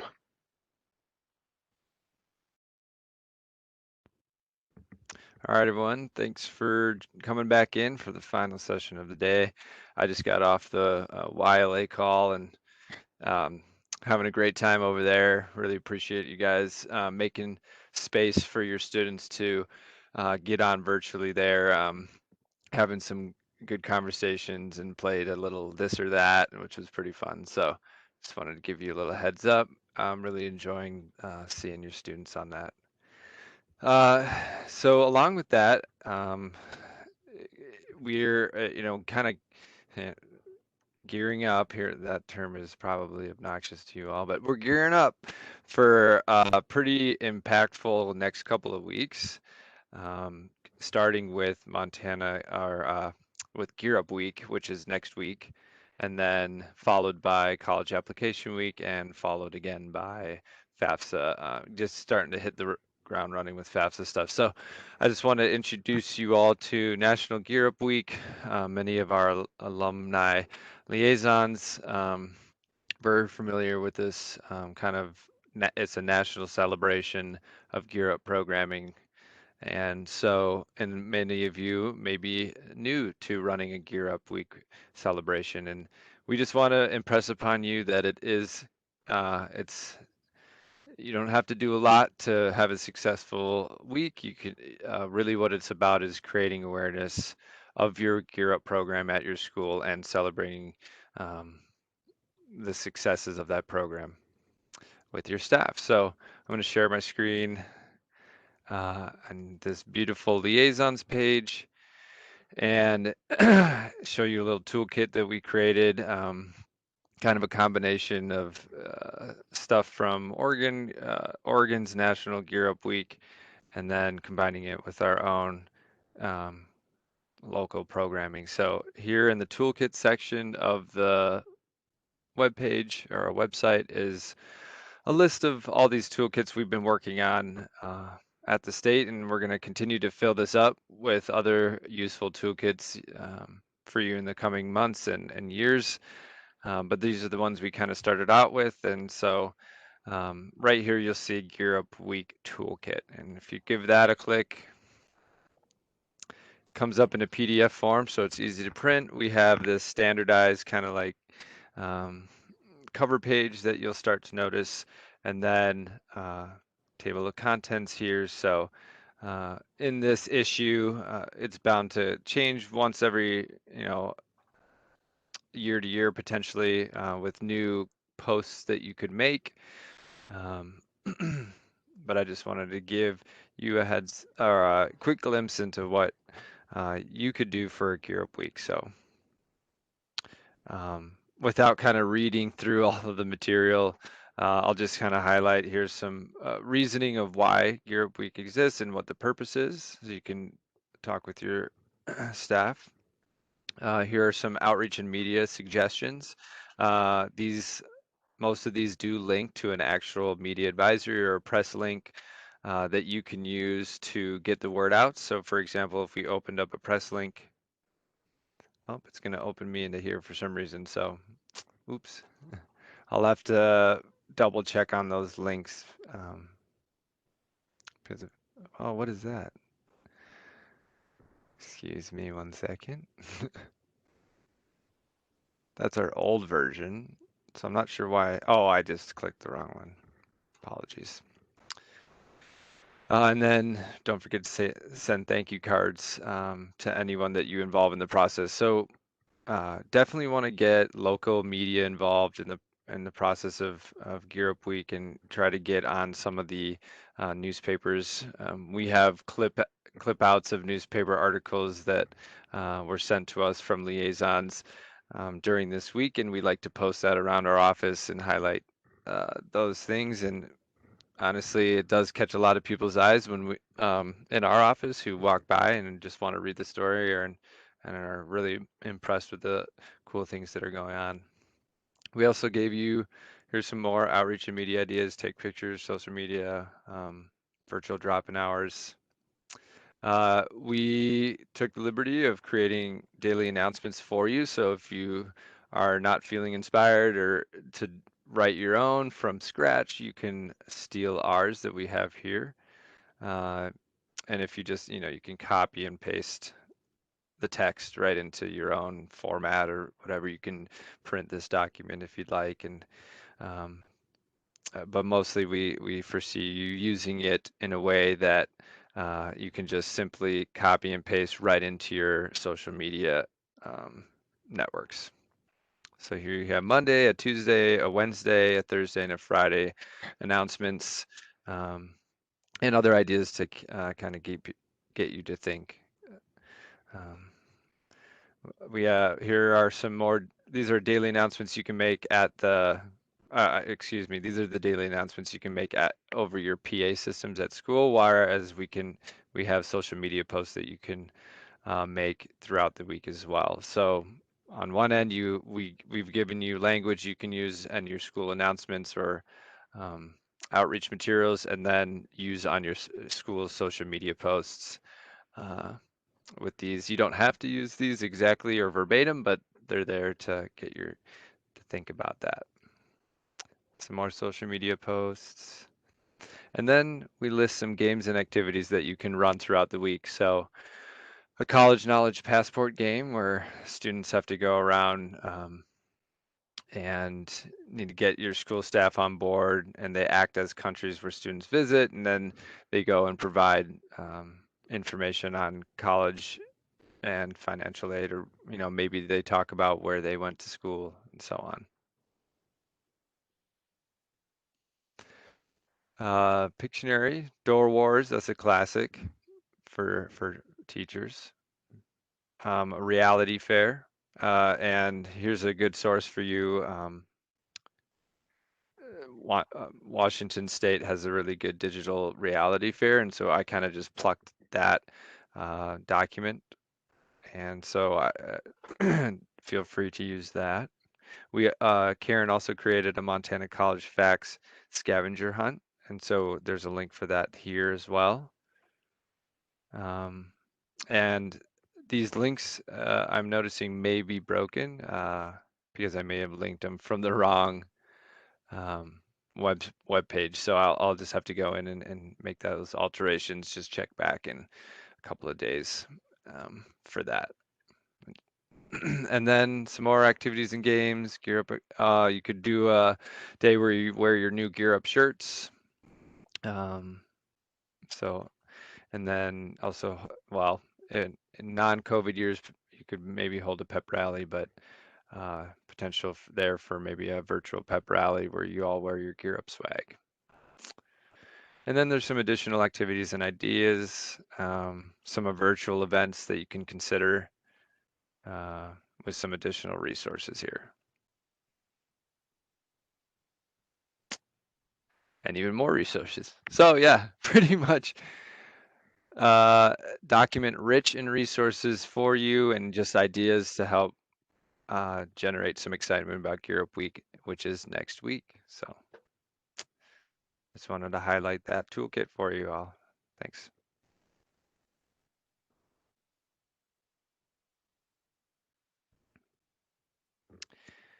And from here, I think I'm handing it over to Karen to talk about Quick Guide.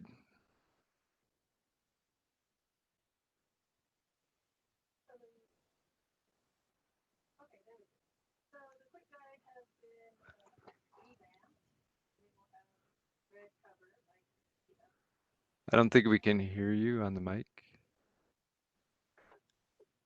You are unmuted, but potentially your mic is not plugged in. Nope.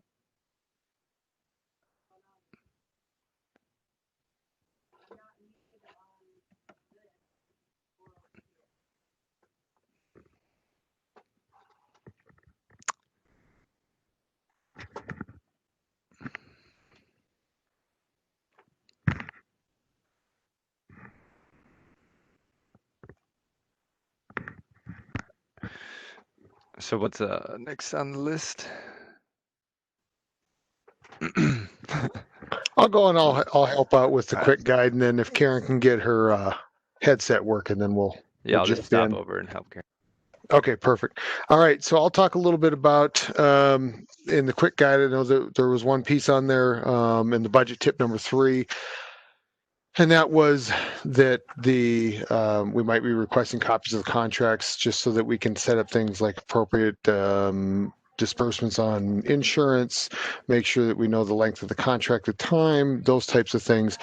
This was also another big piece that suggestion that came from our auditors. I mean, after all, it's one of the biggest reimbursements that we give in every one of your budgets is salary and benefits. So with those amounts, I just want to let people know. I know we've requested a few of them, and so just want to let you know that would be something that we're working on. And then the last one that I had for the quick guide is just that reminder, we touched on it a little bit this morning about maintaining FERPA rights for students and making sure that we're using the secure email whenever we're transferring information related to students, whether it's anything identifiable, birthdays, test scores, grades, whatever we're doing. I know a lot of times there's maybe some uploads with SAM that would be a spreadsheet. Or something like that with Gears. And again, whenever we're transferring student information, please make sure that we're doing so using secure email. Karen, did you get working? I think I did. You did. All right. Okay, good. So apparently I have to push the little green button. But anyway, live and learn. It's kind of a new headset. But in the quick guide, we actually put page numbers in there to help you out. But one I want to talk about is the entering services because we clarified some more on that. And so for tutoring and after school clubs, like if you have a STEM club, please use sign-in sheets and count the hours. That's one clarification because last year, kind of the school clubs weren't being counted. So if you have an academic club that Gear Up is helping sponsor, then please count the time in that club.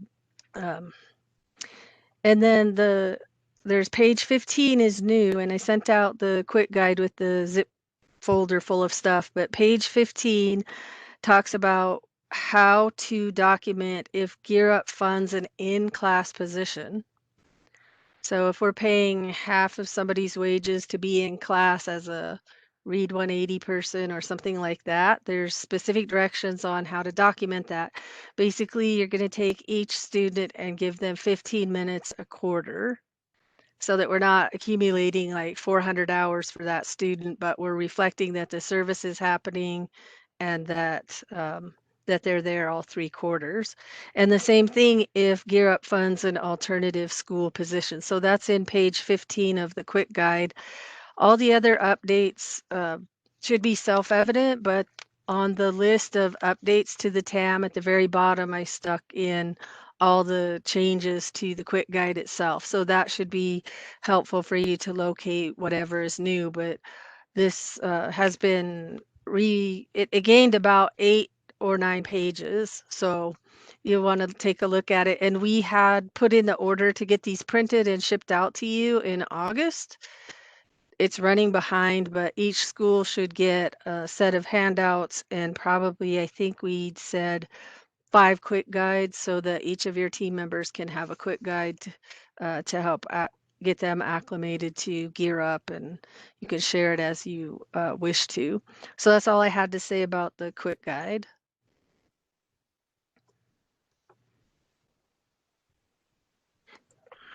All right. I guess it's next is me to talk about some of the other new things that we've been working on. And I got to be honest, I'm still very excited about the SSA presentation from this morning and the contract that we have with them. I can tell you that this is something that Sam's been working on even before I started here, and to finally bring that to action has been, especially under the confines of everybody working remotely and not being able to meet with people and get these things done. It was a lot of work, and Sam put forth a lot of really good work on that one, and it's really kind of really cool to see that one coming to fruition. And we've also talked a little bit about the first year services on campuses. Those are a couple things that really took a lot of work, but we also have a few other things I want to update you on. As we talked about last spring, we've been working to also provide professional development for everybody. And one of the things that we're just kind of in the final stages of getting contracts with ChildWise to provide ACES training for Gear Up schools. One of the wrinkles that we've been having is that some of our schools are all virtual. Some of our schools are in 5 days a week, and and then there's a whole spectrum in between there. And how do we set this up so that it meets the needs of all of our schools? And so we've been working on some language in the contract with ChildWise to be able to provide both in-school professional development and for some of those individuals who are working remotely. And we should be wrapping that contract up and then either this week or next week. And so we're really excited about that one. Again, to again just kind of keeping with that trauma-informed instructional practices and yeah, that it's just timely information. The other one that we're working on is instruction through the cultural lens of American Indian instruction. We've been working to try and get a contract with an individual who's not new to Montana. He's been presented here many times, Mr. Running Horse Livingston. I know many of you have probably seen some of his presentations before and maybe even been lucky enough to sit on some of his professional development. We had originally arranged for Mr. Livingston to be one of our keynote speakers at Gear Up West, which we all know what happened with that. So now we're working on developing training with him that would be provided online, and we're looking to do that next month in October sometime. So be on the lookout for that information. And the training with Mr. Livingston. I think it'll be really cool. So anyway, those are a couple things we're working on. Another one I'm going to share my screen, but I'm sitting here with 3 screens. I kind of feel like a stock trader. So hopefully when I hit share screen, the right screen gets shared. So all right, are you seeing the is everyone seeing the upcoming webinar screen? Thumbs up. All right, cool. All right, so this is, again, just trying to put these out there and some of these dates out there for everybody. Unfortunately, this is the name of the game in which we're all dealing with in our post-COVID society, and a lot of WebExes and a lot of Zooms. I prefer to be in the same room with everybody because I kind of miss you all, and I really enjoy those side conversations and just connecting with all of you. And but in the meantime, the state team has been very busy putting together some very cool WebExes and learning opportunities for everyone. And one of them that I'm really excited for is next Tuesday with Dr. Tricia Seifert at MSU to do the crash course online training. And that's the game, the college access game that reenacts your first semester of college. I know the state team they ran through and played the game a couple weeks ago. I wasn't part of that group. Just kind of reflecting on my own college experience. My first year of college, I probably had really high social scores and it wasn't nearly as high on my GPA. So anyway, I'm really looking forward to that game with everybody next week and finally being able to have this opportunity. I know Dr. Seifert was originally scheduled to be one of the keynotes at last spring's Gear Up meeting. And we also had Dr. Seifert tentatively scheduled to be a keynote at Gear Up West this next year as well.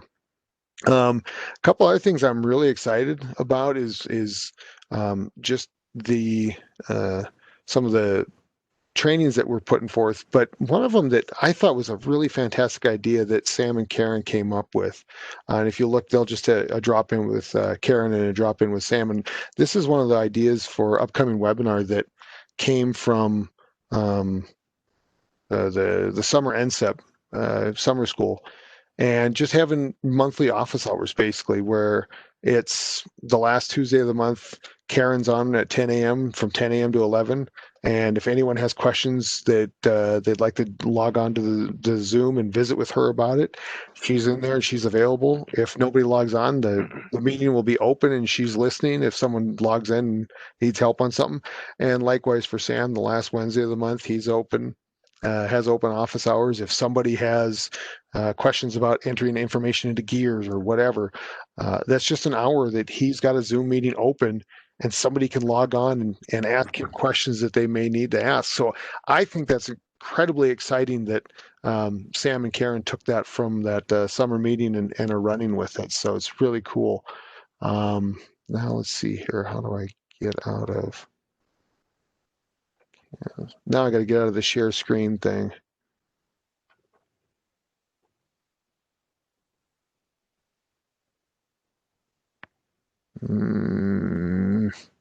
How do I do this? You can, if you put your cursor to the top of the window. There you go. Okay, there I got it. All right. Yeah, I was just clicking random stuff, and I figured if I clicked enough random stuff, I'd get out of there. So those are a couple things with the upcoming webinars and some of those things that we're very excited about.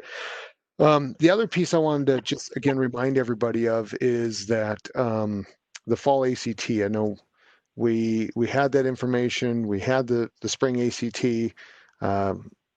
2020 is kind of becoming like a verb now. We 2020'd it this spring, and it didn't happen. We've been working really diligently with ACT to be able to provide the opportunity for last year's sophomores, this year's juniors to take the pre-ACT, and last year's juniors, this year's seniors to take the ACT this fall. I know I sent an email out a week or so ago. We've been busy working with our evaluators and ACT, knowing that there's so many different back to school plans, and if again, virtually, there's no stipulations for ACT to be able to administer the ACT virtually. So if your school is in those situations where students can't safely take that test, let me know, and we'll be in communication. And the school could be exempt from taking those. For the school to be exempt from taking those assessments in the fall. I have been in contact with a couple of you, and again, Penny in Thompson Falls was like one of only 4 schools in the entire state that administered the pre-ACT before COVID hit. So, I mean, I'm going to do a little one up for Penny in Thompson Falls, because I don't know, it was just kind of funny. I think there was 4 schools in the entire state that administered the pre-ACT before the shutdown happened, and one of them was Thompson Falls. So way to go, Penny. So again, we want to be just let us know what's going on with those ACT pieces. Otherwise, we look forward to working with you. And I know it's been a big, heavy lift with ACT to get that done. Couple questions have been asked about because of all the fall testing, if it could be maybe pushed further back and delayed. And I've been working with ACT, and to just let everybody know where we're at on that one. Between OPI, ACT, OCHI, we've been meeting almost every other week to get this done. I have made the recommendation to the committee, and the committee's going forward with it, to not have another pushback of the fall ACT. So if schools can't take it this fall, we're not going to push it back again, just simply because if the juniors take the pre-ACT, for example, any later than this window, it doesn't really give great information to help prepare for the ACT in the spring. So the idea will be that we'll just get back on the regular assessment window starting in the spring. And so anyway, just wanted to let everybody know that that's what we were working on with that. And I know that one of the things that I promised everybody last year was to have a full assessment calendar before school year started. And unfortunately, we're still waiting on a couple of dates to get hammered down with between us, OPI, and ACT for the assessment windows. Once those are done, I'll be able to complete the contracts with ACT for the pre-ACT 8 next spring and the TESRA as well. So we're just kind of waiting on those last couple of things. Once that's done, we'll have those dates out to everybody. I appreciate everybody's patience while we get those things hammered down. And again, it's moving at the speed of bureaucracy. So we're hoping to have that here real soon for you. So that's all I have for updates. Oh, one last thing. There's one other thing that we're working on. I'm again as excited about this as everything. Is we are just in the final stages of reviewing RFPs to extend a state contract for a provider for online tutoring through Gear Up. And so we have, we'll be looking at the proposals here. The period just ended. We'll be looking at proposals.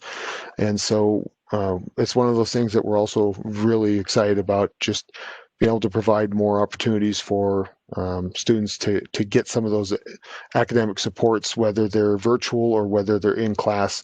We're excited for that. Again, it's another one of those contracts that we talked about before COVID, just because of the rural nature of some of our schools, and sometimes just finding good tutoring options and finding good resources for students.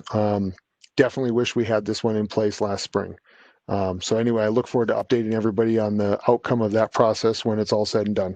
So those are the things that we're working on as at the state office. And again, just before I turn it over to Karen to talk about the annual calendar, I again want to thank everybody for all of the innovative and creative work that's been going on. We've been working a lot behind the scenes to try and develop some of these new contracts and everything, but we also realize that you guys are the ones who make these things happen. And so I appreciate everything that you're doing. I appreciate all the feedback that we've received from the schools, and just again looking forward to being innovative and creative in 2020, 2021. So I'm going to turn it over to Karen to talk about the annual calendar. Hey, Travis, real quick, do you want to address Melanie's question in the chat?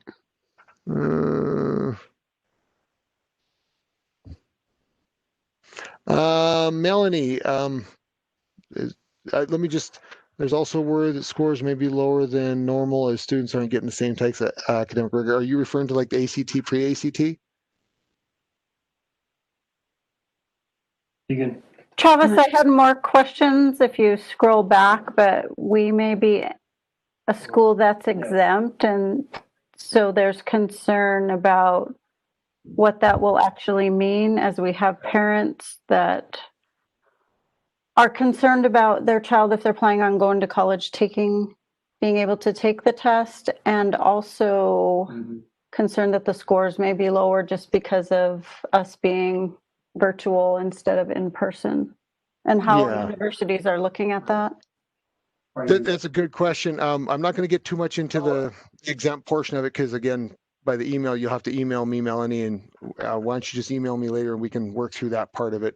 But I'll address the concern over the questions or the scores being lower. That is something that we've actually had a lot of conversation about with OPI, ACT, OCHI in relation to those scores. There has been guidance put forth by the Montana University system that ACT scores can still be used as part of the administrative or college admissions process, but there are also ways in which students can bypass the ACT if they don't have an ACT score, if the ACT is low. So those are some things that, and I can send you that memo. We sent it out last spring, but I can send that out again too. I know that it's going to be a concern. I definitely agree with the premise of what you're saying, that students should score higher on the ACT than they would, if they were in class than they would in a virtual environment. I completely agree with you. And so I can send that information out with the Montana University system. And then I guess the other part is just to let you know that there are conversations happening at our level with the Montana University system to also look at that and how do we measure some of those tests and how do we look at that, because we know that this year is probably, if we're talking about statistics, is an outlier year, because the test scores probably aren't going to, in all likelihood, are not going to be what we're generally seeing or what we're used to seeing. So there will be some outliers and considerations to be made. So just to let you know that will be again a piece of consideration going forward for a couple of years, I think. Yeah, and then Melanie, if you got other questions too about the exempt piece, just again, please make sure you email me. All right. Well, thank you for that. Can you hear me? If there's a thumbs up, I'll know. Okay, I see some nodding. So I'm just going to share a little bit about the academic calendar. Normally, we would send out the whole year, but with so much upheaval, we felt like we could possibly get out between September 1st and December 31st. So that's what I sent out a week ago. If you did not receive it for some reason, send me an email and I will send it to you again. I know that there's a lot of emails that come through this time of year. We moved a couple of due dates up a lot, trying to kind of balance things out so you wouldn't have so much to do in January and February. So one of the things that we moved up to the end of October is that one-page narrative of what was your most successful service and why, and what was your biggest challenge, and what did you do to overcome it. So that one will be due on October 30th, and it pertains to last year, not this year. So in the whole of last year is what you want to be writing about. And we'll send that out at the beginning of October. And then just a reminder that site visits are the week of October 12th through 15th. Most of you have signed up for a time. If you haven't, I'm working on sending them out by the end of today so that we give you the 30 days notice that that we said we would in the TAM update that we'll probably talk about in a little bit. And then what are last year's seniors doing? Those senior updates are going to be due in November 20th. So that's just to kind of spread the reporting things that you have to have out a little bit to make it a little bit easier. And I asked at the beginning of the spring if you had an academic calendar to send it to me. And based on that, I kind of mapped out the rest of the year. But then all of that's kind of thrown out right now with the assumption that a lot of things have changed. So if you know you have an updated academic calendar from last spring and it was redone over the summer, can you please send that to me again? And that will help us with our planning for things like regional meeting and also potentially spring meeting, even though that's a long way off. So just if you update your calendar, if you could remember to update us whenever that happens, that would be really helpful. So those were my couple of things about the annual calendar. And I just say, please review it because all the dates are in there. Like remember to enter your services in gears, and this data is due by the end of September, and that data is due at a different time. So if you take a look at that, it'll be really helpful to you. So that's it. And then I'm going to turn it back to Travis, who's going to share about some of the TAM updates, and then I'll come back with more TAM updates. So TAM, for you newbies, is our technical assistance manual. Other Gear Up programs call them their site coordinator manual, but we like to be different, so we call it a TAM. So. And I just feel funny having conversations and just saying TAM many times in that conversation. So I'm going to try not to say it, but we're talking about the TAM.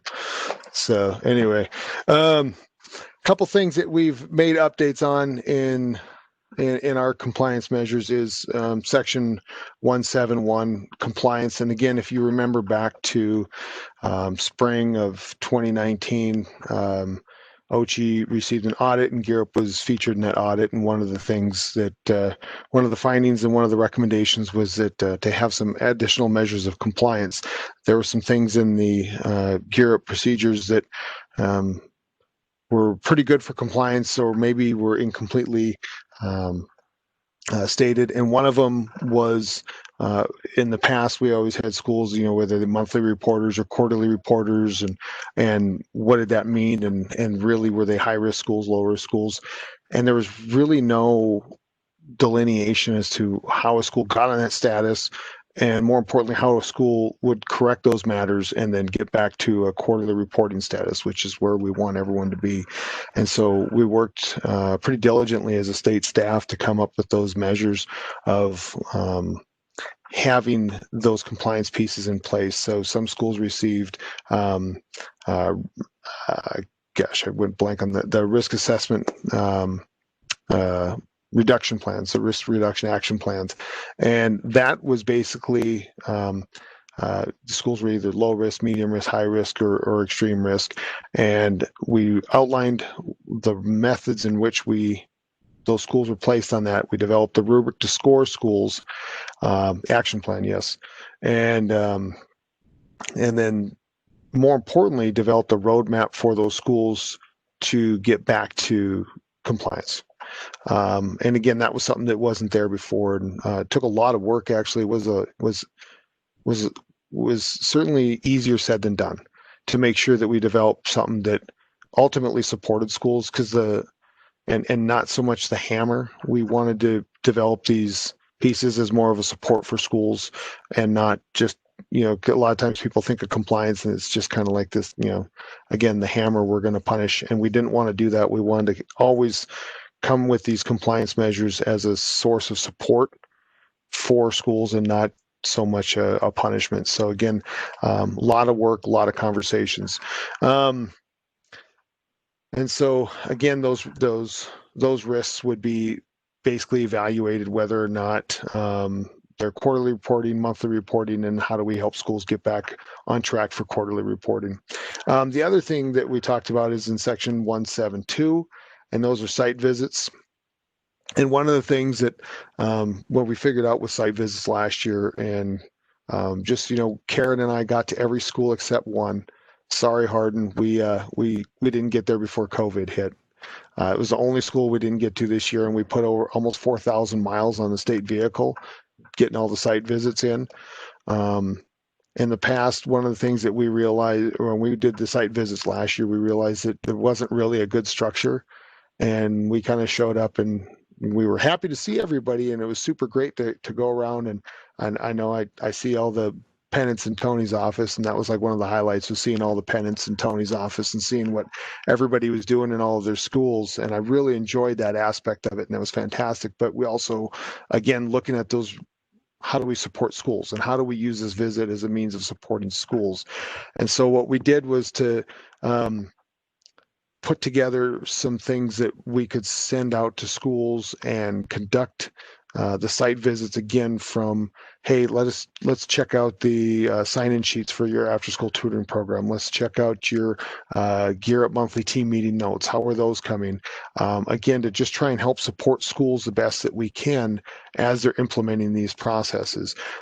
So that's one of the things that we've changed with our site visits this next year. Instead of kind of just showing up, we're really trying to make it purposeful and meaningful, and again, under the umbrella of supporting schools. So how do we do that in a way that help schools get better and helps their program get better, and help that communication on those compliance matters between the school and our agency more efficient? So those are the types of things that we're going to be looking at. So when we're coming now, again, we want to see you. I want to see the pennants in your office. I want to see what's going on and some of those new initiatives that are happening because of Gear Up. I mean, I still think of the drone program in Thompson Falls, and how cool that was to go and check out the classroom and see some of those things in action, and bump into some of the students that were at the YLS in San Francisco.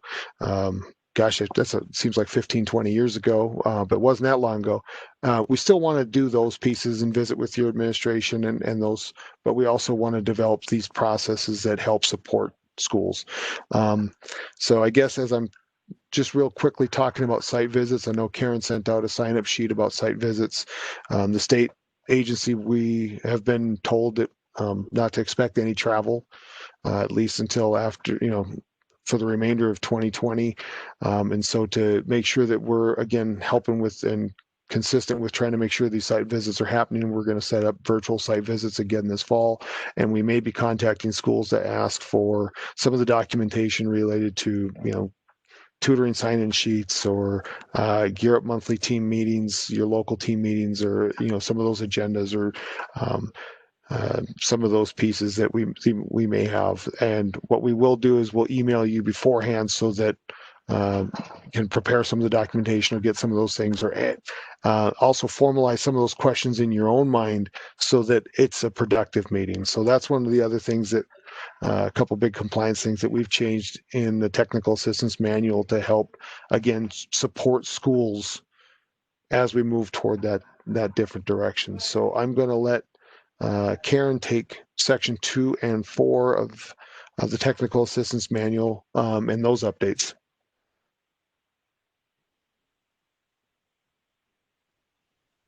And so I'll just add a little bit about the compliance. We're going to be looking at the implementation and like meeting attendance and things like that, and then fiscal reporting and match, if those are coming in on time and if they're correct. we'll be providing a lot of training as well. And then also the data piece, like, are the student surveys happening? Is the student data being updated in gears on time? So those are just the 3 areas of that we're looking at with the compliance piece.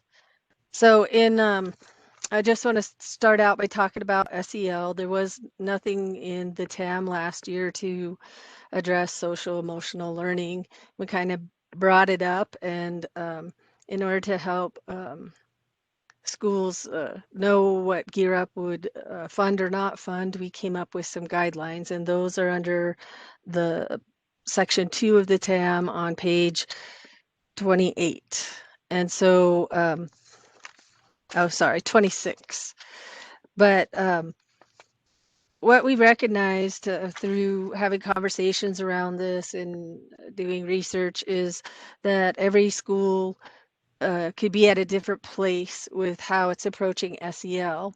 Like we saw this morning how Arlie has their crew program, and that's very integrated into their school, even to the point where it's a class that students take. And other schools might just be beginning in the process. So what we did is we laid out some guidance to help so you don't feel like you're throwing at a dartboard that you don't even know where it is on the wall. And so some of the things that I'll just point out are that we are looking for things that tie in closely with Gear Up goals and objectives. And another thing is we may have some questions like, how was this determined to be where your school is, what your school needs, and how does it fit in with the overall progress of your plan at your school for SEL? Because if SEL exists only out of Gear Up, it may not be successful. So that school buy-in in that planning process, from what I've read, could take a couple of years to even start implementing because of the process of planning and getting all the instructors and aides and everybody else on the same page. And so some of the SEL expenditures that we would consider would be professional development around SEL and how to incorporate it in the daily structure of your classroom. And also, let's say you wanted to have a consultant come in and work with you to develop a school-wide approach to SEL. Having that consultant, and the TAM doesn't say this, is kind of assumed. If you're going to hire a consultant, we would look at funding that after we would consider what your overall plan is. But if you wanted stipends to pay staff to attend planning for SEL with a consultant after the school day, then that kind of thing would be considered. Also, if you had a research based or backed curriculum that you wanted to implement with students, and we're considering that for SEL, we would consider that as a possible thing to approve. And that's why I was asking more about the crew, because I knew it had kind of that research background, and so it wasn't so it had some backing that it, or evidence that it would be a useful approach. Also, to consider if you found apps or software that could help students learn things like developing goals, problem solving, digital citizenship, decision making, those kind of things, that we would consider those on a case by case basis. And there's a website, casel.org, casel.org, and they're recommended by SAMHSA, the Substance Abuse and Mental Health. It's a national program for prevention specialists. But anyway, they talk about this casel.org website, and it has, like, it can walk a school through a plan from step one, we've never thought about this before, into fully implementing it. And so that would be something that you might want to research. And then we also talked about assessment software that would help you track growth over time of your students' SEL. And then this is not all inclusive. We would consider other ideas, but what we would ask is, if you're launching something new, or really innovative that you would run it by the state team before you invested a lot of time in developing it, because we want to understand it and support you in the best way possible. And so this list is not exclusive, but we will say there's a couple of things we won't fund, like equipment or tools that can be used for gaming or entertainment. And we also cannot supplement, supplant. So if your school is required to provide it for the students, we can't do it. So if you're only focusing on students in special ed for your program, then that would be supplanting, and we couldn't endorse it. So please just look that over. I think I've covered it pretty comprehensively. And then right after that section, the whole section 2.3 has been rewritten on budget and implementation plan, approval process, and amendment process. And what I found reading it, even after 2 years, I was like, what is going on here? Because I think it reflected two different school grant managers' way of doing things. And so part of it said, if you want to do this, just put it in gears. And then the other part was like, no, send in a formal written request. And so it's been written to say, this is how you would do it. This is the annual year. This is the summer program. When you're asking for a pre-approval, we're not talking about a pre-approval that goes back months and months, but really we're talking about a pre-approval for things that would probably occur or need to be ordered in August to be ready for the start of the school year. And so we've added some boxes that say things like pre-approvals are for expenditures incurred in the current fiscal year. So just trying to make it clear that we may pre-approve things, but it has to be within the same fiscal year. Otherwise, we get in trouble there. We can't kind of cross those boundaries. And I know some schools might order stuff early in the summer, but they got to at least wait until a little bit later, that it's not in the old fiscal year, else it creates a problem. And so if you'll take a look at the boxes, but I really want to call attention to the whole budget amendment process of requesting it in writing and understanding like when a budget amendment needs to be requested. And so we're looking at the budget being amended needs a request, but also does the implementation plan need a written request? And so in reviewing lots of other site coordinator manuals around the country, we figured out that some states are very strict about this, and they're like, you can only do your amendment on this day of the year. And so we wanted to keep a little bit of flexibility, but also put some guidance up around it. So 2.41, which is on page 29 of section 2, really goes into a yes or no, like, do you need to do an amendment or do you not need to do an amendment? And I know with the implementation plan, you may need to change a lot of things about how you do it or what you initially were going to do. And so I'm not going to count any requests to change the implementation plan. I'm not automatically going to count those as an amendment request to change the implementation plan, because it might be as simple as, hey, all of our travel was canceled. Could we get food for this event if we have it at the school? And I don't think that needs to eat up one of your 2 amendments during the year, but I do want to see an email come across my desk so that I can answer, and so that I can then let Kelly know when we're doing fiscal review, we'll see receipts from here rather from there. And that's been approved by our team. So if you could please just look at this, like one of the questions is number 2 is an activity being deleted from the plan?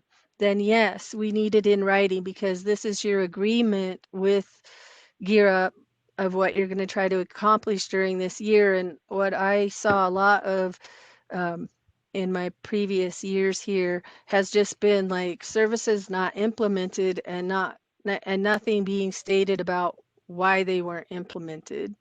And so we really want to understand what's going on. And so if you are altering your implementation plans significantly or your plans, please send by email and don't put it in Gears, because I may not look in Gears and find it by the time you need an answer.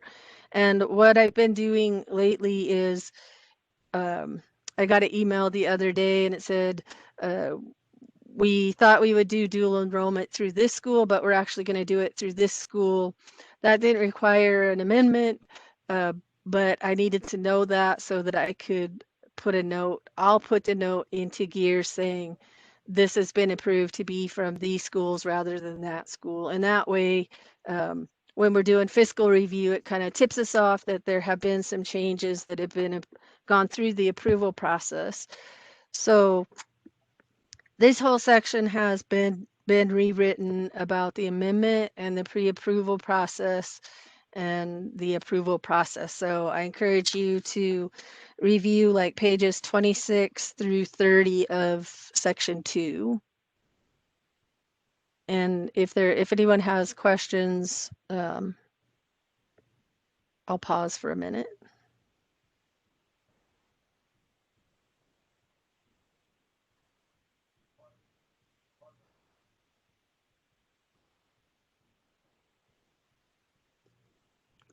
And I'll say I'm going to be super flexible about the number of amendments. So if you have something big that changed and you need a big change and it's only one or two things that need to change, send it to me or ask me about it and I'll let you know if I'll do a freebie. I think I've already done like 3 or 4 freebies for different schools this year. But with COVID, I really want to go with the flow and help you out. So then the last part of the TAM that you need to be aware has changed is the evaluation section 4 has been completely rewritten. And this, I think it up until now, it reflect like even the old grant cycle. So nobody has updated it for quite a while. And so we took a look at it, we rearranged it, we updated the information, eliminated some stuff that just seemed wordy, and so hopefully that will make more sense to you about how Gear Up evaluates the effectiveness of your programs and your part in providing that information that we use to track outcomes. So that whole section has been rewritten, and hopefully it's a little bit easier of a read for you. And after that, I suggest we take like a 5-minute break, stand up, stretch. I see some people nodding. So yesterday we just did stand up and stretch breaks, but if you need to use the restroom, go use the restroom. We'll start in about 5 minutes, okay? Thanks, everyone.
right, I think we got everyone back, so I'm going to turn this over to Maria and Ange to talk about the arc of events. But before I do that, I want to make one real quick announcement just to, again, reinforce the point.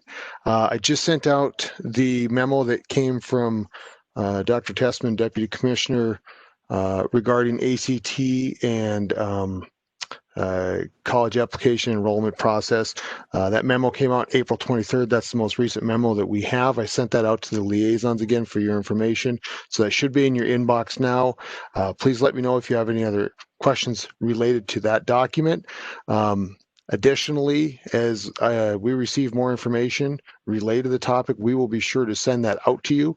And again, I want to stress that if you have questions, whether or not your school or you need or are not exempt from fall testing, until you contact me, it is assumed that you are taking the test. So if you haven't contacted me, we are assuming that you're taking the test, and we're doing this so that we can track which schools are exempt and which schools are not. So if you have questions about it, please do not assume that you are exempt until you have confirmation from me. All right. So I'm going to turn this over to Ange and Maria now to talk about the active events. Hi guys. So a lot of you have already heard from me. If you've registered your schools for the arc of events, you should have gotten emails from me that welcomed you and pointed you to our resources. So Sam's navigating us there now. It's mus.edu/college-access. And on that page, we have stuff for resources for College Application Week, for FAFSA completion, for Decision Day, formerly known as College Signing Day. And then we will also have our media there that will have our newsletters and things of that nature. So for those of you who don't know, most of you are old hands at this, but our arc of events is designed to create a college-going environment, especially for our first-gen and low-income students who may or may not have the personal and physical resources to apply to college and to go to college. So we want to make sure that they have support in completing applications and understanding how financial aid works and how to complete the FAFSA, and in making the decision and signing, so to speak, with their college, so that they're actually enrolling and getting set up to go to college. So the vision for our College Access arc of events is to kind of walk them through all of the steps of the process until they're actually walking onto campus in the fall. So we have College Application Week coming up, and the biggest thing to know about this is that we have extended it. Originally, it was supposed to be September 28th through October 2nd, so because many of our schools are hybrid and they're only seeing their students 2 days a week, or they may be virtual and meeting in small groups, that there was concern that they weren't going to be able to support all the students in time. So we're extending it from September 28th through October 9th. So it's going to be 2 weeks, and that should give us time to meet with each and every student, help them fill out a college application, whether that's in person or virtually through Zoom, or whatever that may look like for your school setup. And then the other piece of exciting news is we at the Montana University System now have a central application. It is not live yet. It is scheduled to go live the end of this week. So knock on wood, and that should be really great. So the central app, you can apply to any school in the Montana University System, and it's for free. There's no cost for Montana residents, and it's going to be really great piece for our students as they're applying during College Application Week. I did send out, for those of you who have registered, some videos that kind of walk through the process. So Sam, if you could go to the College Application Week tab, they're also under here. If you scroll down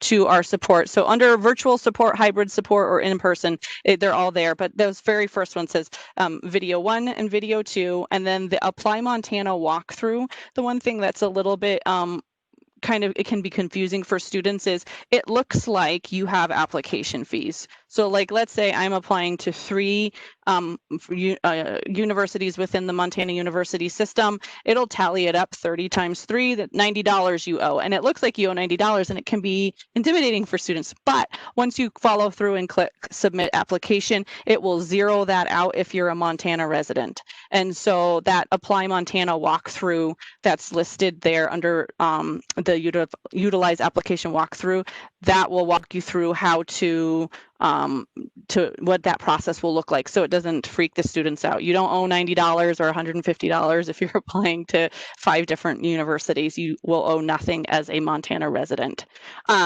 So some things to know in regards to that.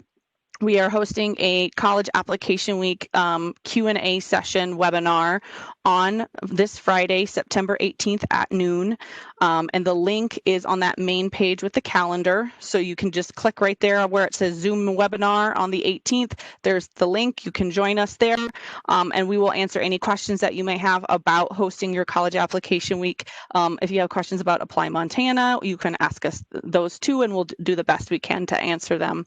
And then if you have further questions about Apply Montana, the week of the 21st, so next week, MOPSOC is hoping their virtual college fair.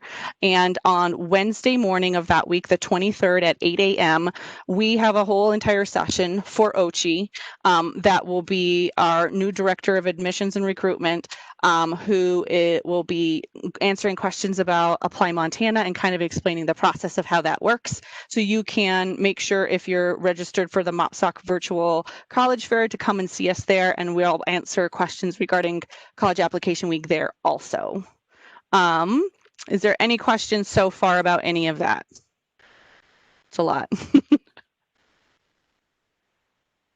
Super exciting. I think all of our Gear Up schools, with the exception of like 1 or 2, are already registered. If you're not registered, you can, the link was sent out to you guys last week, or if you don't have the link to register, you can email me or Ange and we can get it to you so you can get your school registered. The other thing to note, Karen wanted me to let you know that we will be using the funding from the fall meeting and allocating it for sending materials to the parents, so starting with College Application Week. So Karen's going to do an amendment for every school to move that funding from student travel to postage as a postage item, so you can send out information to your families and your schools. Ange, did I miss anything?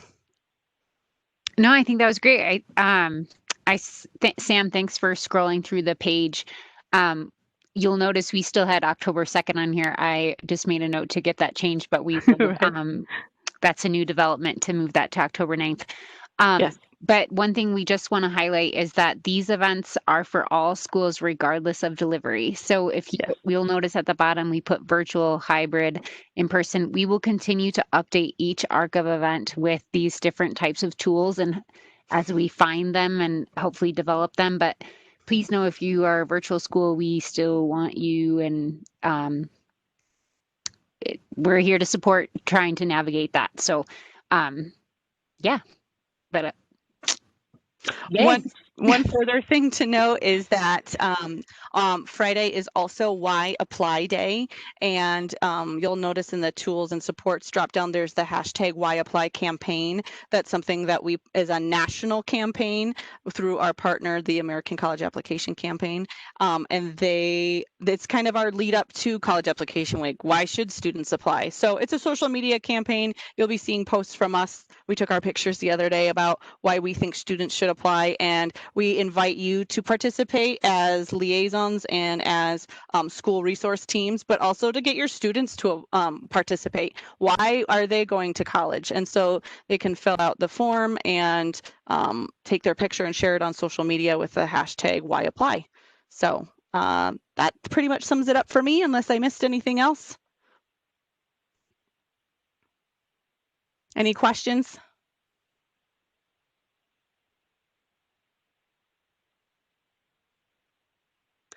All right. I think we're back to Travis for remote working guidance. Okay. And I just have a couple things, and then we will be able to adjourn for the day and hopefully get you out of here a couple minutes early.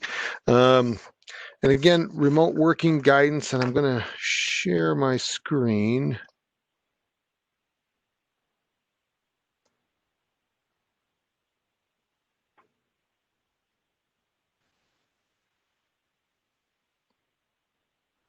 Okay.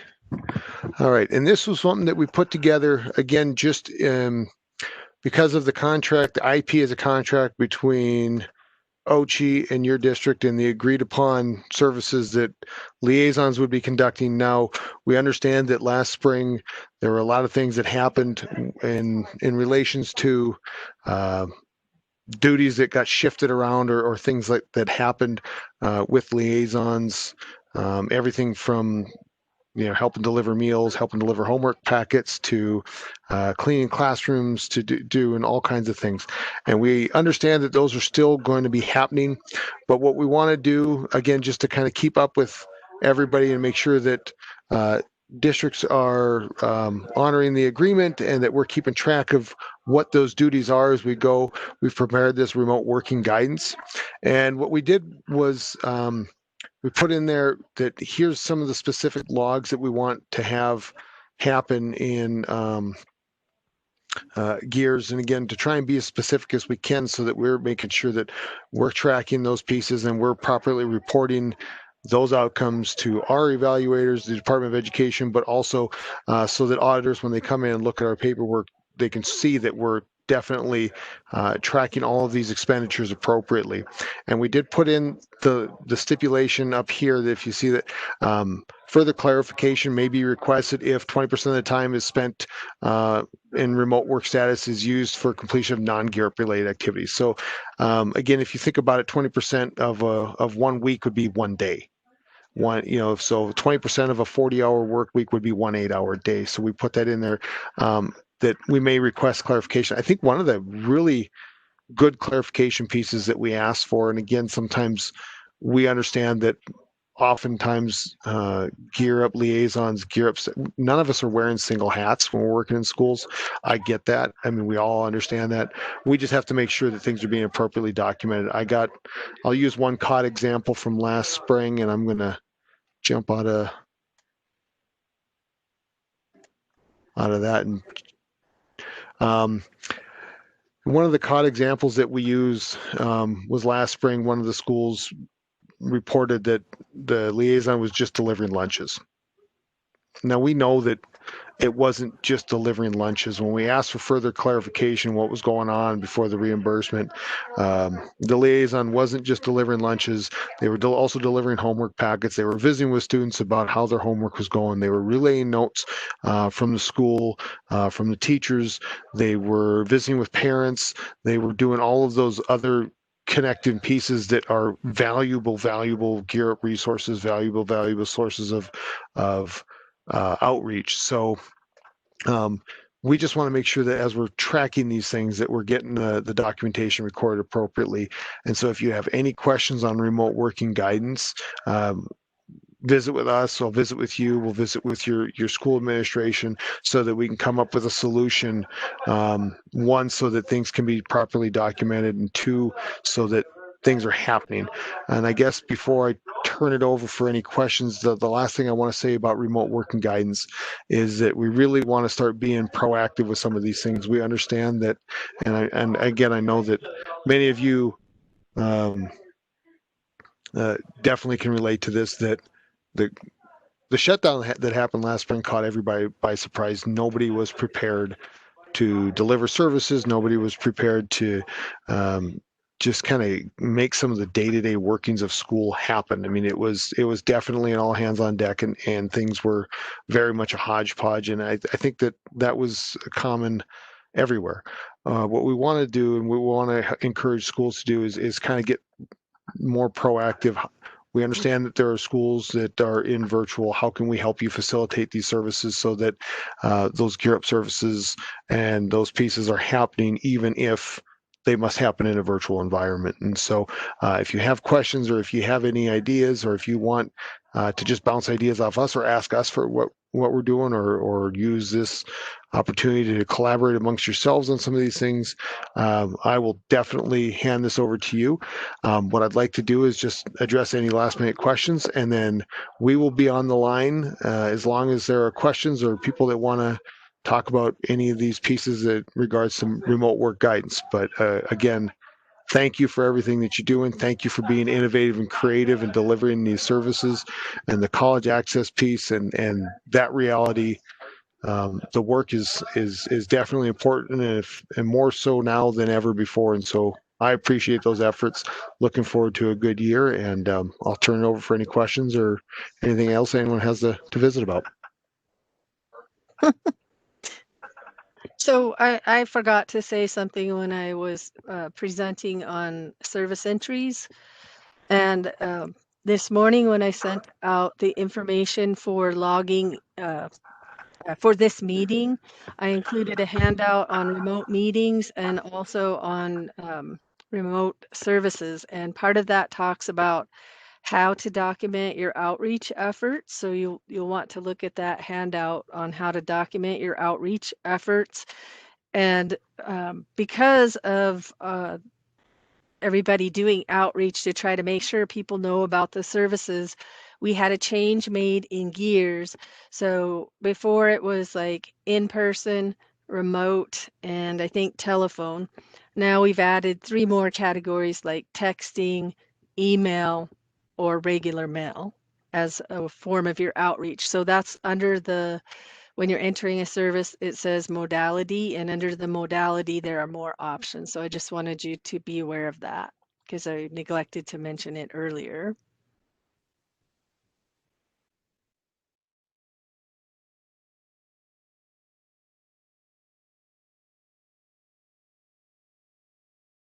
So I see Alan's question, how much time do you record for text? I would say we only have a choice of 15-minute increments. So if you send out one and they reply, that's probably going to happen within, it's not going to take more than 15 minutes. If it did go over 20 minutes, I guess then you could count a half hour. But it should just be like one entry of 15 minutes to reflect texting. Unless you texted with somebody for an hour, then I would count an hour. So, we don't want to exaggerate our time. We just want to be showing that we're making the outreach attempt.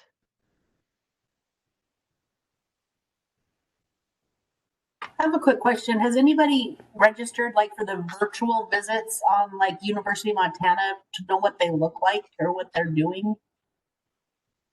Because there's an option now. You can, like 10 o'clock on a Thursday, you can have a virtual visit. I was just curious if anybody, I've signed up for one, but I haven't heard back from them.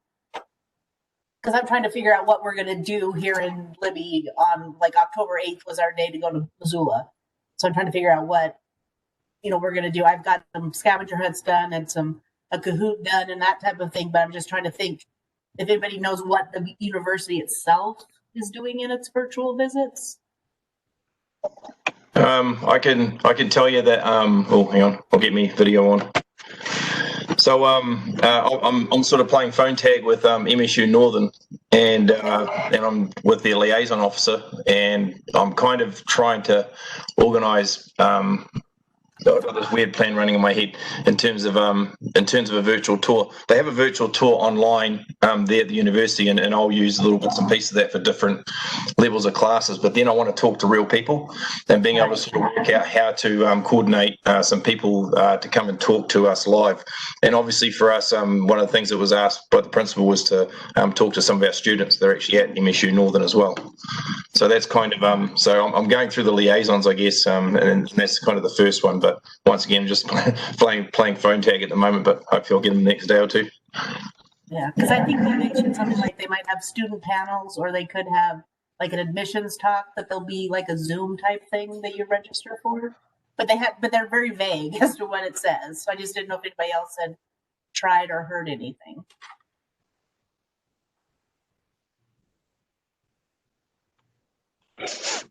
Hey, Deanna, this is Maria. So over the summer, typically for talent search, they do like a campus, we call it the campus crawl, and they go to different campuses. And we weren't obviously able to do it because of COVID, so we set up some virtual stuff. And what I did is I just reached out to a couple different people at the campuses. So admissions, financial aid, a student if possible, or an alumni. And so we just kind of did a panel with them and had set questions and kind of went over things that way. But I'm not sure as to what it's looking like for, like MSU or UM, what they're doing, but that's always an option that you could set up if they don't have anything kind of lined out. And that way you can kind of tailor it to your students. Like I made sure to ask about first gen supports and supports for our Native American students, because that's the student population we serve. So I think all of those are on the ETS Facebook page, and then also on our ETS YouTube channel. So you can kind of see what they look like to get an idea if you're interested. Okay, thanks.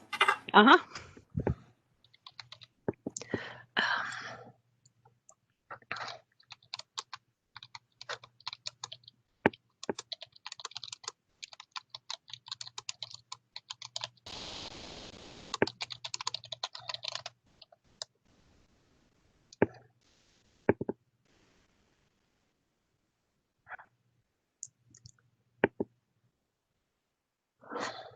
I guess another consideration would be to start to utilize those first year service coordinators on campuses to connect, especially at those 5 campuses. I mean, they can be kind of your workhorse over there. I know they were probably focusing on their first year students on campus, but their role is also to help you set up,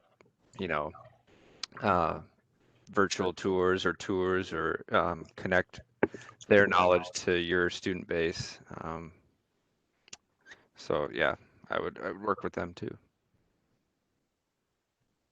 So who is on what campus? What's that? I'll just wait patiently from Travis to give me who's on what campus so I can talk to them. Yeah, we'll be sending out that list here probably tomorrow. Okay, just give me a hard time.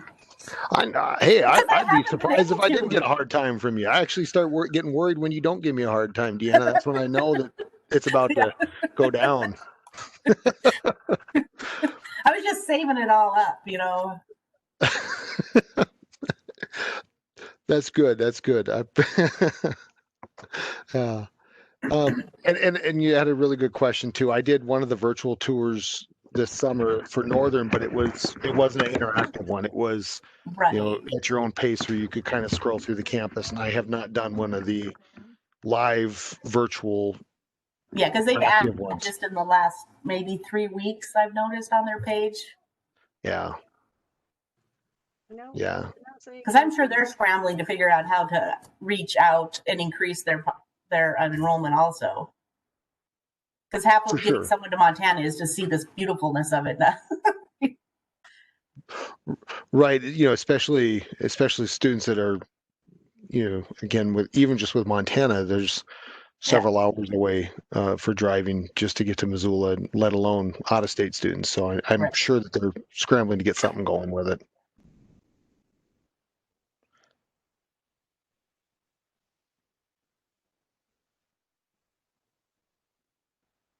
All right. And I'm going to duck off for a second. I actually will be presenting to the Board of Regents tomorrow, so I have to go work on my presentation. But again, everybody, thank you so much for being here today. I didn't realize how much I missed everybody until I saw, like Deanna, give me a hard time, and Tim cracking jokes about things in Hardin and Penny, and gosh, I've just missed everybody. So appreciate everyone being here, and can't wait until the day comes when we can all get together in person. But in the meantime, good to see everybody. Take care. And again, please don't hesitate to let us know what's going on or give us a call. All right. Thanks, everyone.